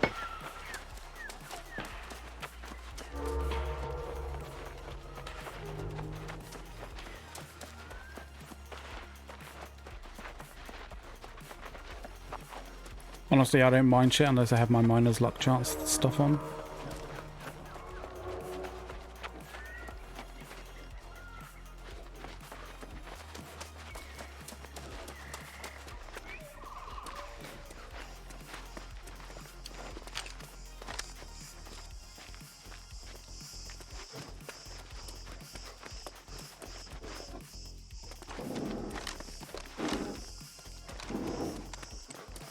Oh, that helps, yeah. Yeah, Lydon, like, definitely, I'm definitely looking forward to what this looks like in the actual proper closed beta.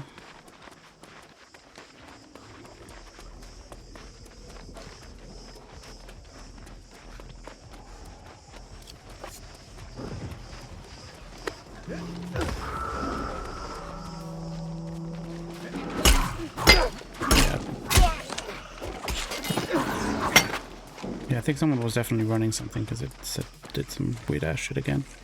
And it's just gone now. It just disappeared now.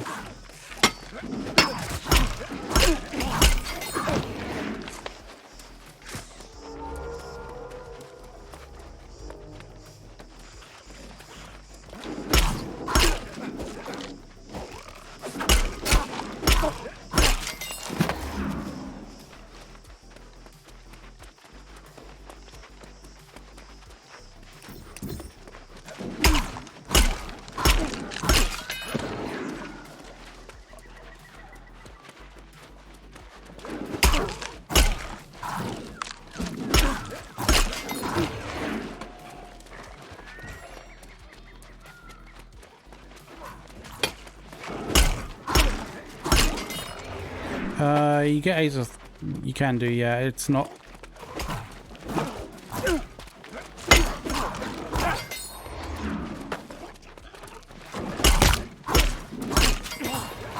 Sorry, dude.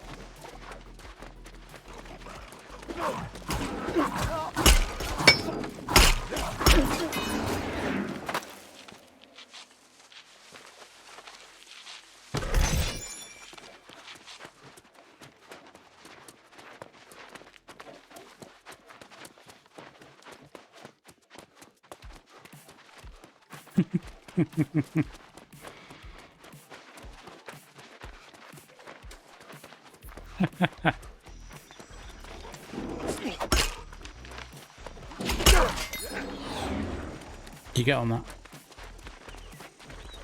Thanks.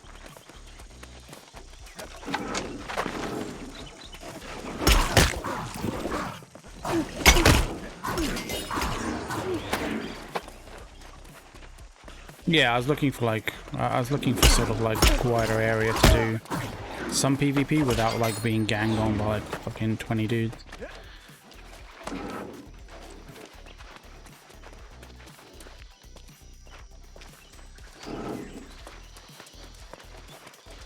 And honestly, the only other PvE mission that I could do was fucking some delivery thing to Everfall. Yeah, fat fucking chance on that one.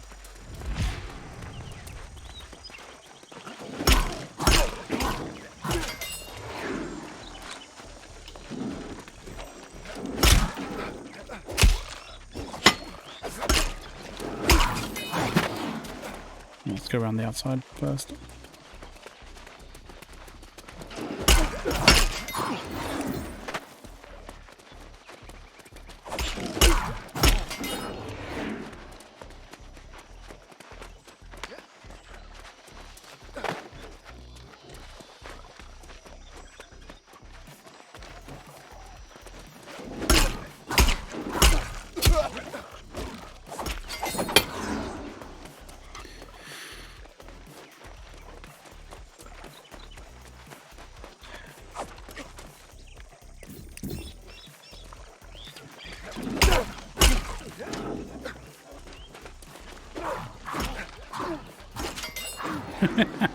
It's like, I'm gonna deny you.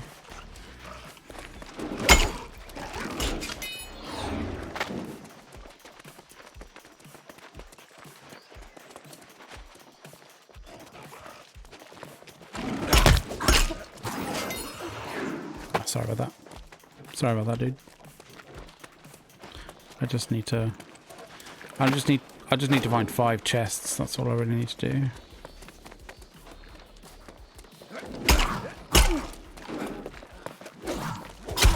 Oh shit, no I didn't. Ah. There's one on the corner? God damn it.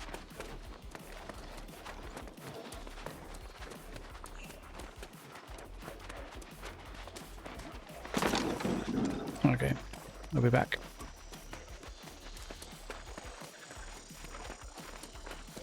Famous last words, of course, right? Oh yeah, there it is. There you go, secret orders.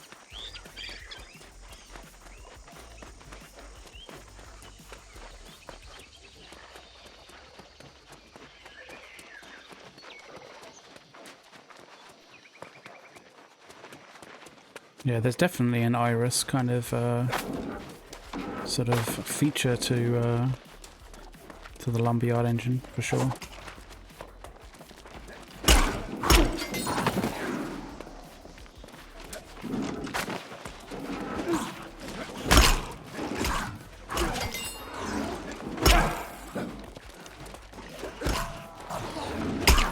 Did I just hear some fucking?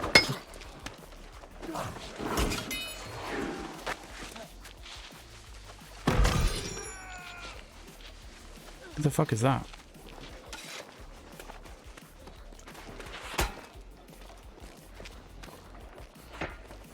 No, that's an NPC that's shooting.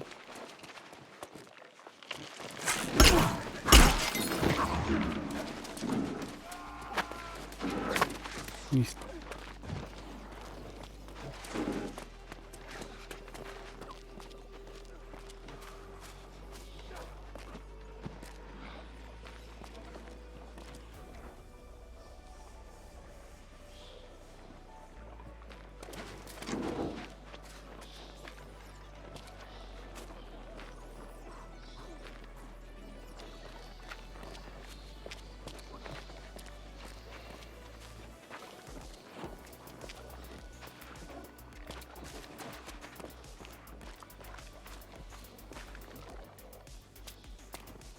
what level are we thinking?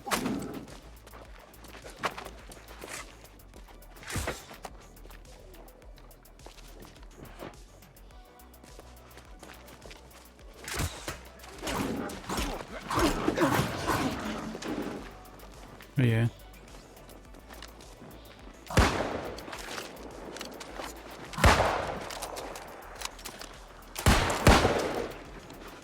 Let's go!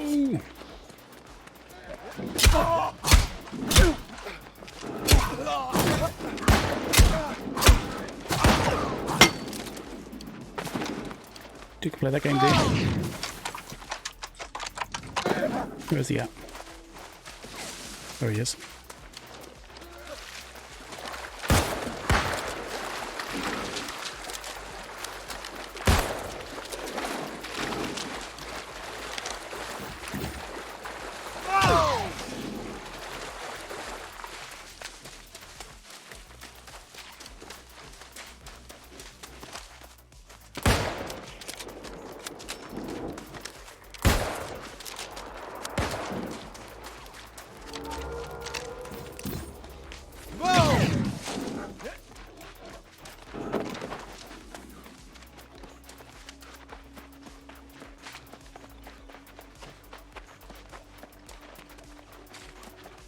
There he is.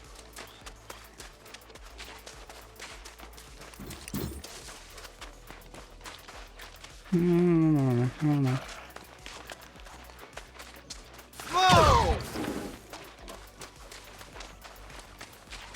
Yeah, but you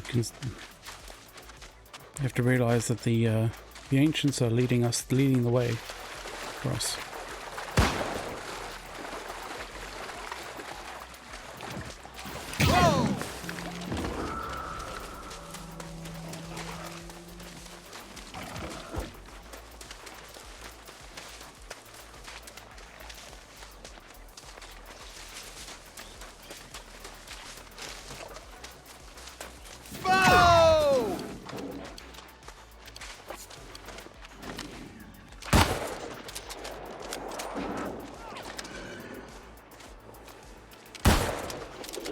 Yes, I am that bored.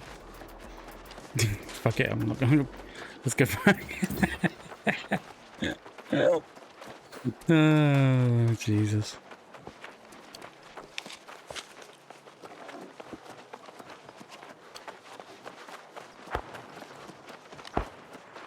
No, they're not flagged. No, that's alright.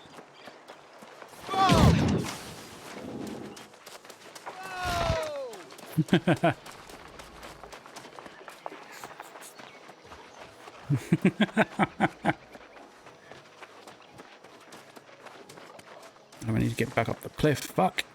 Right. I'm gonna have to go underneath and back round.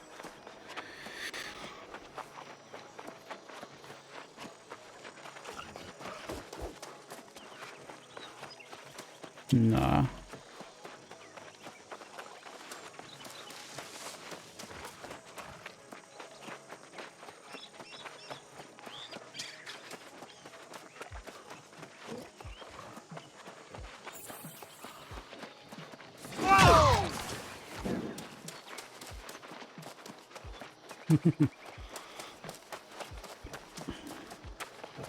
I mean, that was...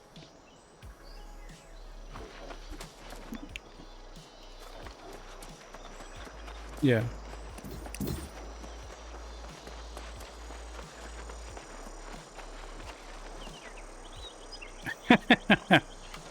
This is someone's fucking shadow blinking you, like, what the fuck? Ah, glad you liked it, Linton.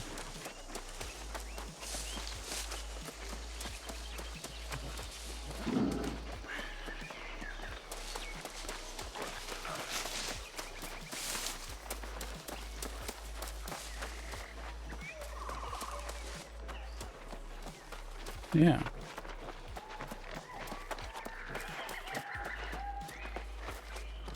You know about the zooming, right?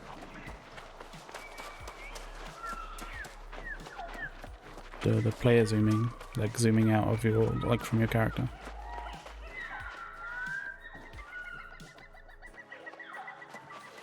Okay.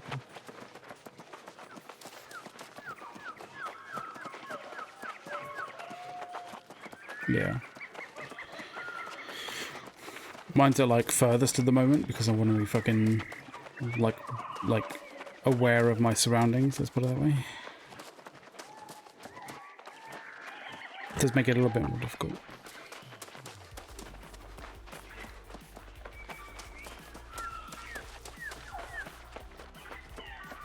Ah, okay.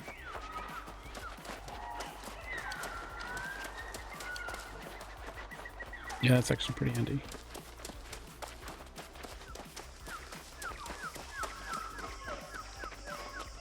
Gonna have...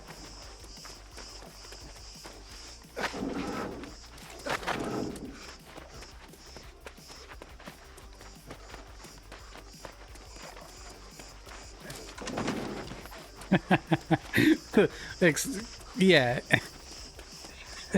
I was gonna say, like, you say that now, but I remember, I distinctly recall yesterday you were kind of annoyed at yourself for salvaging a really good hatchet.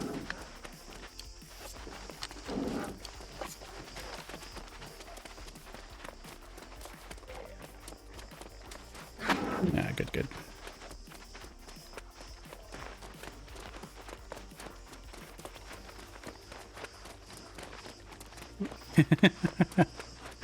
Yeah. Oh.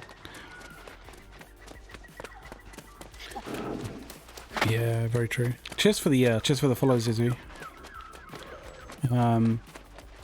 As you follow, dude, like you should grab a ticket for the giveaway that we're running at the moment. We're running a New World merch giveaway, and following gives you enough points to get a ticket for the giveaway. It's basically New World merch that you can't actually buy on Amazon, like kind of exclusive New World merch.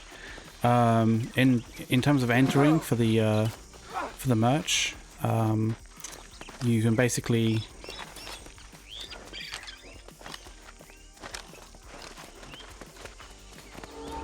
Okay.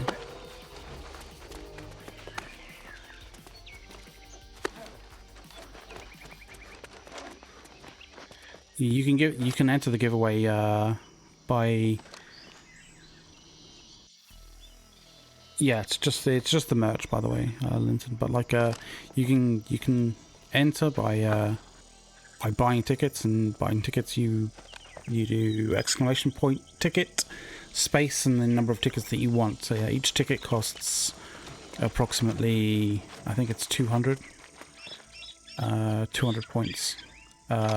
Following the channel obviously gives you 200 points, you know, and you get points like for the longer you chill out with us, the more points you get, obviously. Yeah, see, they're not flagged. Okay, let's go.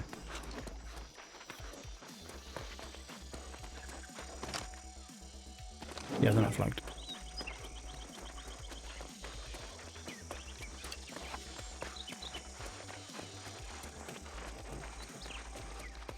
Go down again. Actually, no, we should probably go up and then go down, right? Like, that way we don't have to jump from a ridiculous height. Right? That's how that works. And they've cleared these. Hey dude, what's up?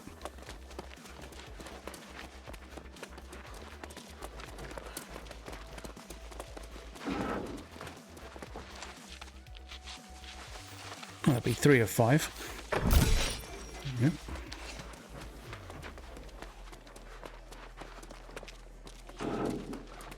Who leaves like raw red meat, cranberries, and berries like together? Like what kind of fucking animal do you have to be? That'll be it.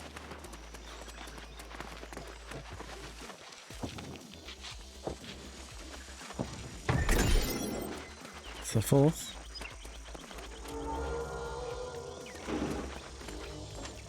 It's I think it's a rift.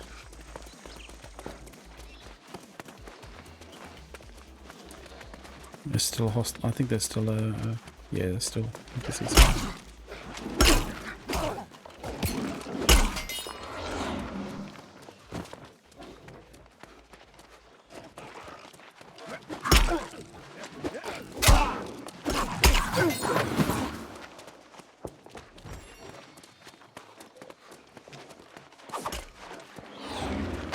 Yeah, at this sort of zoom level, it's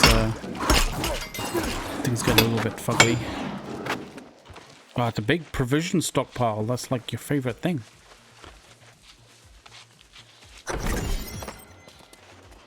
I've got breakfast bread, whatever. Like,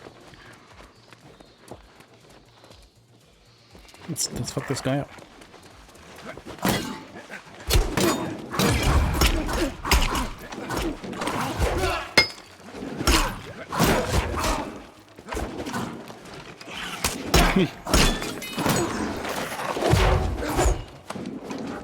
God damn it. Fucking fell down. What's up?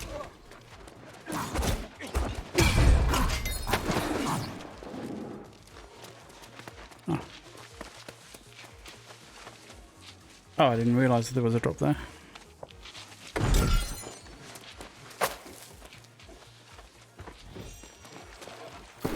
It dropped me an ancient longsword.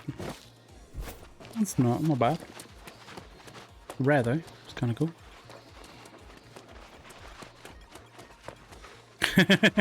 Yeah, it's like, oh, it doesn't have it doesn't have a gem slot.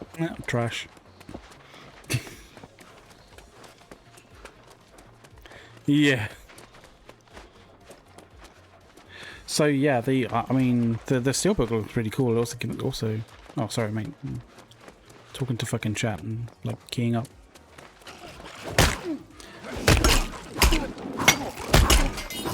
So yeah, the steelbook looks kind of cool. Like you get a cool poster with it and stuff, but like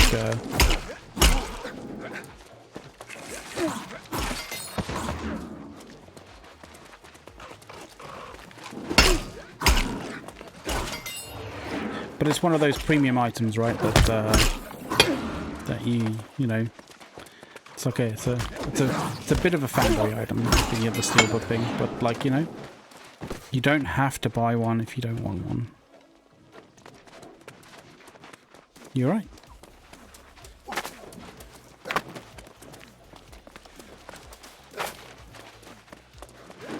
Oh, right, yeah. Saying that, like I should probably...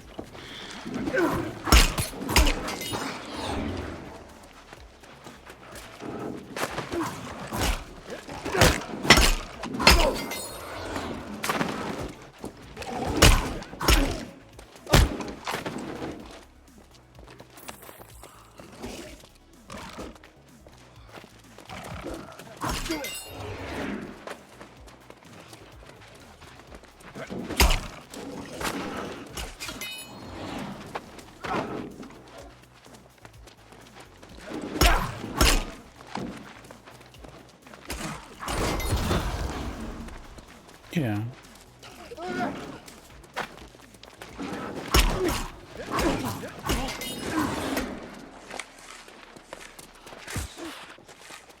Well, hello there, fellas. I think one of them actually had a functional microphone.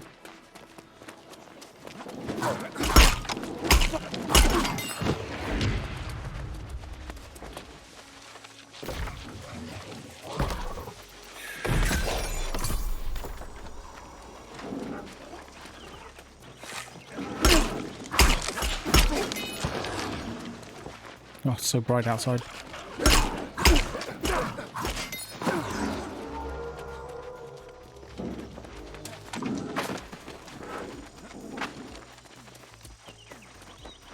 I mean, I've finished that. That's both of my PvP missions. Like, I don't mind if you wanna.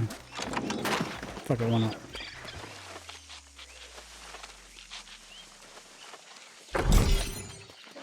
Okay.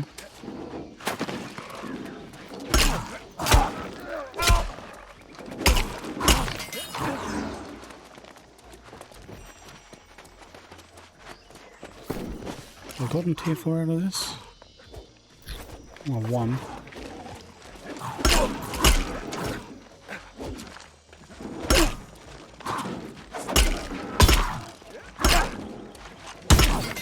Jesus, die. God damn it. What?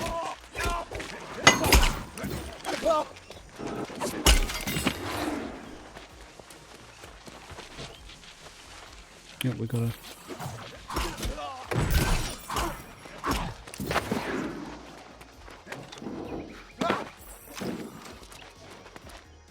Oh, we got some guys with like fucking...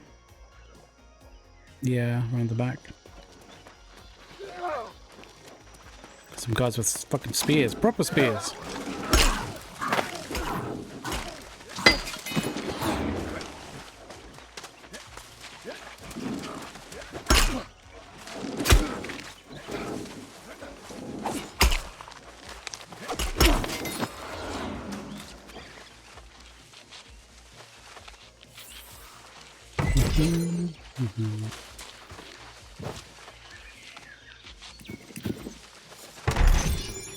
Yeah, I'm at tier 4 at the moment. 41, sort of 2/3 the way through. About 60% the way through to 42.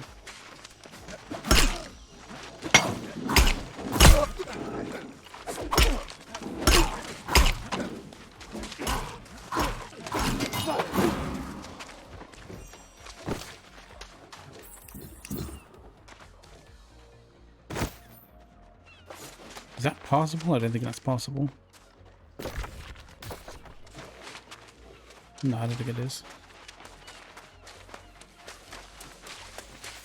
Very nice. I kind of feel the same way, Lynn. It's totally understandable.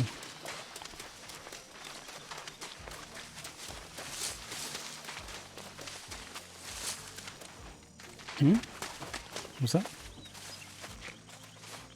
Defiled longsword. Ooh.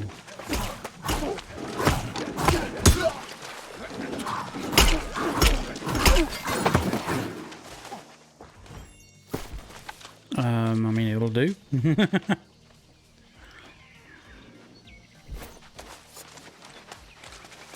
Yeah, good point. It's definitely worth having. At least sword and board and PvP style.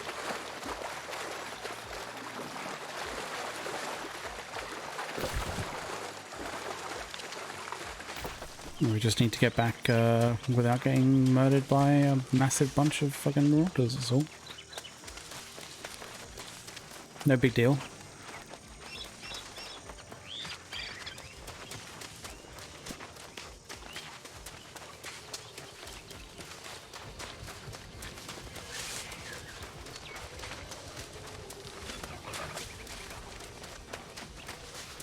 Cutlass keys, yeah. Yeah.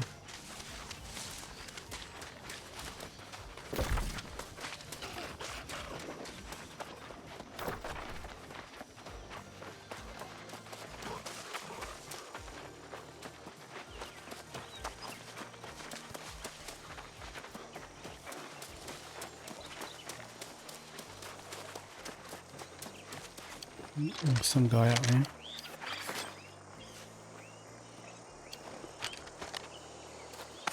Oh, marauded.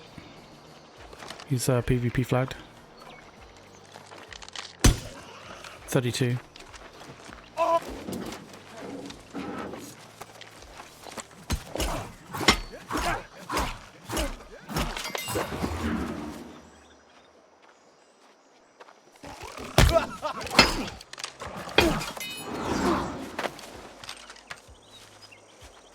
Yeah, he was just behind that fucking thing at 285.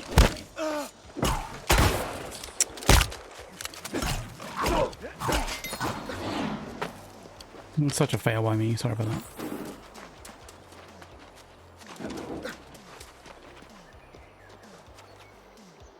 If he's still there or not.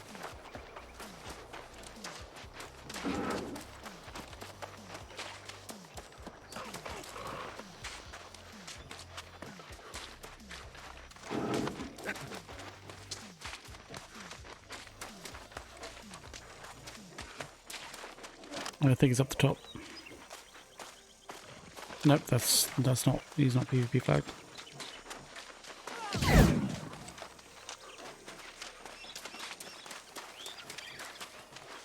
But he was here, and now he's not.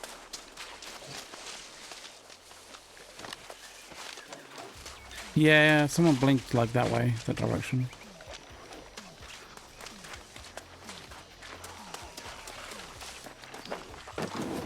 You're talking about like that other, not that other guy. We need to go this way.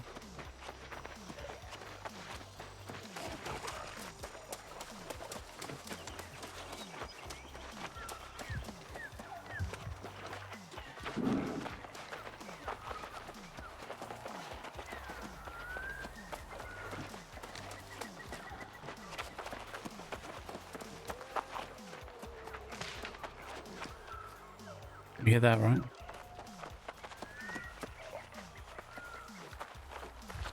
Might be down to our... It might be down behind us.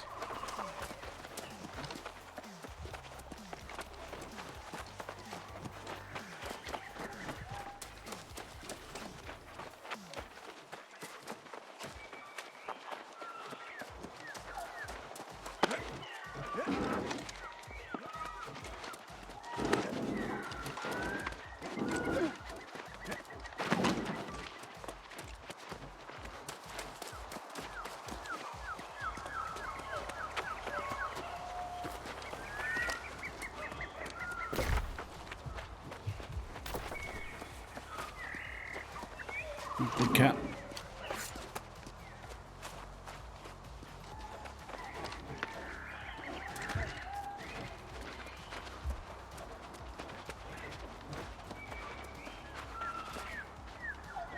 There's a guy up here, but he's not PvP flagged.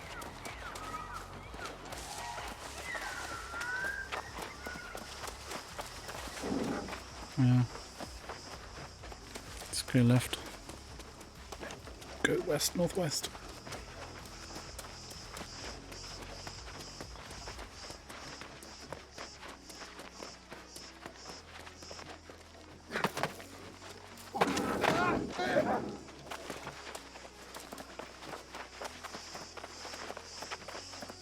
wonder what the fuck uses lodestone these days.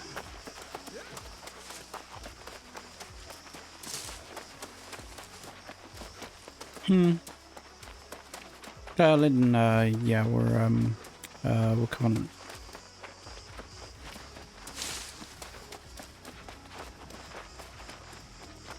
I don't know what. What?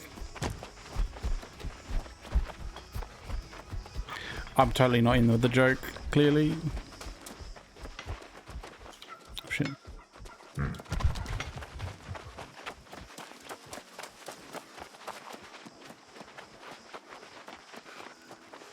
Oh, interesting, okay.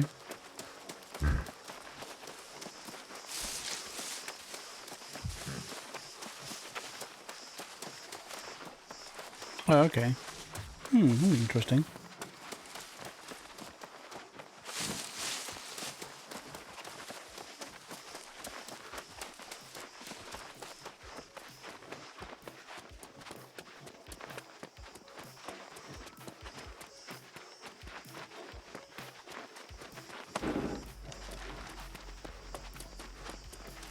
Yeah, I think we have a vantage point. I think it's a good vantage point.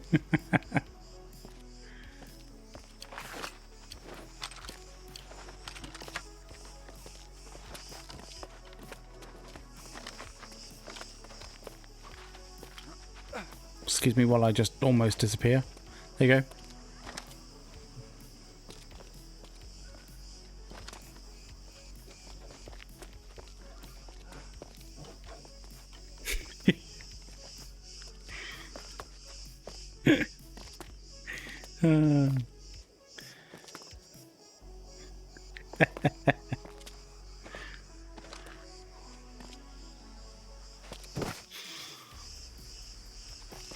Yeah. So yellow is Covenant, green is Marauders, and purple is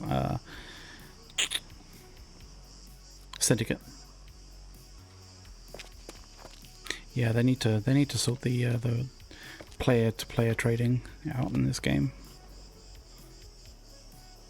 Hey, Bordy, what's up, man? Sorry, I miss your I miss you saying hey moment there. Hope you're well. Hope everything's good there over in Nox.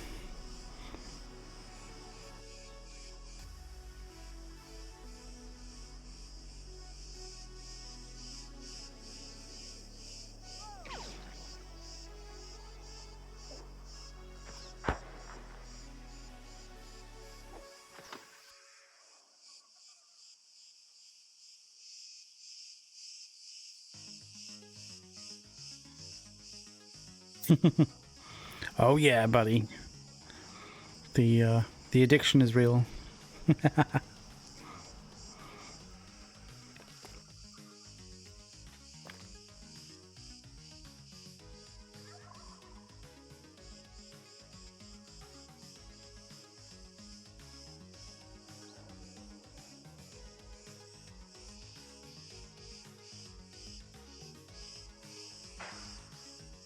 Right. You can kind of tell. It's been good. The only issue is the fact that you know, Marauders are on a bit of a on a bit of a success wave right now. The issue there is the fact that the Marauders, at least on this server, are most of the like hardcore extreme like alpha level PvPers. So yeah, it's been challenging. Let's put it that way.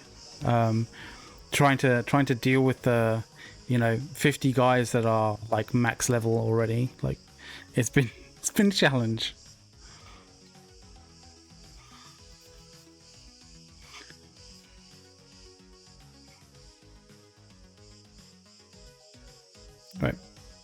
Right, Nathaniel, I'm gonna jump down, complete these missions, as you're not doing them with me. Like,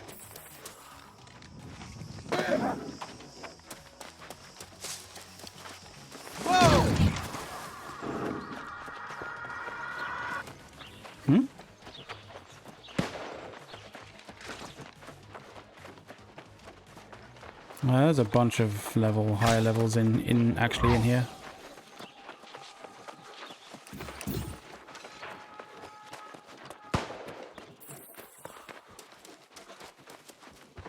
It's up to you, dude.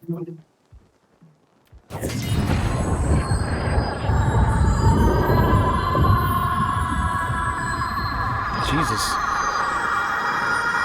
Sorry about that, guys. Fucking psycho, like fucking boy races outside.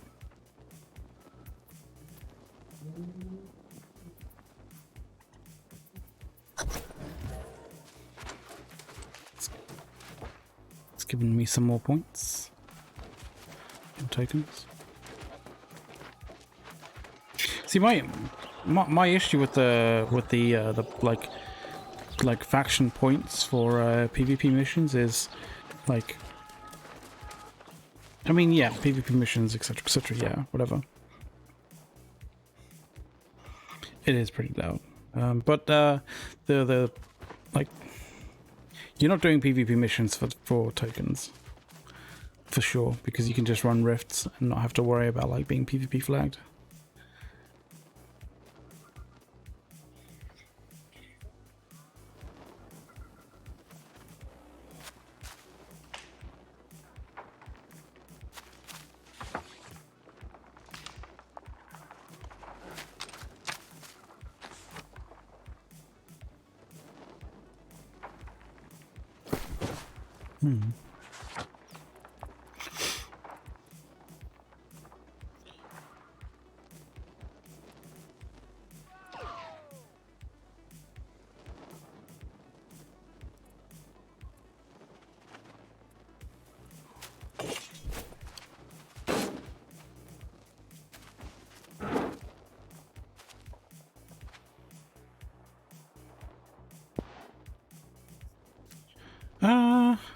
You can do.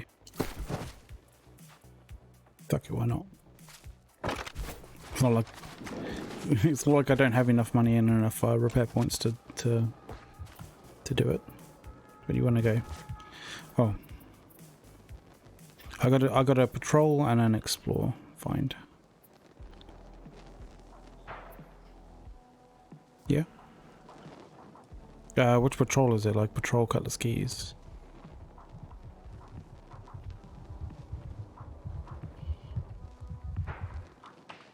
Yeah. Do you want to just the explore and find? Yeah, Malokio.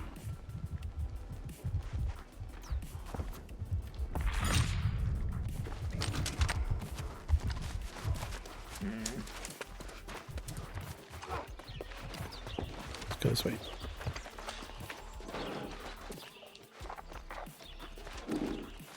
Outfitting tier 4. Tier 2.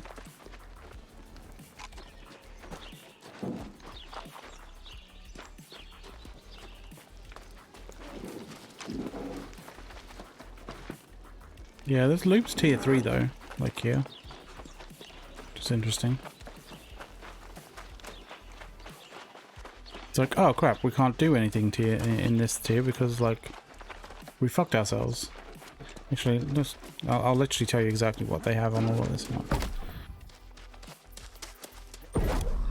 So they have outfitting tier 4, forge tier 3, tannery tier 3, loom tier 3, and that's it. So tannery, loom, forge, and outfitting are basically the only ones that have been upgraded.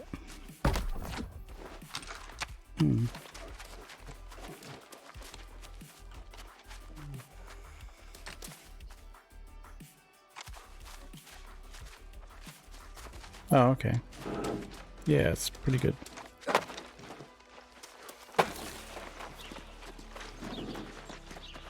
So I don't know where your one is asking you to go, but like mine's asking me to go southeast.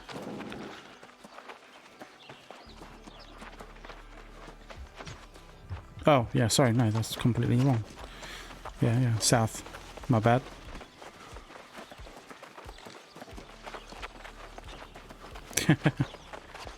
So any of you guys in chat, like that merch giveaway, like Borders basically has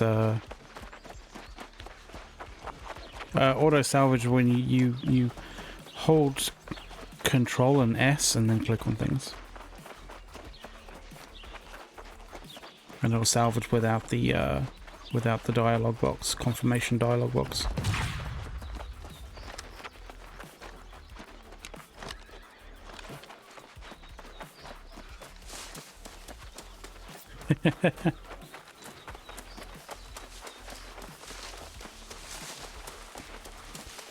Yeah.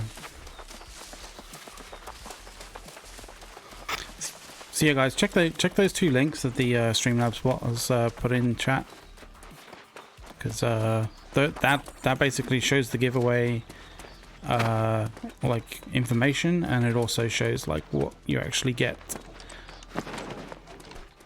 So make sure that you're in for that giveaway, because it's gonna be good. It's gonna be worth it, man. It's gonna be worth it.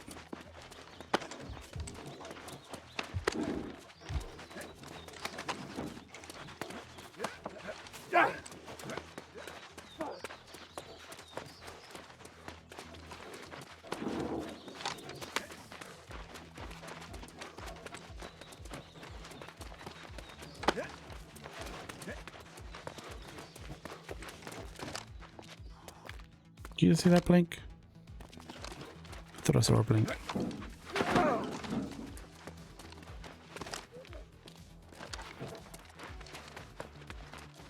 Oh. Okay.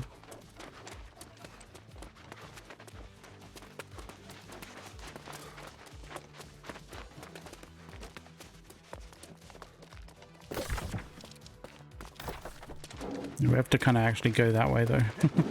Because we have to get onto the bridge again, right?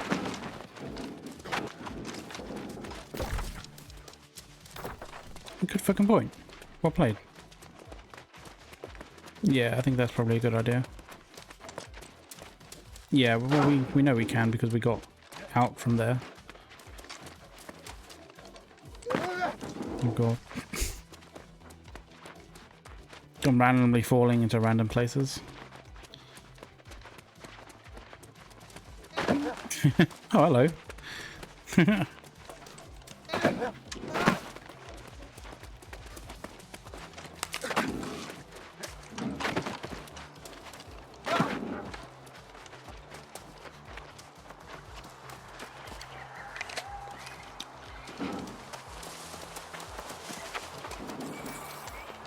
Why the fuck am I caught on that tree? Jesus.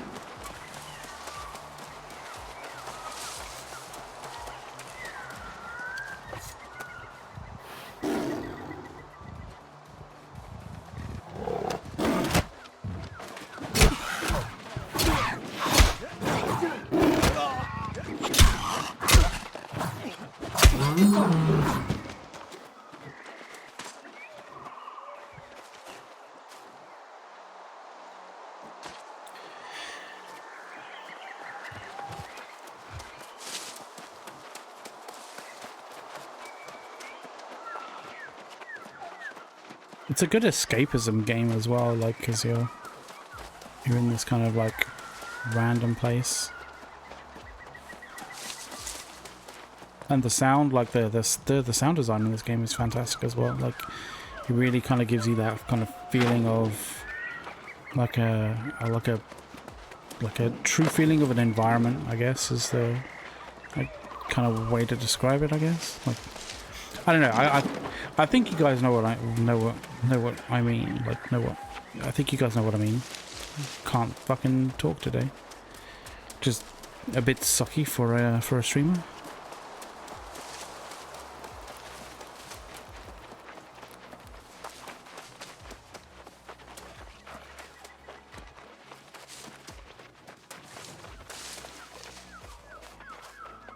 I think all these trees got leveled by a breach. Yeah, this guy. He's not flagged.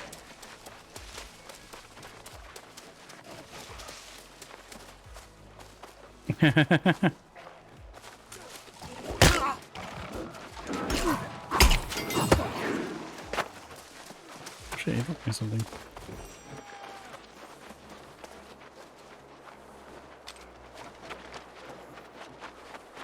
Uh,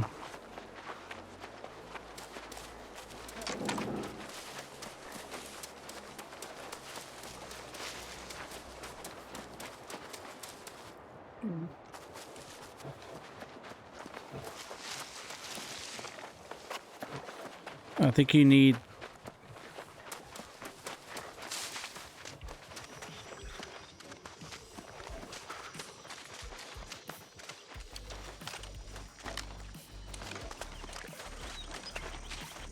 He ain't flagged.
Oddly enough, the first time...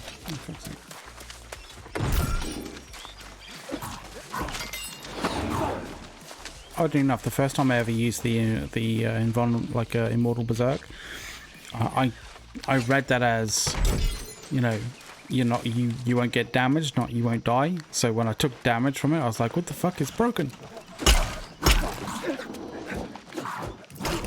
It's not, it's you'll take damage, but you just won't die.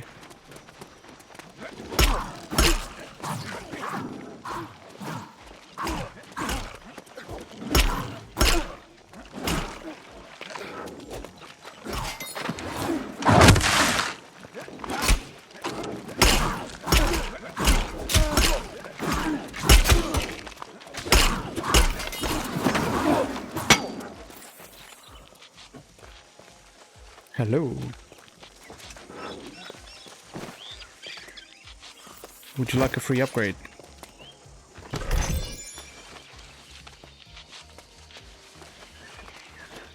Yeah, you can take that, dude.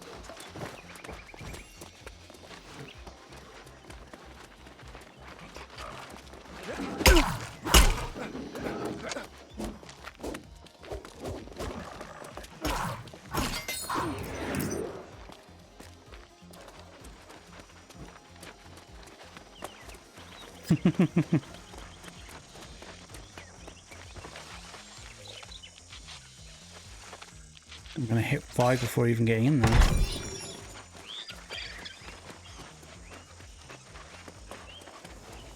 Yeah, and inside it and all of that shit.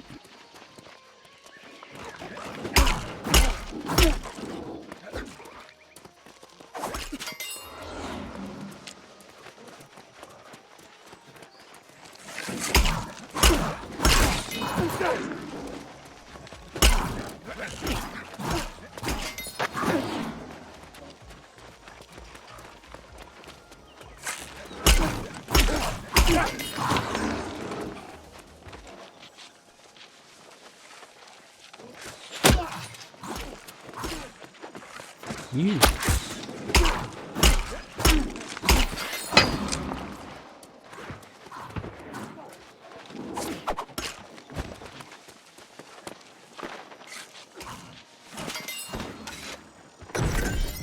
Right, we're good.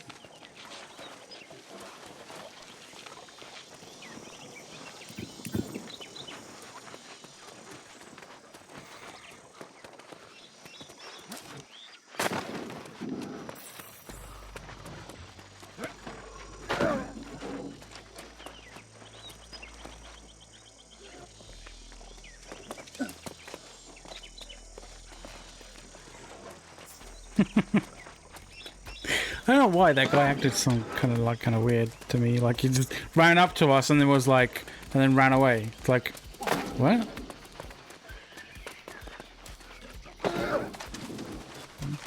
You're aggroing me, I'm gonna kill you.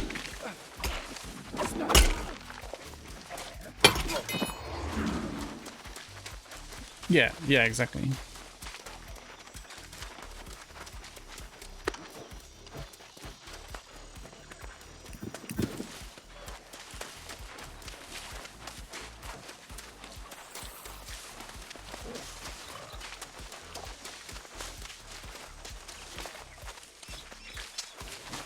It's just a crawler, fuck that.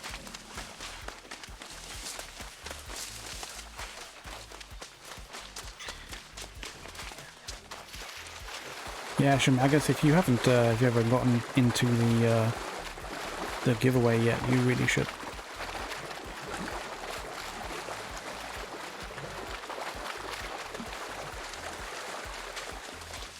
There's a rift right in front of us.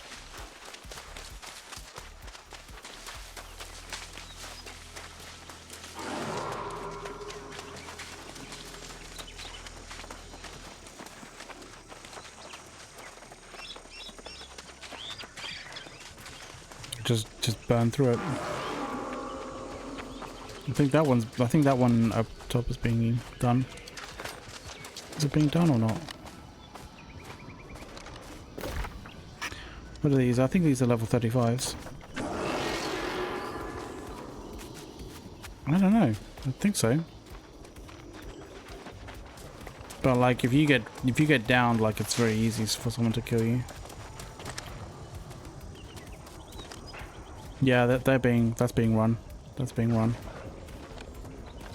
Okay.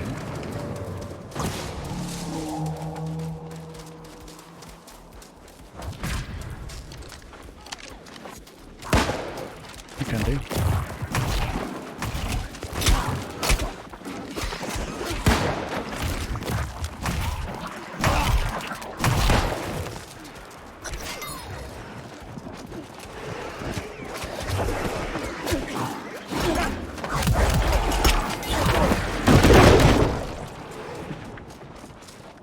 There is a bunch of people here and I'm like slightly concerned that they may be like, oh, there's a bunch of flag guys here.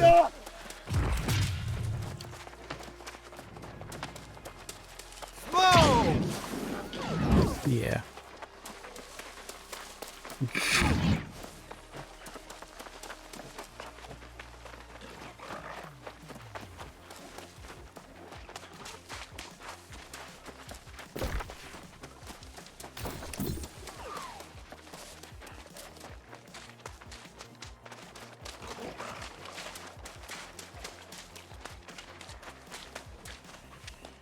I think so.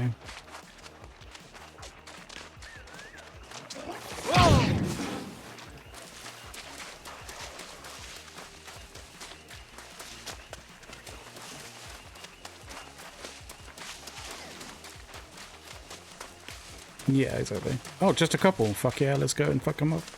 You know.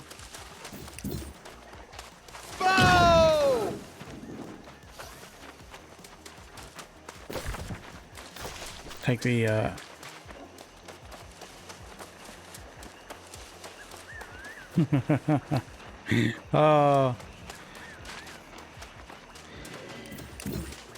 I wish honorable PvP was a thing that actually happened on the internet.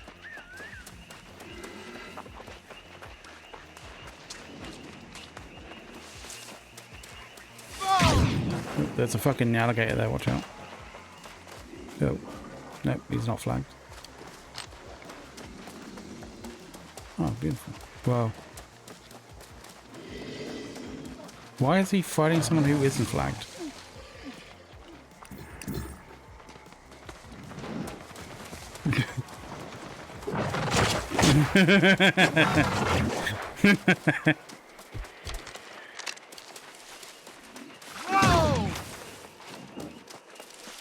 That's fair enough. Oh, flag person in front of us. Oh, I think he blinked away. Yeah, he blinked out. Let's carry on going around. Yeah. Carry on going around. You went into that fucking thing. Don't go into that thing. Oh, you didn't. Okay, cool.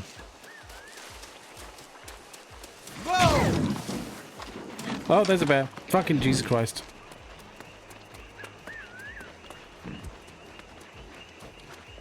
Was that a bear? Oh, no, it's a bison. I was about to say, like, it didn't do any, like, I thought, like, oh, we're fucked. Yeah, true, good point. Didax, an amulet? Not really, as far as I know. A good ring, yes. There's a really nice, there's a really nice, like, actual sort of, mission that you can do in Brightwatch. For a really nice ring. It gives you +4 constitution. Like, I would recommend you go and do that, for sure.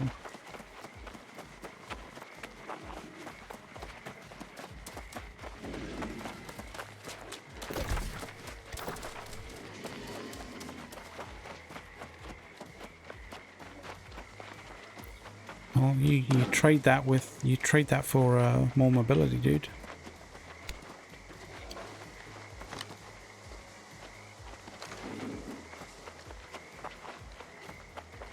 Well, fair enough then. Why are you complaining? Okay, fair enough.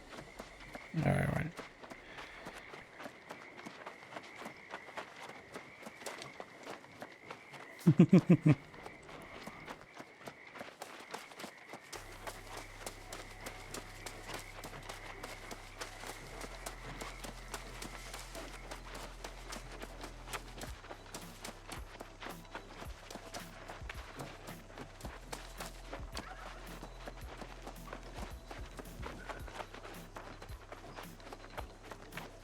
Hey.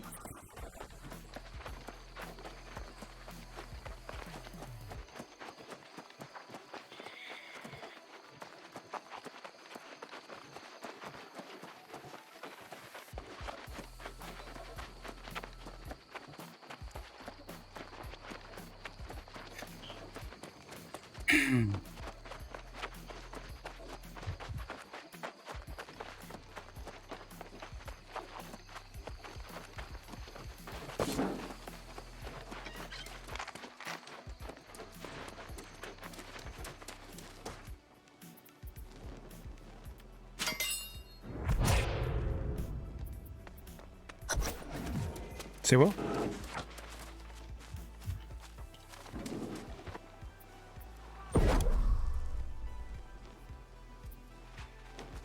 Oh, good point. Oh shit, I forgot to do that. Fuck. Oh, there was standing in there as well. No. God damn it.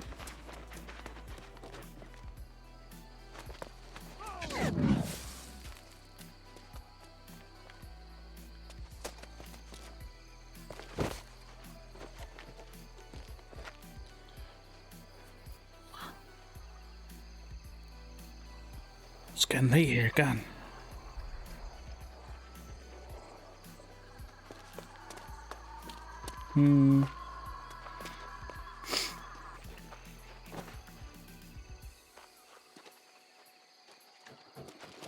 Should we do it like a...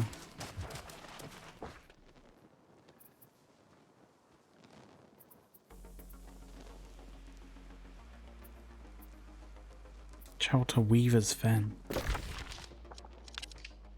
Fuck that. Like, the distance on that is ridiculous. just go almost 5 kilometers. Yeah, just go almost 5 kilometers across like fucking... Yeah. Yeah. Plus we're going like the length of like, you know, Marauder territory.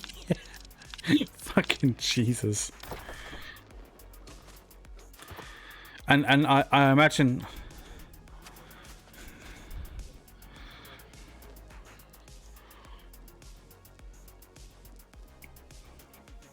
For 1,500 XP. Fuck that. Yeah, that's just dumb. Do you want to do some rifts? There's like there's mages up in Brightwood right now.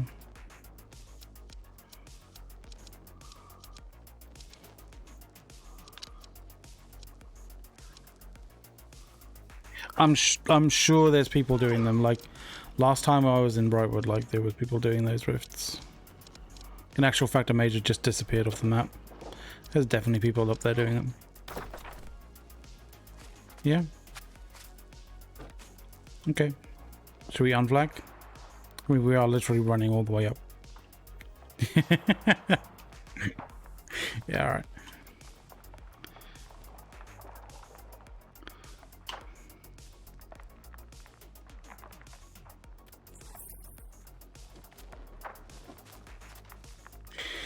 Well, I mean, I don't mind it sort of here, but like if we're traveling up to fucking Brightwood, like it's just, that's not good. Like all the way through Everfall as well. Fuck that.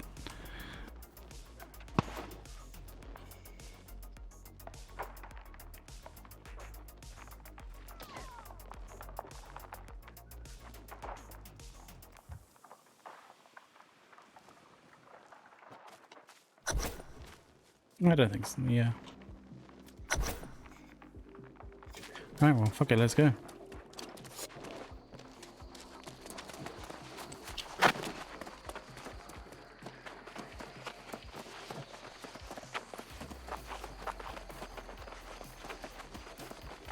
Heading up to your fort.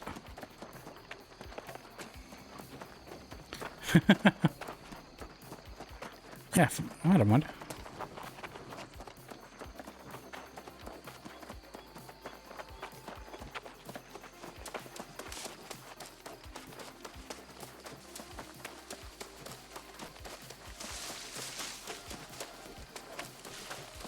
I mean, I'll level quickly.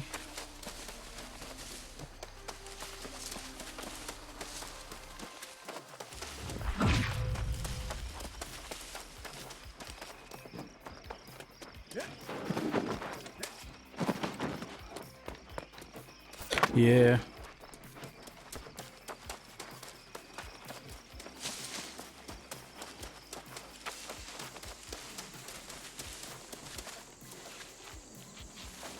Sorry, I got a bit of lag there.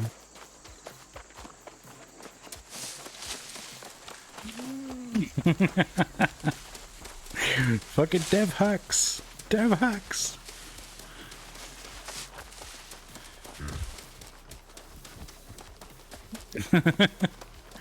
Well, I didn't see you go through the fucking animation. What was that all about? Whoa!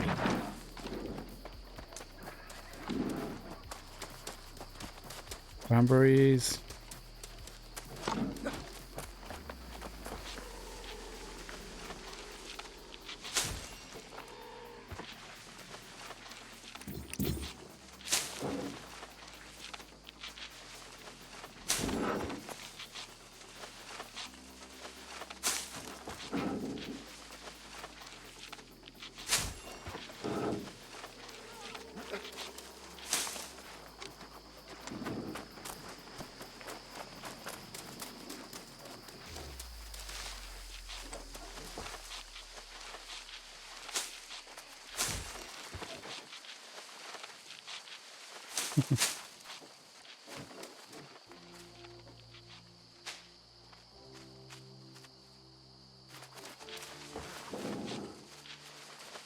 was like, if you're not doing it, I'll fucking do it. There's some more. There's some more up here, by the way. But like, you know.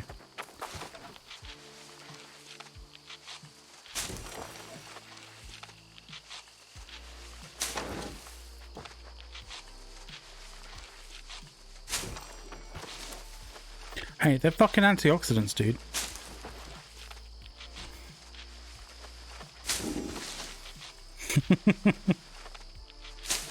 All I need now is some vodka.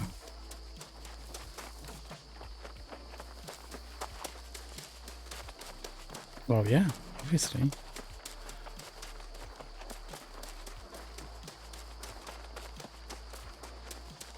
Vodka and cranberry juice is a health drink. I'll have you know.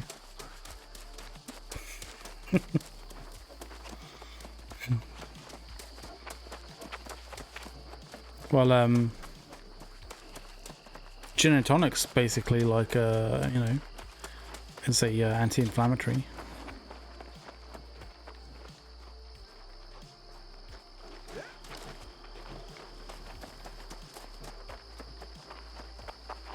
But it's an anti-inflammatory, that's why. Whoa! Yeah, exactly. You got to have Quinn in the tonic.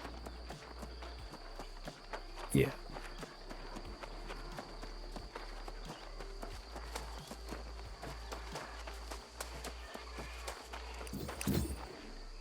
Well, you know why IPA is called IPA, right? Like in terms of beers. Yeah, literally, they literally couldn't drink the water, so like the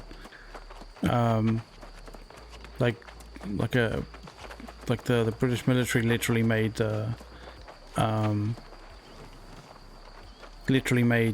like alcohol for them to drink, like low percentage alcohol for them to drink rather than the water. That's where you get India Pale Ale from.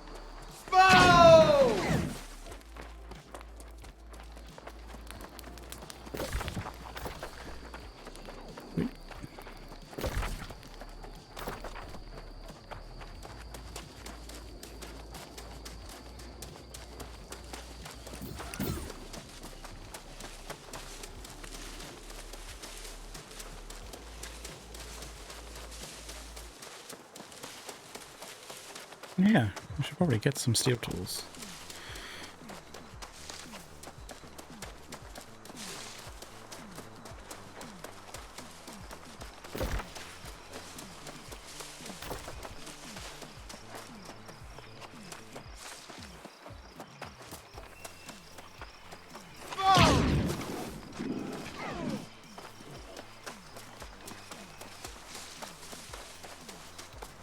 Oh, nice.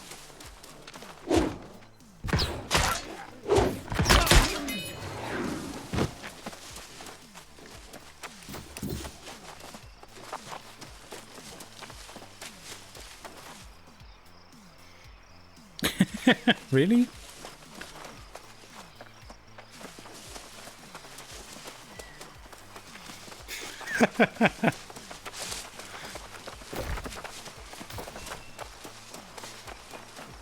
Was it specifically skinning, chance of skinning to get rare items or something? Okay. I didn't realize that was a thing. Yeah, I know. That's kind of what I thought. There's a bunch of there's a bunch of bonuses to things that like I'm just like, that is so random.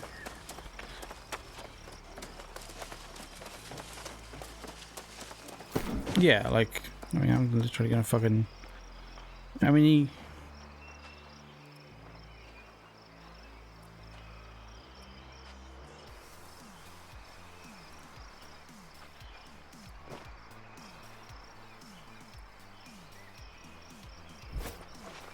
yeah. Like I have a.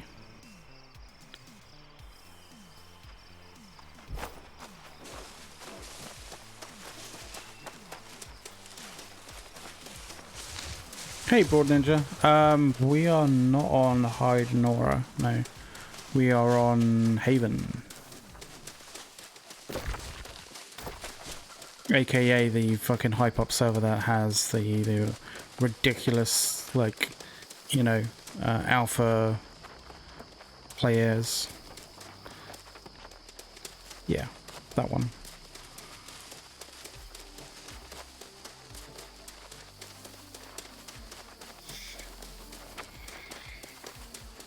I don't know why, but I swear, I'm sure it's not me, but like every single time we go past this, you know, this set of forts and what have you, right? Like I always, for whatever reason, think that this is like Everfalls.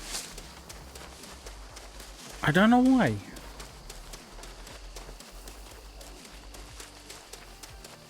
Yeah. I don't know why.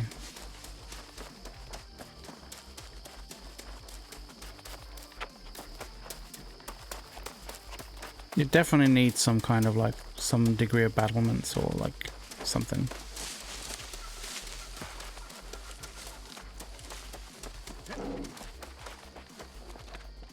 Well, it's a war camp, yeah. It's not a fort, but like, you know, if you've ever seen like war camps set up by Romans, like they have fucking battlements on those.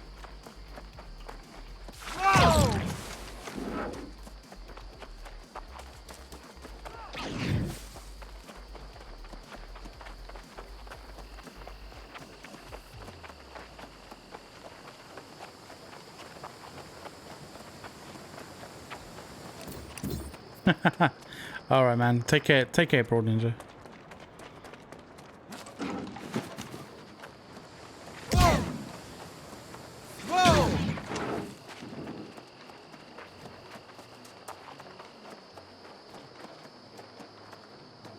I mean, I didn't mean that in a condescending way. It's just like, yeah.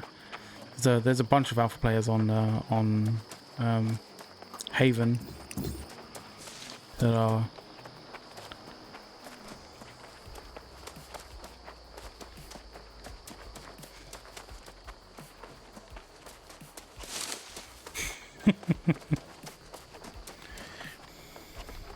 Look, hey, it's just think of it like this, right? You're resolving a situation that will eventually reveal itself later on down the road. So you just basically you're sorting out an issue before it becomes an actual issue.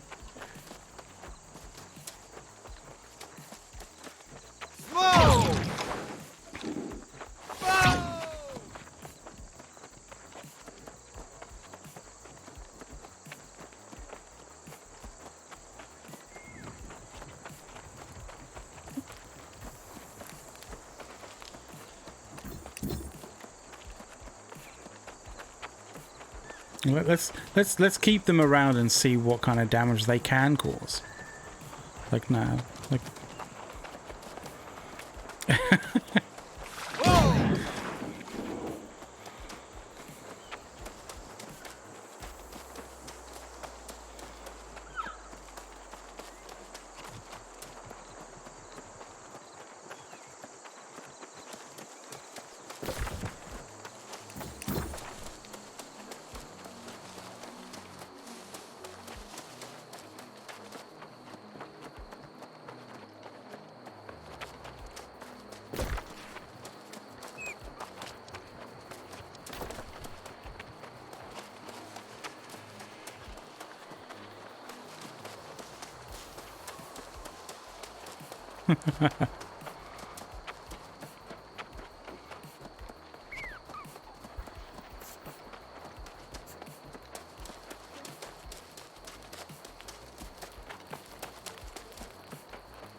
Things get heated.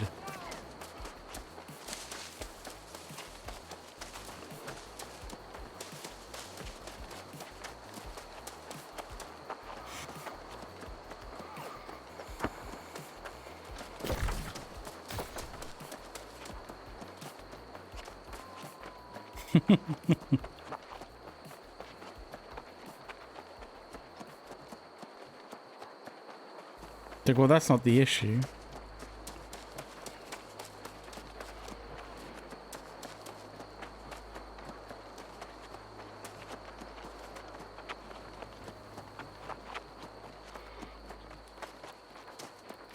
The funny thing is, it's probably because he was the last one to reply. He thinks that like your comment on that was literally because of him. It's like, no, that's not always the case.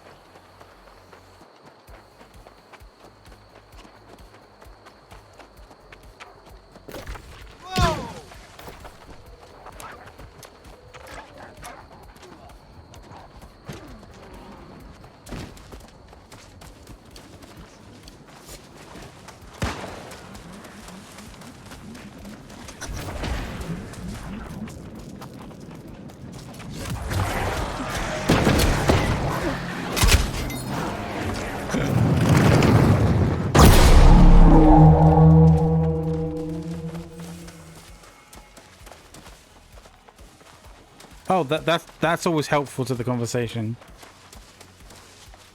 I'm not. Yeah, I don't know. I'm probably gonna get like a lot of fucking damage from the corruption. Actually, maybe not that much.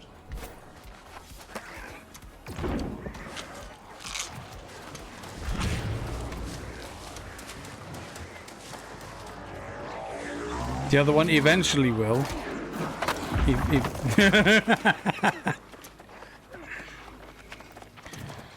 I think if anything, you like were one of the ones who actually like, you know.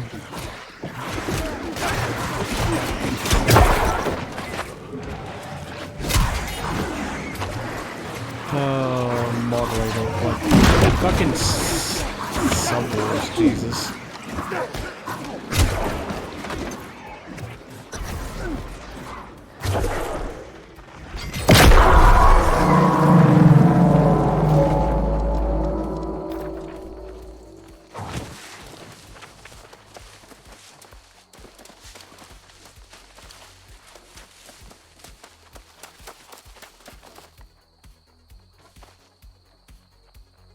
Are we going north, or are we just fucking chilling?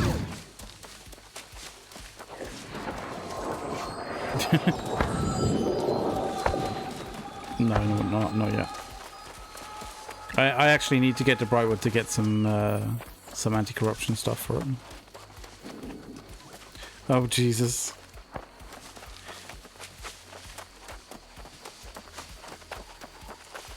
Actually, we might go all the way. How way?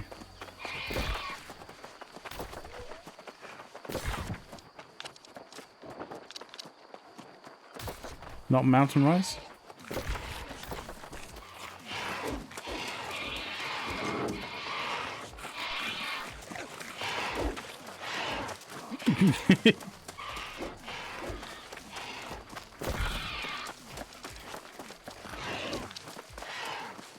That's Last Stand.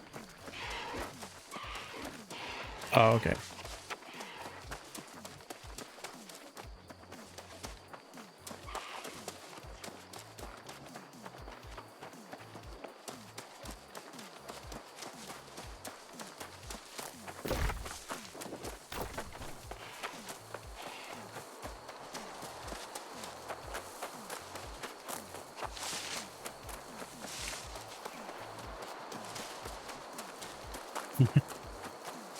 No. You're scared of blight, are you?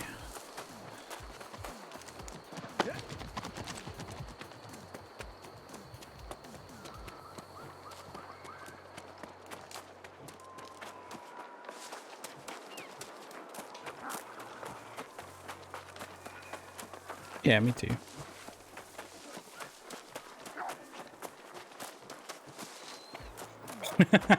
That could be fun in a way.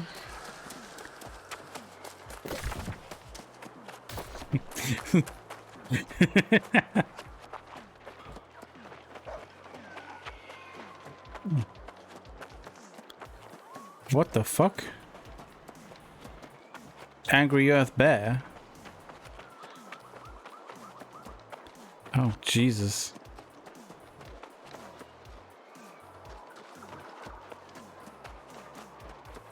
How fucking beautiful this game is. Like, even in night. God damn.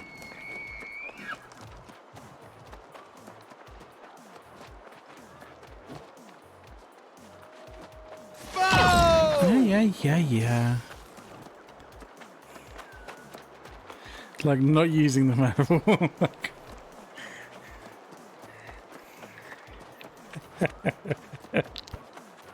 Oh, fuck. What?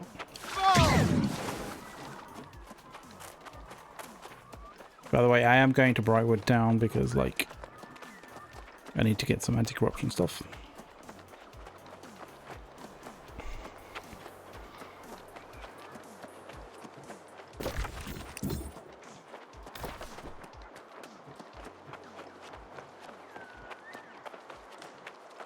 Oh, that's nice.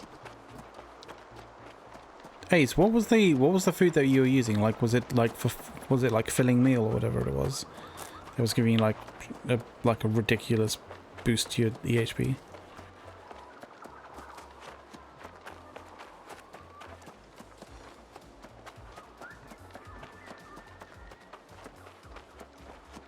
Yeah, it gives us like.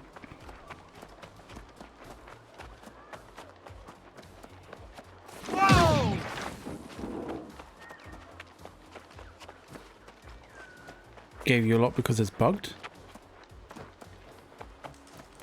Okay. What the fuck are strawberries? Let's do this. Like, this makes no sense.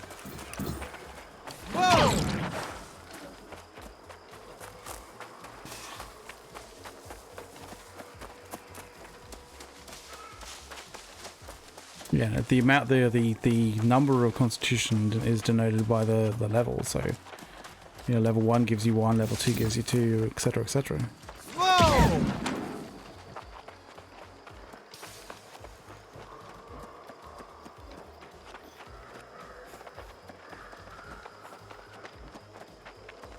'That's just absurd.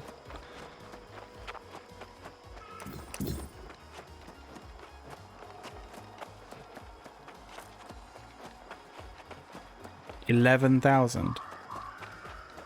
11,000.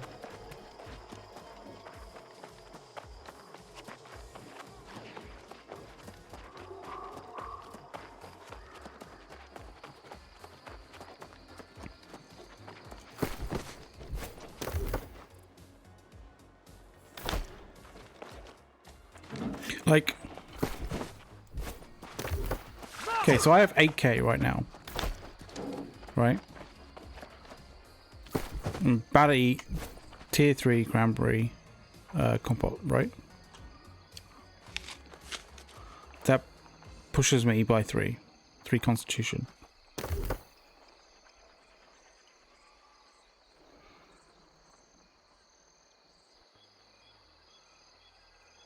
$8,000.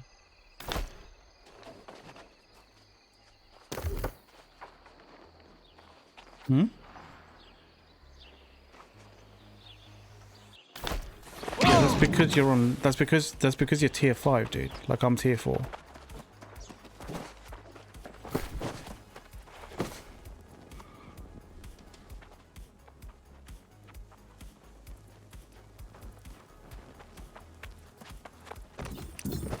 Yeah, well, I don't know what the fuck's going on then.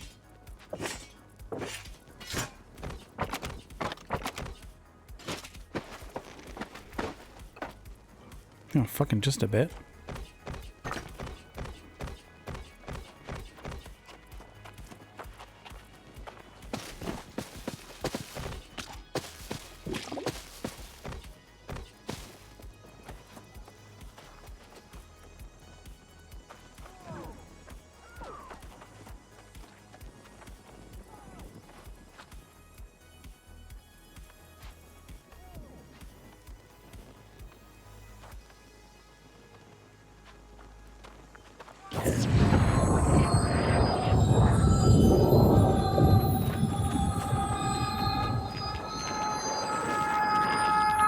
Yeah, so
I'd love to know how they're dyeing like armor, like weapons and stuff.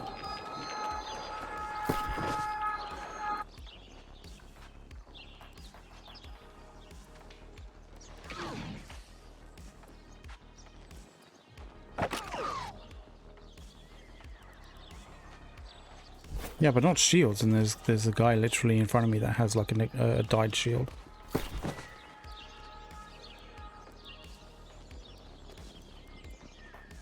No, I don't see it. I don't see any option for it.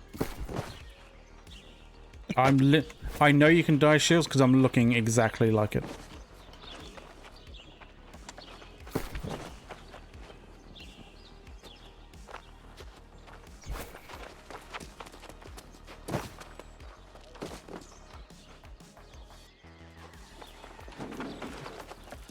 Oh, and can that actually...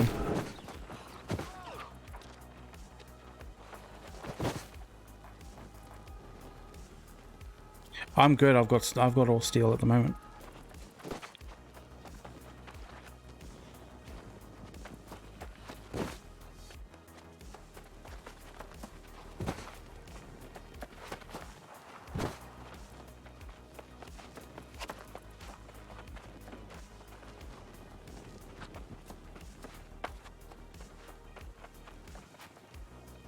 I mean, even my legendary, I can't do it.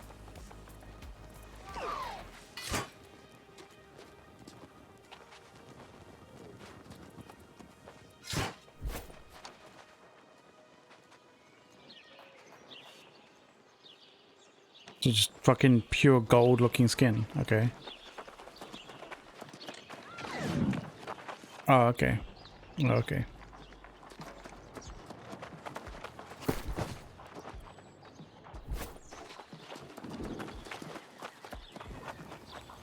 Yeah, it's really fucking gold, man. Holy crap.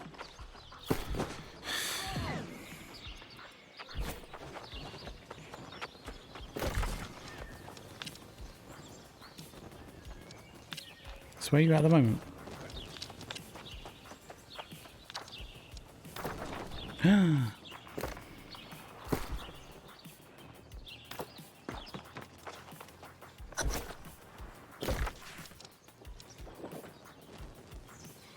Ah, okay.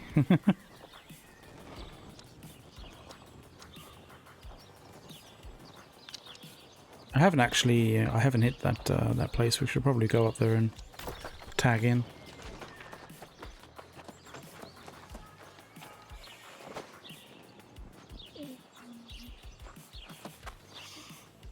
No?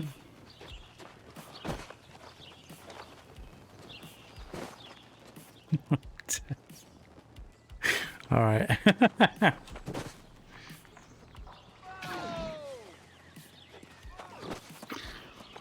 I just like to see that thing. That's the thing.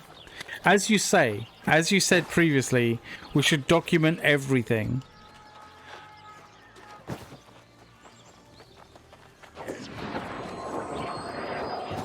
Ah, you know, what's the harm?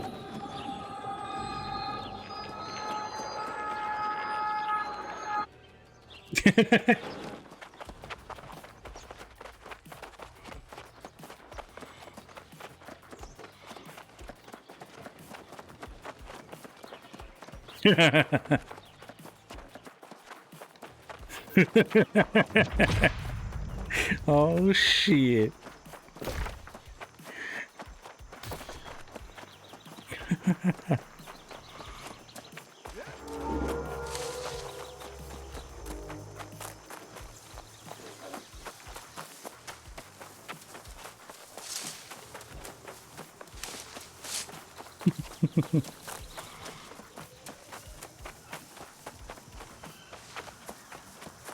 I can make it.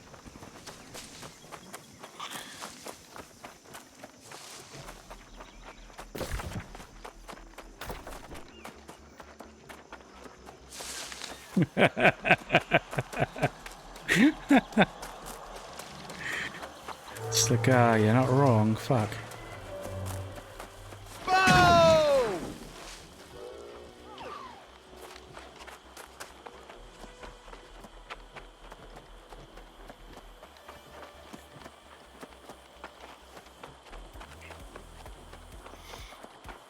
Yes, by the way, those were bears. There's probably a bear up here as well.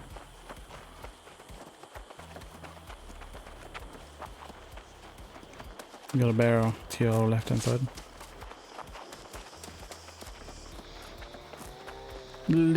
Literally, he could have turned any way, and he turned the right way for him to not notice you.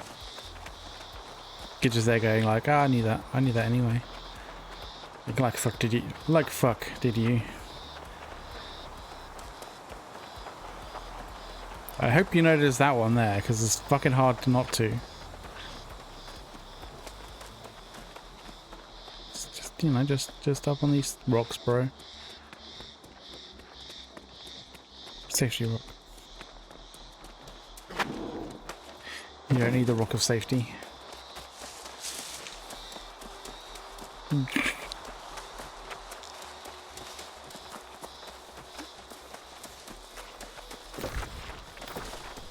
I mean, I'd say you'd really need to fucking see a doctor on that one.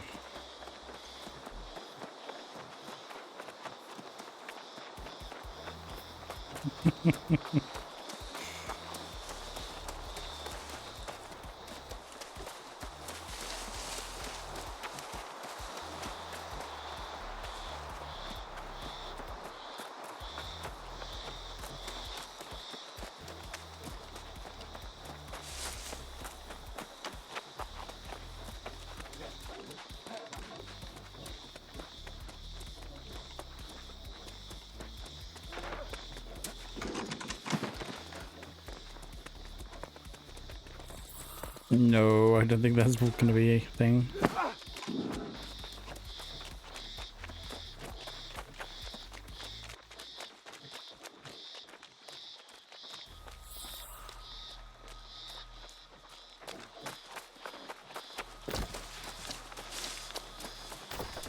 Through Eden Grove. I was going to go around it, but like, okay, you seem to have a death wish, alright. Just like, sort of, well, yeah, because they will stop us. We will get part the way through and then not.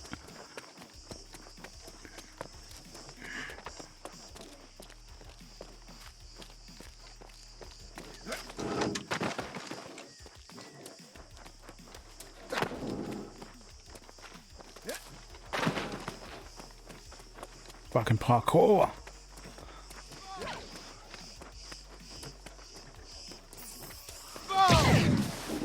Oof, I wasn't sure I was gonna make that one. I started to fall and I was like, oh crap, I can't use it. Ah.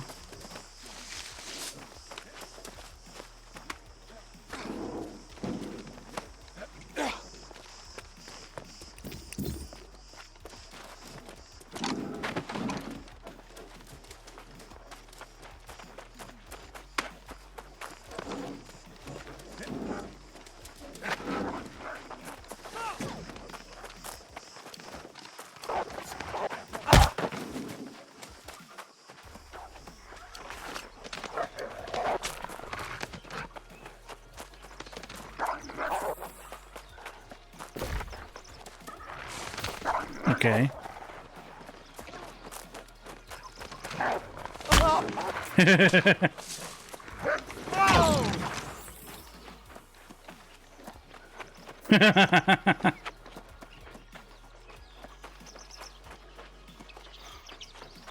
I see.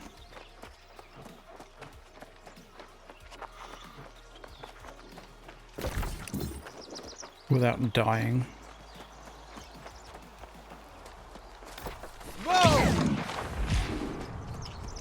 Oh yeah. Oh shit.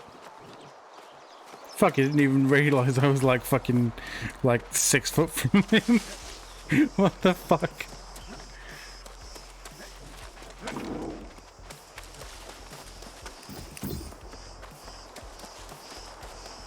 Alright.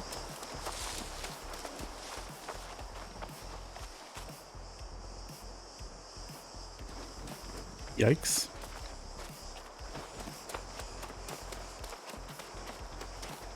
Another lion.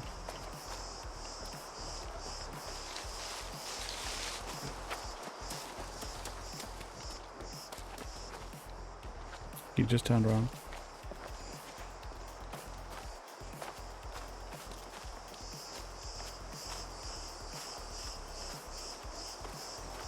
Slowly back away.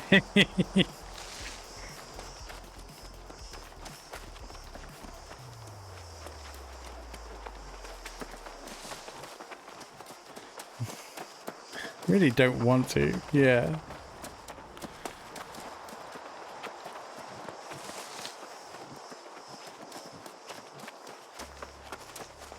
Yeah.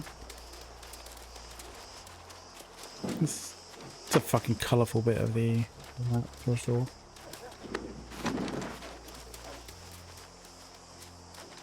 It's interesting how they were able to make it colourful, but like not like it doesn't clash heavily.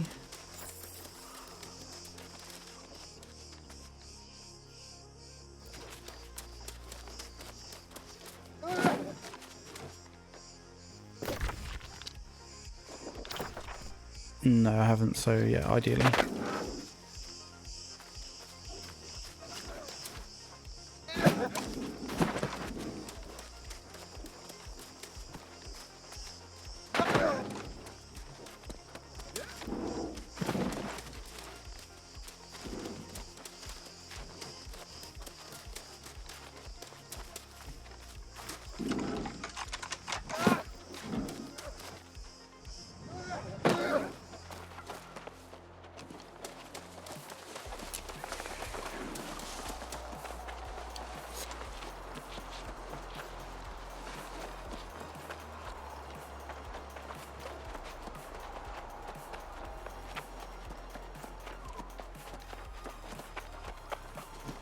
I was like, hang on, this isn't the place. Oh, nice. A little further on.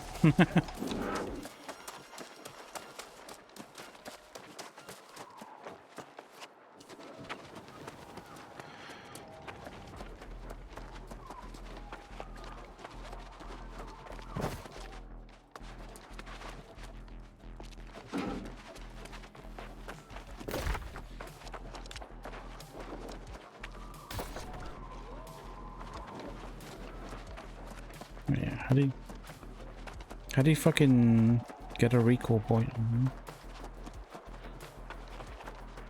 Yeah, I know, but like that changes my location for like the recall to an enemy. Yeah, okay. I just didn't see the. I don't know, maybe I'm blind. I just didn't see the fucking thing pop up. Right. Which way are we doing this? Crawling? All the way? Do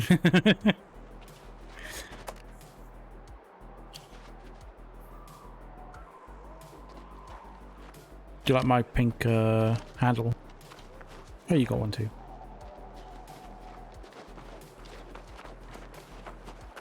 Hello Kitty Lifestaff.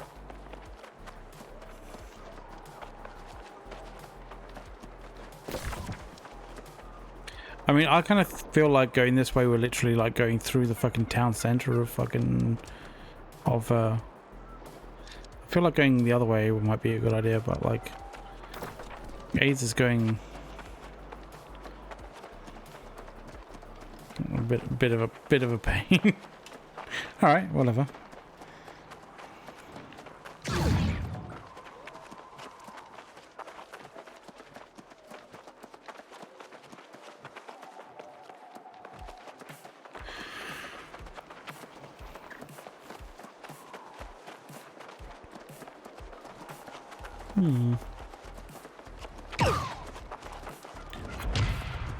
Fucking bejesus, yeah.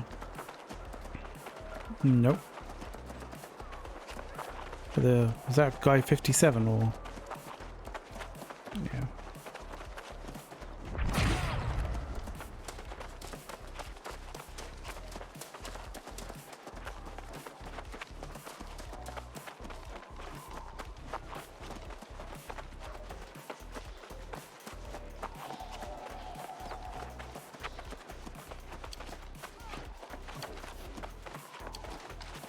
Yeah, true.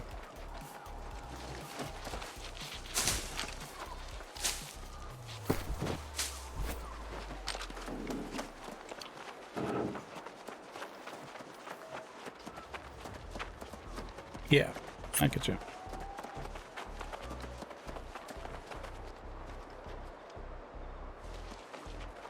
Thought that was what you're doing.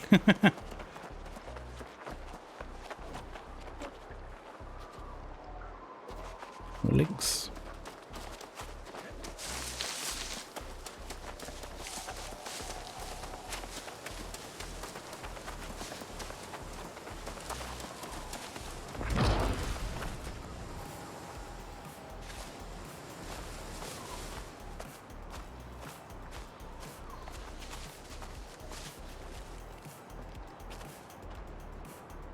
I mean, the clue's in the name, right? They're always fucking angry.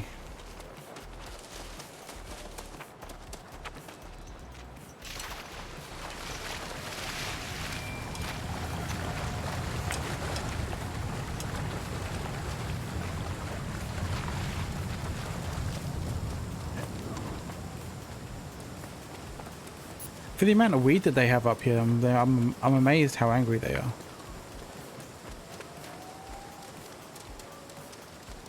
Over the...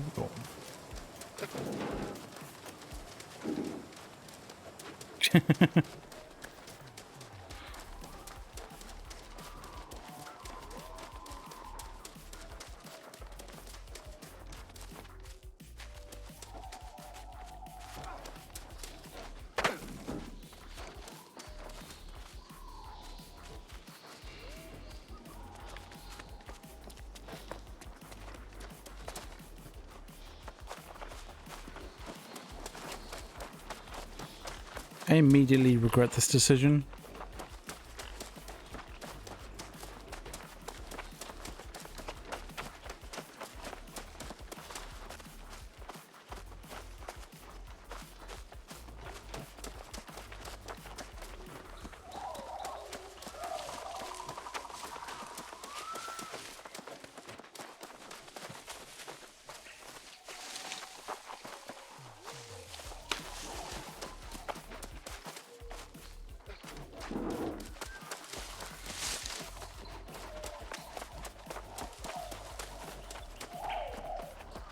We'll ride that.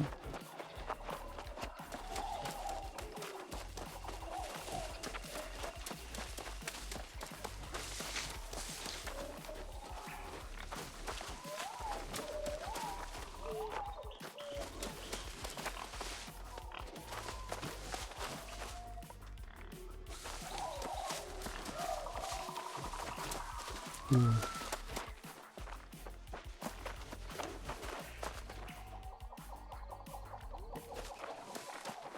I actually hadn't seen one of those yet.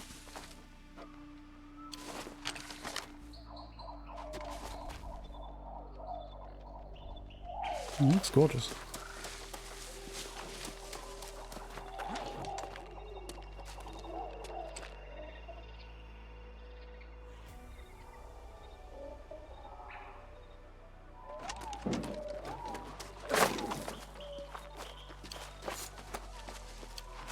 Don't like, oh yeah. Oh yeah, no, the other side is pretty fucked up as well.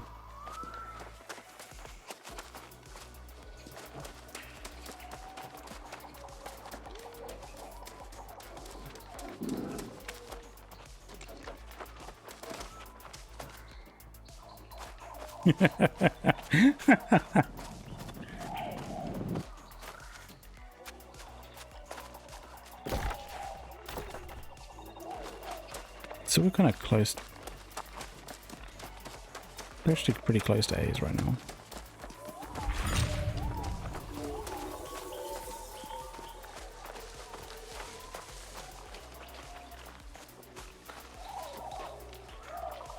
They're beautiful, man.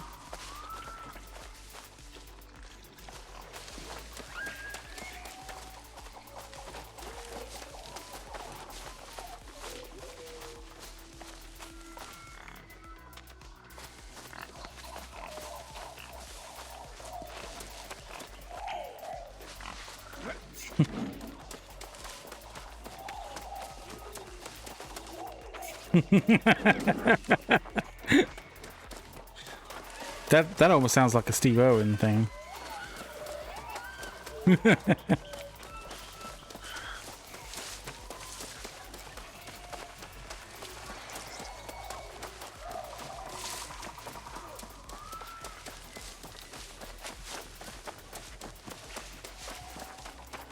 Oh Jesus, yeah.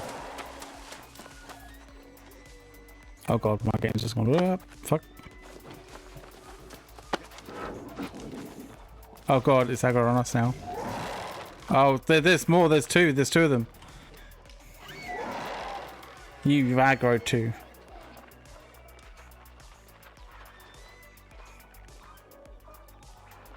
No, yeah, there's two of you.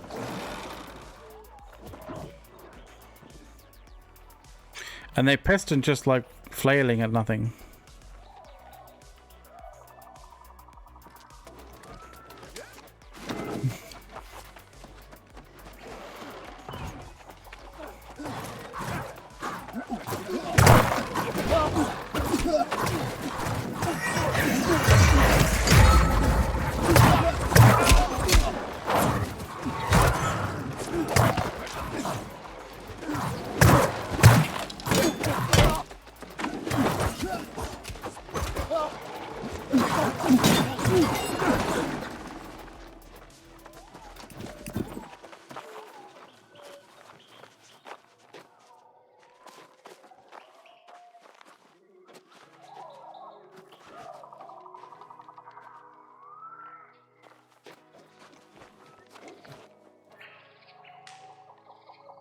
Say cheese.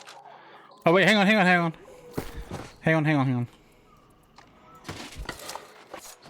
Does it always take my fucking beard off? Here we go.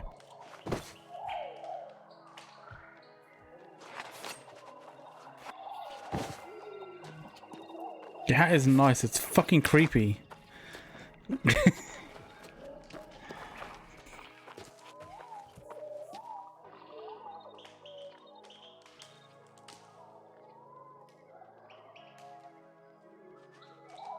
Are we done with photo time? Oh no, how do you get rid of the hang on. Settings.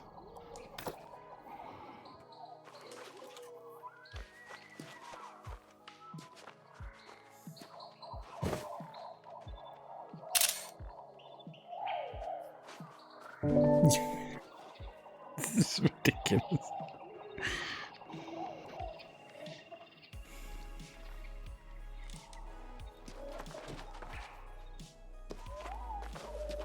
No, I'm good.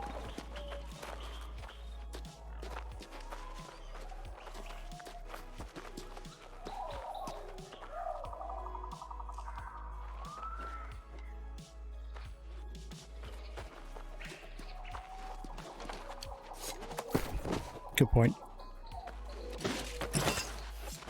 What?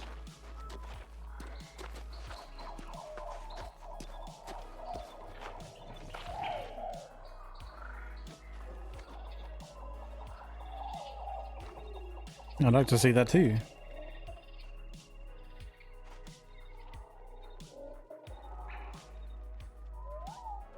By the way, we have a warrior that's just like waltzing up on us.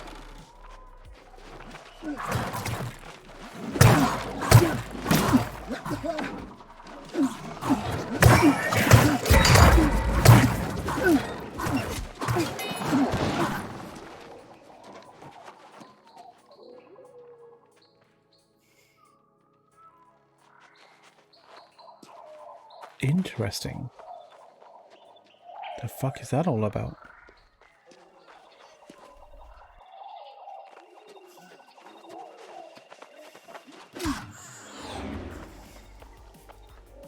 Could that potentially be like, I mean, I'm just spitballing. could that potentially be like the way that you craft like highest tier stuff?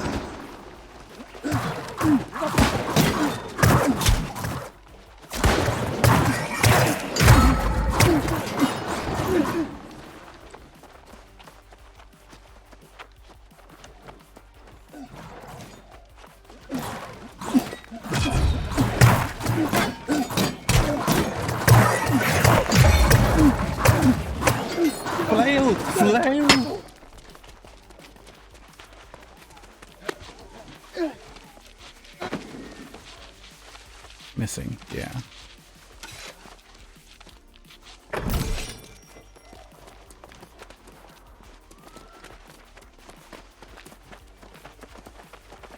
It doesn't really say what it is, apart from, like, you know, a really obvious, like, this is a thing.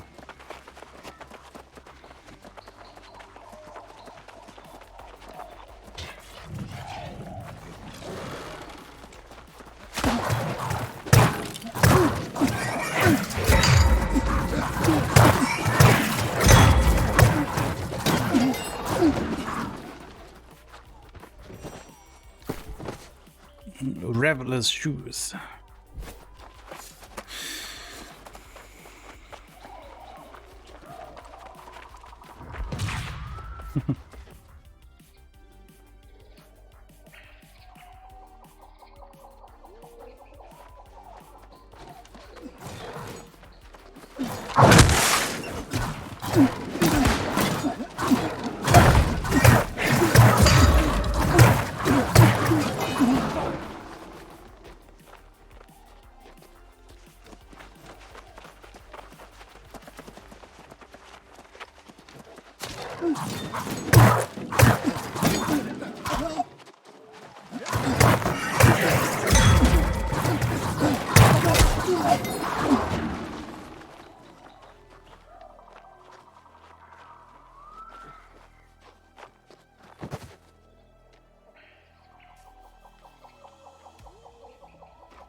Yeah. So it must mean something.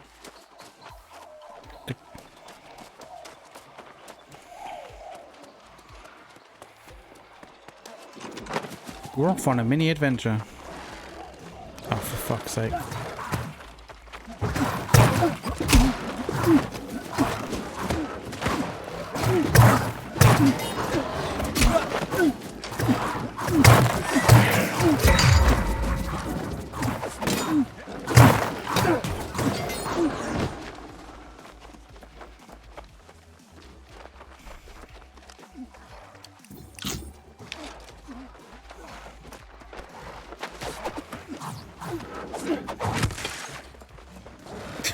You're like, I'm pissed now!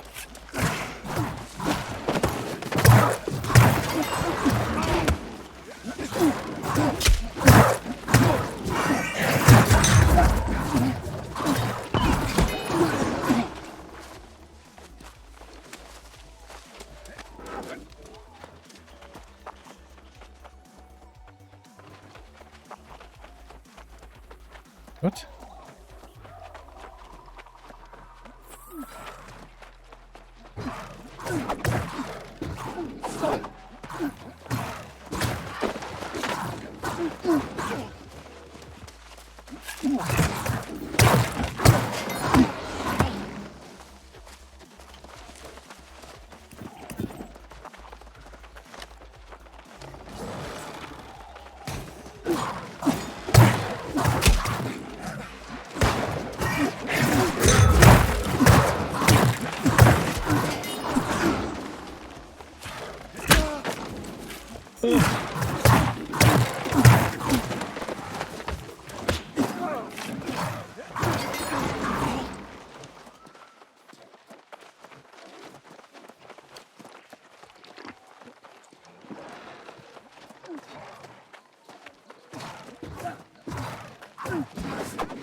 If they are, they're not in the like the no, yeah, the normal kind of trait thing.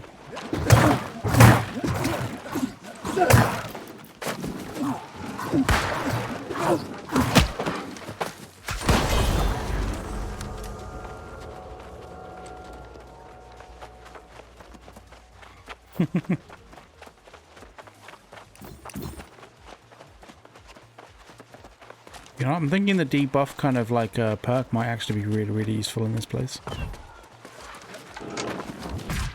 As you just pop it.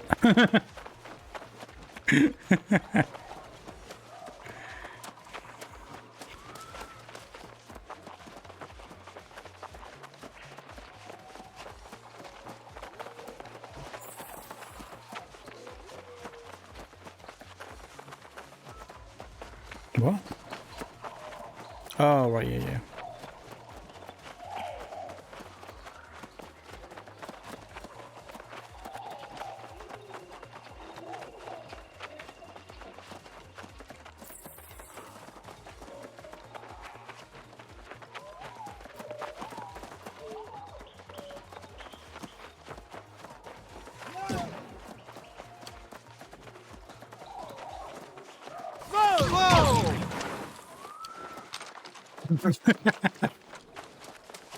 Thanks.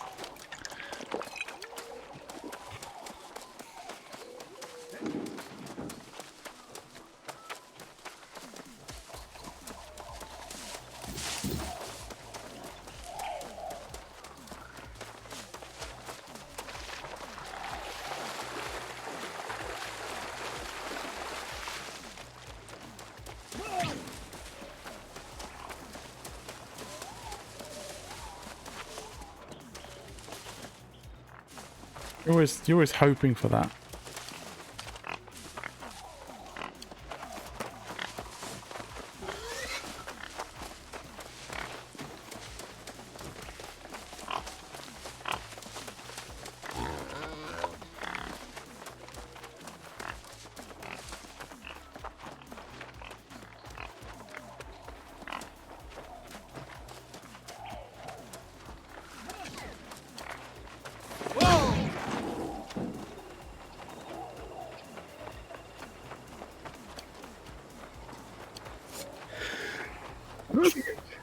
Sorry about that, guys.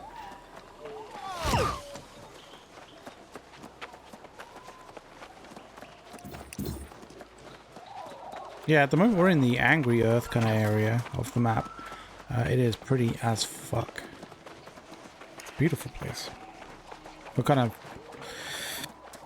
going up from the rainforesty kind of area into the sort of mountainous area.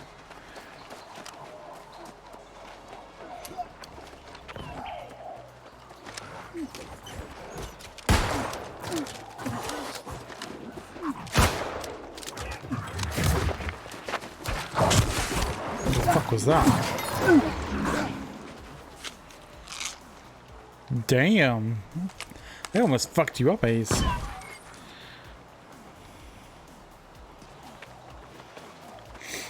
And here we go for a 62.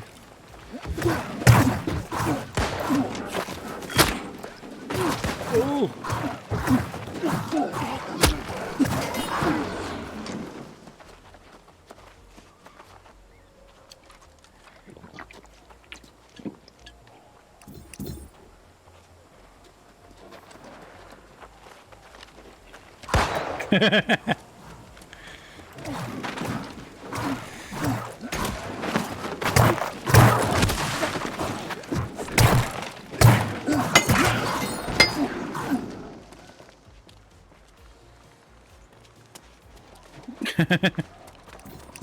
There's a parallel on there as well.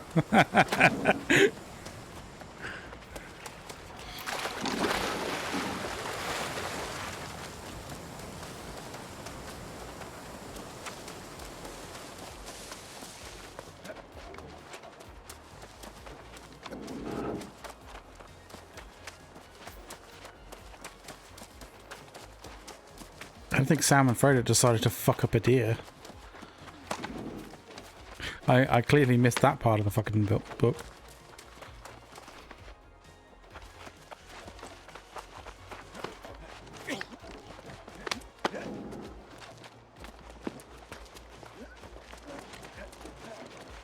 We are but lowly Westerners.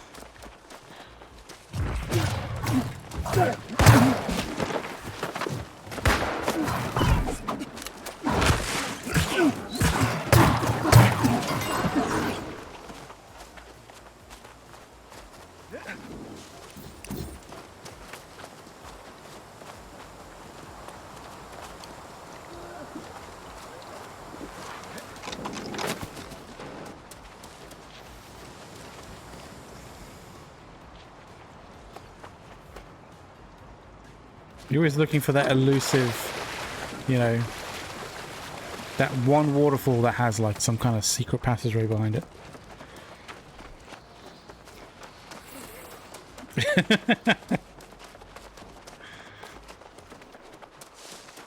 Imagine if like they only open at a like 5-minute interval in the whole day. So you always go past one thinking this isn't the one, but it actually is, just not right now.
Ace.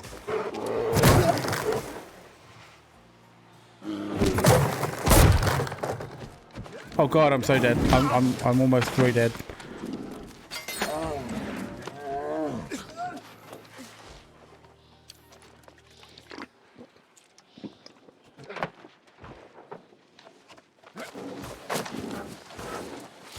What?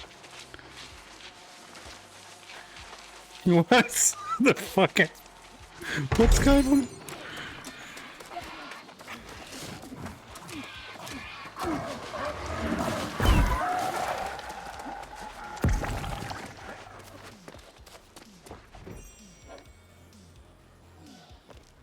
$30, 130 more like.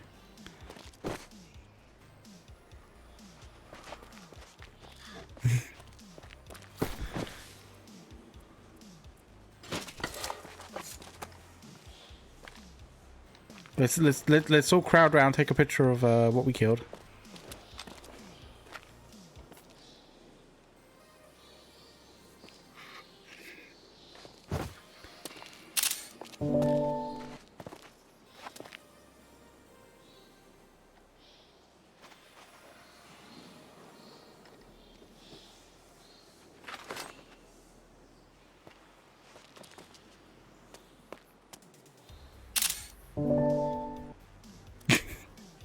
This is ridiculous.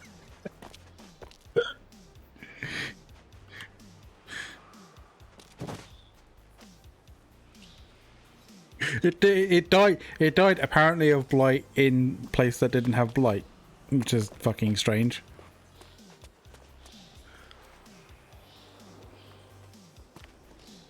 Yeah, possibly.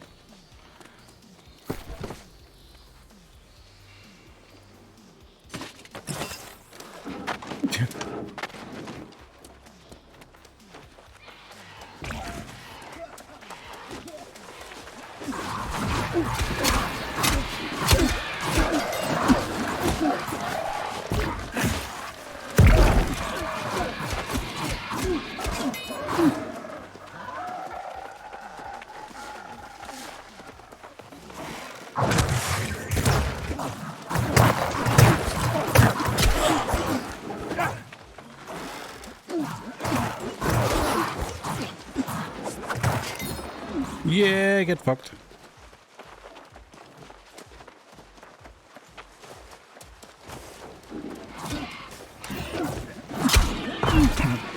which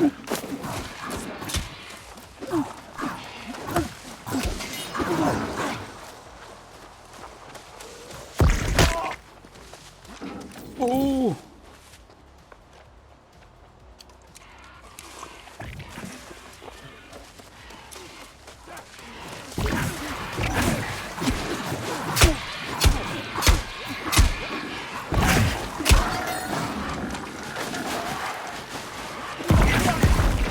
Oh, Jesus.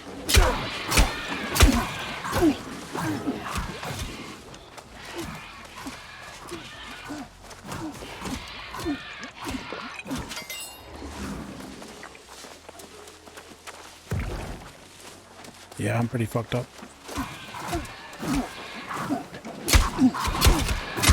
Yeah, I know, me too.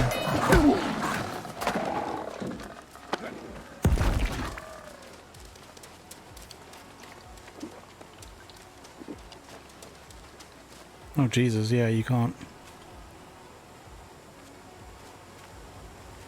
Fucking hell. 164 seconds, god damn.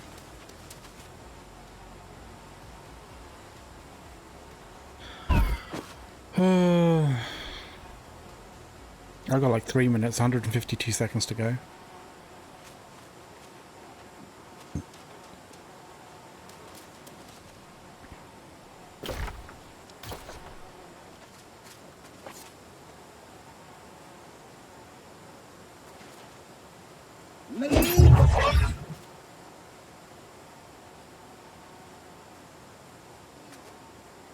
I am slowly losing health as well.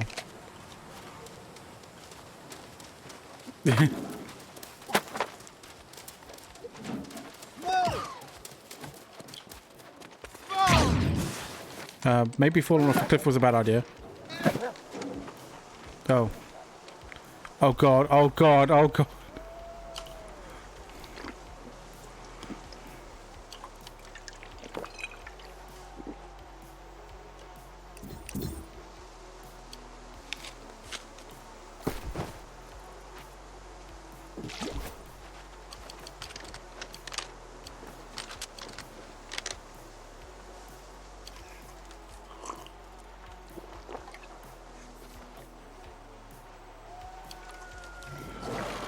Oh, fuck.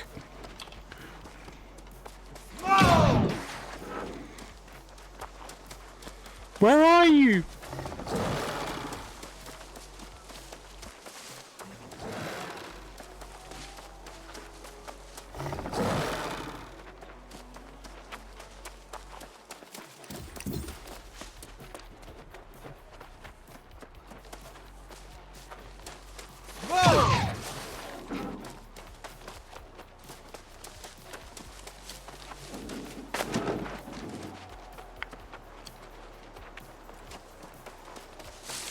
I'm gonna die. I'm about to die.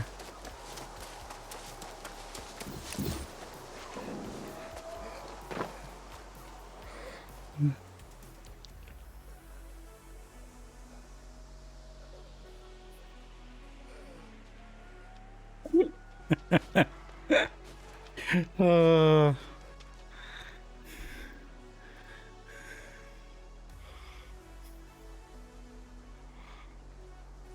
You got to full blight as well, but like yeah. Jesus. Hey, Kulos.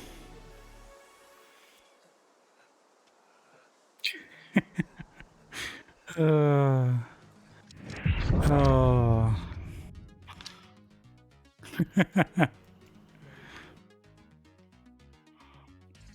All right.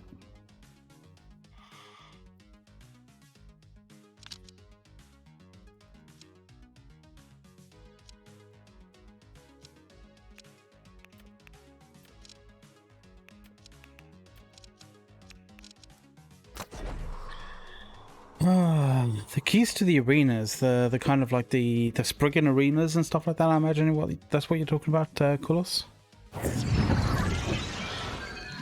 You have to fight like I think you get them as random drops when you're fighting like high level high level dryads and stuff like that. High level, angry earths. And I think you also have to go into like one of these like really high level kind of places. I'll be back in a second.